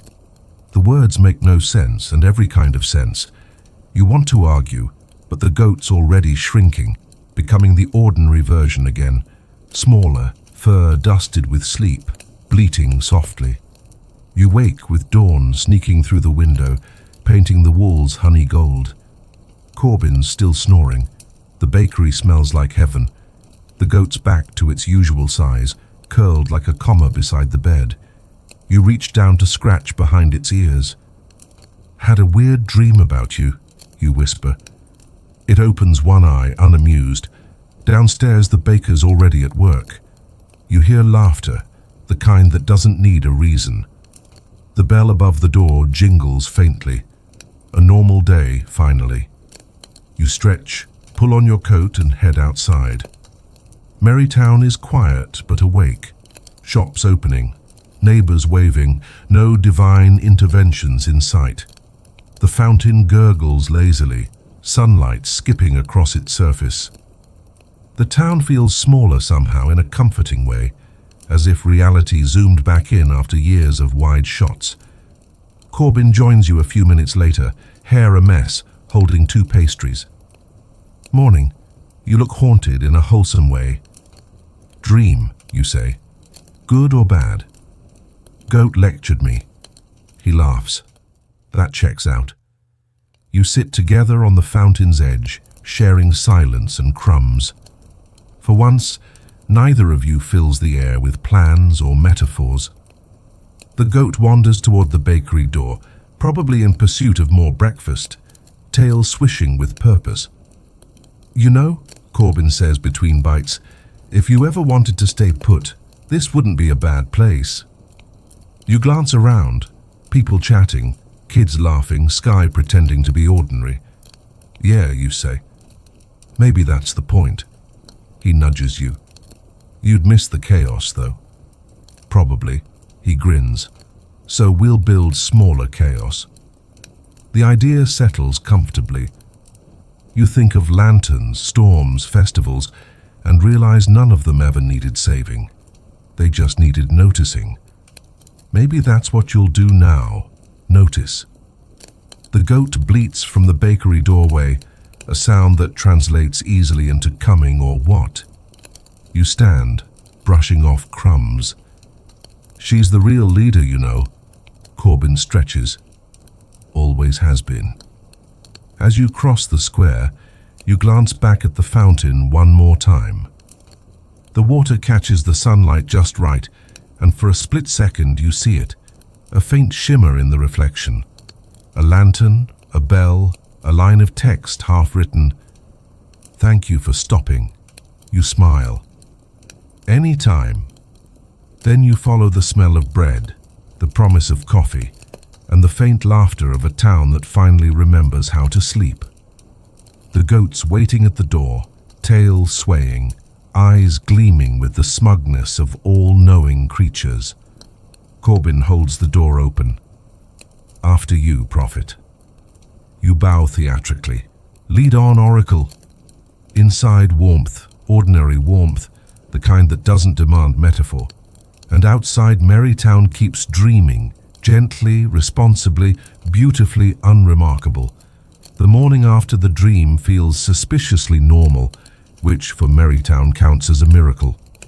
No portals, no paradoxes, no existential pastries, just warmth, sunlight, and the faint sound of someone practicing violin, badly but earnestly, down the street. You stretch on the bakery porch, the smell of fresh bread weaving itself into the air like punctuation after chaos. Corbin's sitting nearby, sketching something on a scrap of parchment. You peer over his shoulder. It's a map, but not of places, of moments. He's drawn lanterns, bells, storms, a crooked goat, and at the center, here. What's that supposed to be? You ask. He grins. Cartography of calm. Figured we earned a souvenir. The goat trots past carrying a muffin in its mouth, looking entirely too smug. You let it win. Merrytown itself hums differently today. People move slower but with purpose, like they've finally tuned into the same tempo. Someone waves from the tailor shop. Someone else shouts about coffee refills. You wave back, realizing with quiet shock that the world doesn't need you to fix it anymore. It's fixing itself, one lazy smile at a time. Corbin breaks the silence. You ever think we were just background characters who accidentally got promoted? You laugh. The universe has terrible hiring practices. He nods. Agreed, but good benefits. The sky above is clean. No messages, no omens, just blue doing its job. Somewhere behind the bakery, a clock chimes. It's not magical this time, just punctual. And that feels perfect. You wander through town. The fountain burbles happily. Pigeons splash in it, like tiny philosophers debating the meaning of crumbs. The square smells like dough, pine, and mild accomplishment. Every corner holds echoes of what you've done, but none of them beg to be relived. At the post office, the clerk hands you a letter addressed to the one who kept trying. Inside is a single line in elegant handwriting. We noticed. That was enough. There's no signature. You fold it carefully and slip it into your pocket, smiling. By noon, the town gathers in the square. Not for a festival, not for a crisis, just because. Someone starts playing music. Children chase the goat, which, to be fair, started it. The baker passes out rolls to anyone with an open hand. You and Corbin sit on the fountain's edge again, watching, silent. This is weird, he says finally. What? Happiness? No. Maintenance. You grin. The hardest magic of all. He nods. So what now? No bells, no cosmic errands. We just exist? You tilt your head. Seems revolutionary. A breeze drifts through the square. This sounds almost like a sigh of relief, like the world just remembered it doesn't need to perform. Somewhere, a door creaks open and shuts again, the soft click of reality locking itself into comfort. You close your eyes, listening. Merrytown's sounds blend into music. Clinking mugs, footsteps, distant laughter. No rhythm, no chorus, just living noise. The sound of a world remembering how to begin again. You think of the storm, the library, the clockmaker's bakery. All those places that taught you how to move, pause, breathe. Each one led here, to this absurdly gentle moment where nothing extraordinary happens and everything matters because of it. Corbin nudges your shoulder. You're smiling like someone who's about to make a profound metaphor. You chuckle. I was just thinking that maybe beginnings aren't loud. Maybe they whisper first. He nods. Like bread rising, or goats plotting. The goat sneezes on cue. Somewhere in the crowd, applause breaks out for no reason whatsoever. You stand, stretch, and let the sun find your face. Let's take a walk, you say. Where to? Nowhere we've been, you answer. You wander beyond the edge of town, following a dirt road that hums faintly with possibility. The landscape unfolds quietly, fields, distant hills, a sky that's learned restraint. The air feels new. Halfway up a slope, you stop. There's a tree there, small, determined, with branches shaped like reaching hands. Someone's hung a bell from one of its limbs. It sways gently in the wind, not calling, not warning, just existing. You touch it. It hums once, low and kind, a vibration more than a sound. Corbin smiles. Déjà vu. Maybe it's just the world saying thank you, you reply. He nods. Or maybe it's just wind. I'll take either. You sit under the tree for a long while, the goat grazing nearby, the town a comfortable distance away. The light shifts, golden then lavender. Somewhere in that slow fade, you realize you're not waiting for anything anymore. You've arrived, not at an ending, but at enough. As the sun sets, you whisper to the horizon, start over gently, and the world listens. You feel it in the grass, in the breeze, in the heartbeat of everything that survived its own urgency. By the time night returns, the first stars appear. Not brighter, just steady, and one of them flickers slightly like a wink. Maybe coincidence. Maybe the universe finally learning humor. You lie back, staring at the sky and think, if this is what beginning again feels like, we should do it more often. The goat lies beside you, sighs, and promptly falls asleep mid-thought. Corbin hums something soft, part lullaby, part memory. You join in without meaning to. And somewhere between breaths, the sound of the world finds its rhythm again. Not perfect, not polished, just alive. It's late afternoon when you find it. A cafe that shouldn't exist, yet somehow always does. The sign above the door reads, the postscript in handwriting too neat to trust. Underneath, in smaller letters, for people who finished something and don't know what to do with their hands. Corbin laughs when he reads it. That's us. The goat bleats in agreement and headbutts the door open. Inside, warmth, always warmth. The smell of roasted coffee and paper, fresh pages and burnt endings mixed together. The walls are lined with framed punctuation marks, a comma lounging by the window, an exclamation point wearing a monocle, a period that looks smug about its simplicity. Behind the counter stands a woman in an apron that says, "Closure, served hot." She smiles as if she's been expecting you. "Welcome back," she says. You blink. "Back?" She winks. "Everyone says that. What'll it be?" You glance at the menu. The options read like emotional states.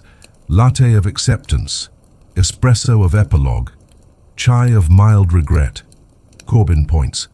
2 lattes of acceptance, 1 carrot muffin of denial. "Good choice," she says.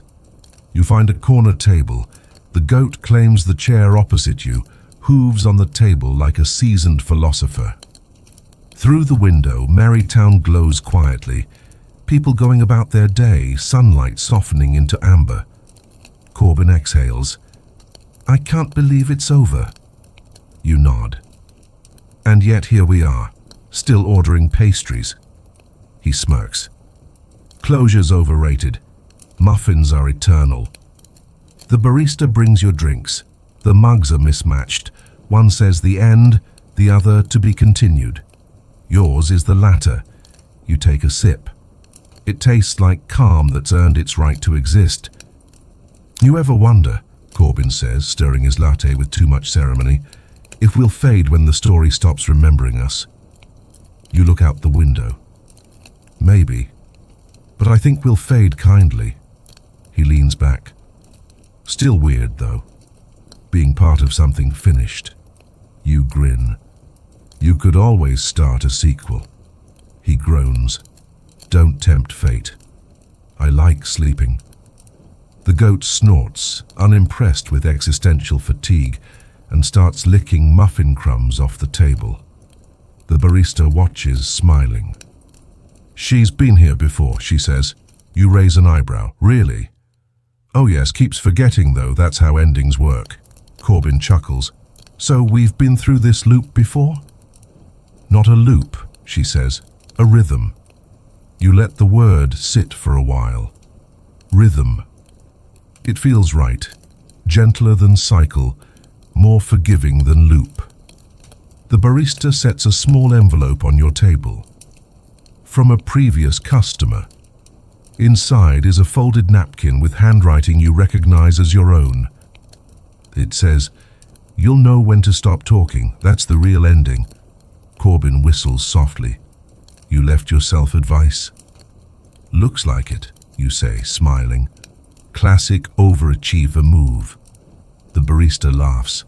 Everyone leaves notes for themselves here. It's tradition. Keeps the silence company. You look around.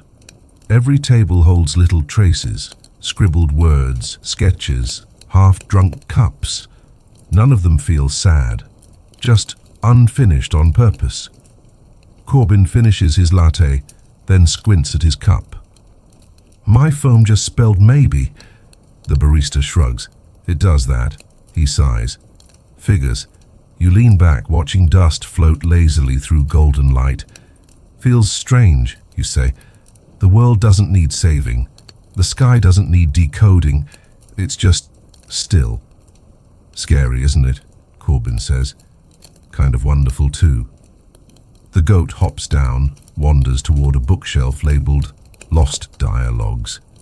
It noses a thin volume free. The cover reads, Conversations We Never Had. You open it. Every page is blank. Corbin peers over your shoulder. So we can write our own? Maybe that's the point. You tear a small page out and scrawl something. Thank you for listening. Then you slide it back between the covers. When you turn around, the barista's watching. You'd be surprised how many stories end with gratitude, she says softly. You smile. Not surprised at all. She nods toward the door. Sun's setting. That's your cue. Corbin groans. Always with the cues. Closure needs good lighting, she says, winking. You step outside. The sky glows lavender and gold, the kind of color that makes endings feel patient. Merrytown stretches below, roofs glimmering like punctuation marks at the end of a long sentence. Corbin exhales. So what now? You grin.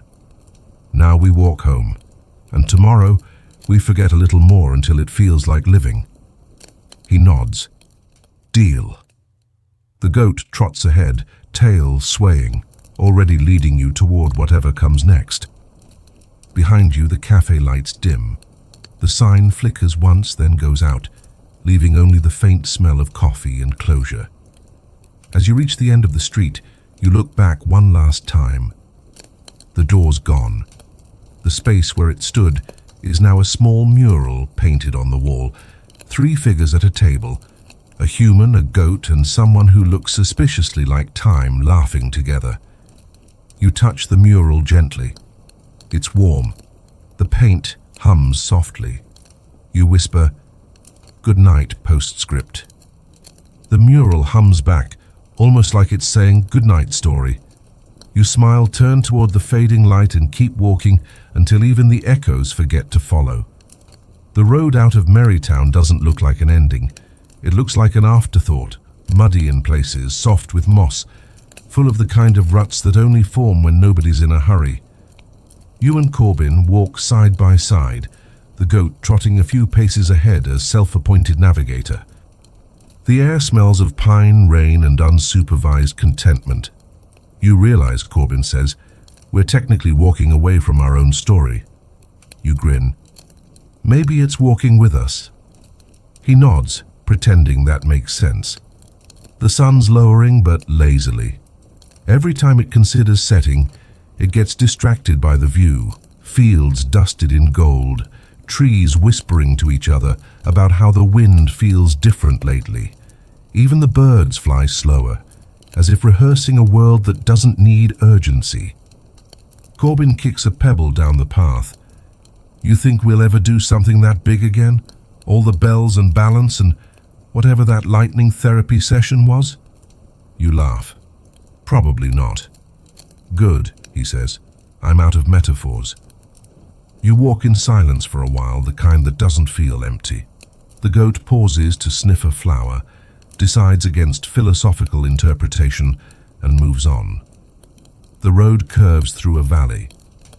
On one side, a river glitters like someone spilled silver. On the other, wildflowers sway like applause. You remember how this all started, how chaos was exciting, how fixing things made you feel real. But now, with the wind brushing your face and nothing demanding your heroism, you realize peace has its own kind of wild. Corbin notices your expression. You're thinking too hard. Just recalibrating, you admit. Turns out existing is exhausting in a slower way. He chuckles. Yeah. It's quieter, but it doesn't shut up. At a crossroads, you stop. The signpost points in 4 directions, none labeled. The wood's so weathered it might be older than language.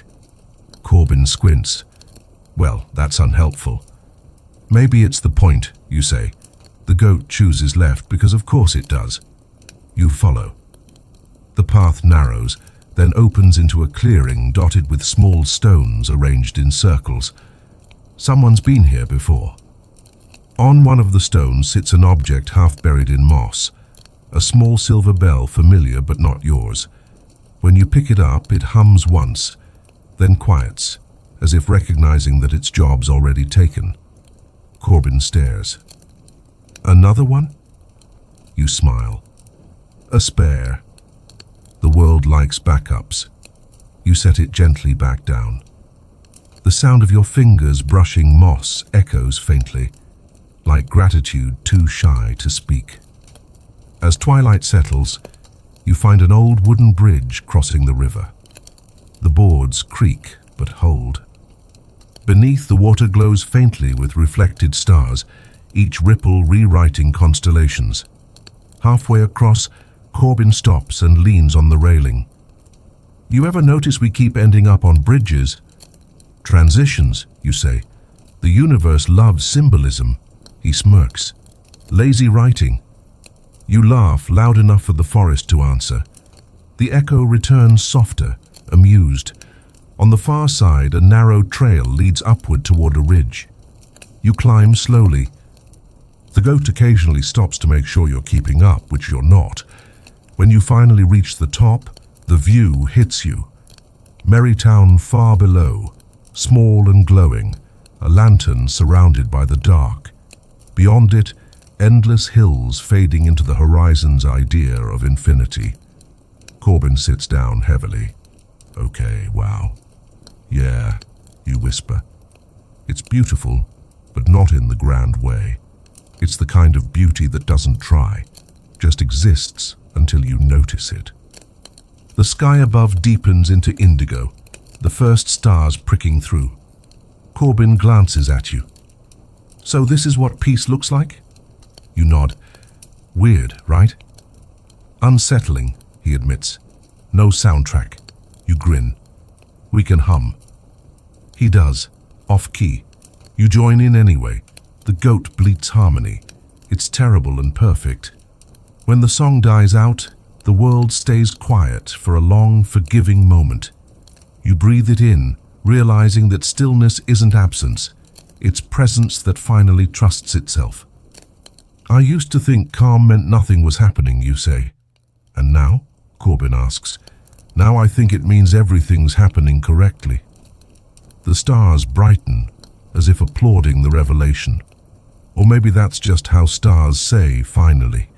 You lie back on the grass, feeling the earth hum beneath you.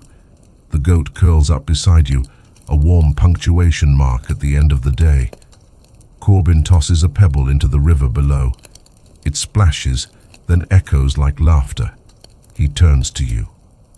"You ever miss the noise?" "Sometimes," you admit, but noise never listened back. For a while, neither of you speak. The night fills in the gaps, crickets, wind, a distant owl conducting a symphony in the dark. Everything alive, unhurried. Corbin sighs. "You know, it's funny. We saved the world a dozen times, and now the hardest part is figuring out how to live in it." You smile. Maybe that's the sequel. Learning to stay. The goat twitches in its sleep, dreaming whatever goats dream, probably pastries and omnipotence. You envy it a little. You close your eyes. "Tomorrow we'll walk until the road stops pretending to lead somewhere." Corbin grins. "And when it does? Then we'll build a cafe, sell metaphors and muffins. Finally, a retirement plan." The wind picks up, carrying the faint sound of water and distant laughter. Merrytown gleams far below, content to exist without supervision. The stars above shift slightly, aligning into something new, a crooked line that could almost be a path, or maybe just an invitation. You whisper, half to the sky, half to yourself, "We'll keep walking anyway." And for once, the silence that follows doesn't need an answer. The first snow arrives without ceremony, no wind, no warning, just a quiet shifting of the air. 1 minute, the world smells like rain and pine. The next, it smells like stillness given shape. You wake to find Merrytown covered in white, roofs softened, cobblestones muted under a blanket that turns everything into punctuation marks of calm. Even sound seems hesitant to disturb it. Corbin is at the window, mug in hand, watching flakes fall with a look that lands somewhere between reverence and disbelief. "It's happening," he says softly. "What is?" "The epilogue," he replies, and grins like someone finally in on the joke. You join him. The goat's curled by the hearth, snoring faintly, dreaming of dominance and breakfast. The room smells of wood smoke and cinnamon, the baker's influence creeping through the walls. Outside, Merrytown's slow awakening continues. A few children run into the square, laughing, making the first footprints of the season. They don't know they're writing temporary constellations into the ground. The fountain's frozen mid-splash again, glassy and content. Corbin glances at you. "Feels different this time." "It's not Christmas anymore," you say. "It's something smaller." "Better kind of small," he agrees. "The kind that fits." You step outside. The cold bites just enough to remind you you're alive. Snow collects in your hair, your coat, your memory. The air tastes of quiet beginnings. The town is still asleep in parts, dreaming new dreams that don't need supervision. As you walk through the square, people wave, smiles easy and unhurried. The baker hands you a loaf wrapped in cloth, warm, heavy, perfect. "For the road," she says. You don't ask which one. The goat follows at your heels, unimpressed by sentiment, leaving tiny hoofprints that already start to fill in behind her. Time erases softly now. At the fountain you pause. A single bell, one you didn't leave there, hangs from the statue's hand, frost-dusted but glowing faintly. You touch it. It hums once, then stills. Not summoning, not warning, just acknowledgement. Corbin joins you, hands deep in his pockets. You think we'll ever stop finding bells? You smile. Maybe the world just likes reminding itself it can still ring. He nods. Then what's next? You look toward the hills, where snow keeps falling into the horizon. Whatever keeps. You start walking again. The sound of your boots crunching snow becomes rhythm, heartbeat, sentence. Marytown fades behind you, its light soft, its peace earned. The goat trots ahead, tail flicking like punctuation, leaving trails that disappear before anyone can follow. Halfway up the ridge, you stop. The view is familiar, the same place you stood when chaos used to hum beneath your feet. Now it's silent, but not empty. The kind of silence that means the world's listening. Corbin pulls something from his coat, a folded piece of parchment, edges frayed. Found this at the cafe, he says. Didn't read it yet. He unfolds it. The ink's faint but legible. One line. For whoever comes after, leave something kind behind. He reads it twice. That's it? That's everything, you say. The snow thickens, but the cold feels softer now. You reach into your pocket and pull out the hourglass, the one time gave you. Only a few grains remain, glowing faintly gold. You turn it once more. The last grain falls. The glass warms, then cracks gently, spilling light onto your gloves. The light doesn't fade. It melts into the snow, spreading outward, small, infinite. Corbin exhales. That was the last of it? Of the countdown, you say, not the rhythm. The wind shifts.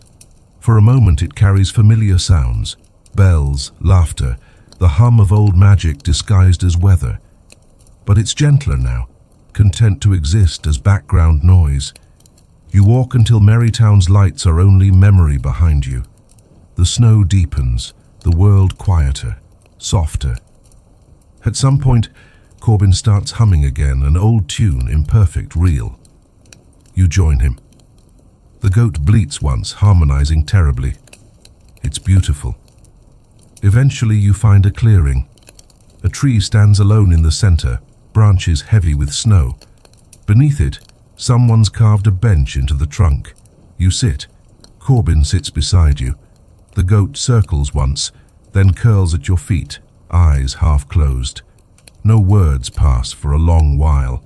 The snow falls steady, patient, ancient. When you finally speak, it's a whisper. You think anyone will remember? Corbin smiles. They'll remember the feeling, not the details. That's better. You nod. Good. You close your eyes. The world breathes in time with you. No grand music, no cosmic applause, just warmth spreading quietly under the skin of winter. The goat sighs in its sleep. Corbin leans back, eyes on the sky, where clouds move like slow handwriting. So if someone ever finds this place, he says softly, what do you want them to know? You think about it, the bells, the storms, the laughter, the calm. Then you answer that everything we fixed was worth breaking for. Snow collects on your shoulders. The air hums once more, faint and bright. You stand, brushing frost from your coat. Come on, let's go home. Corbin smiles. We already are. You look up one last time. The snow catches the light, each flake a tiny reflection of every story you've lived. Together they fall, merge and vanish, an orchestra of endings too gentle to notice. And then it snowed. Just snow. No metaphor, no lesson. Just the world remembering how to rest.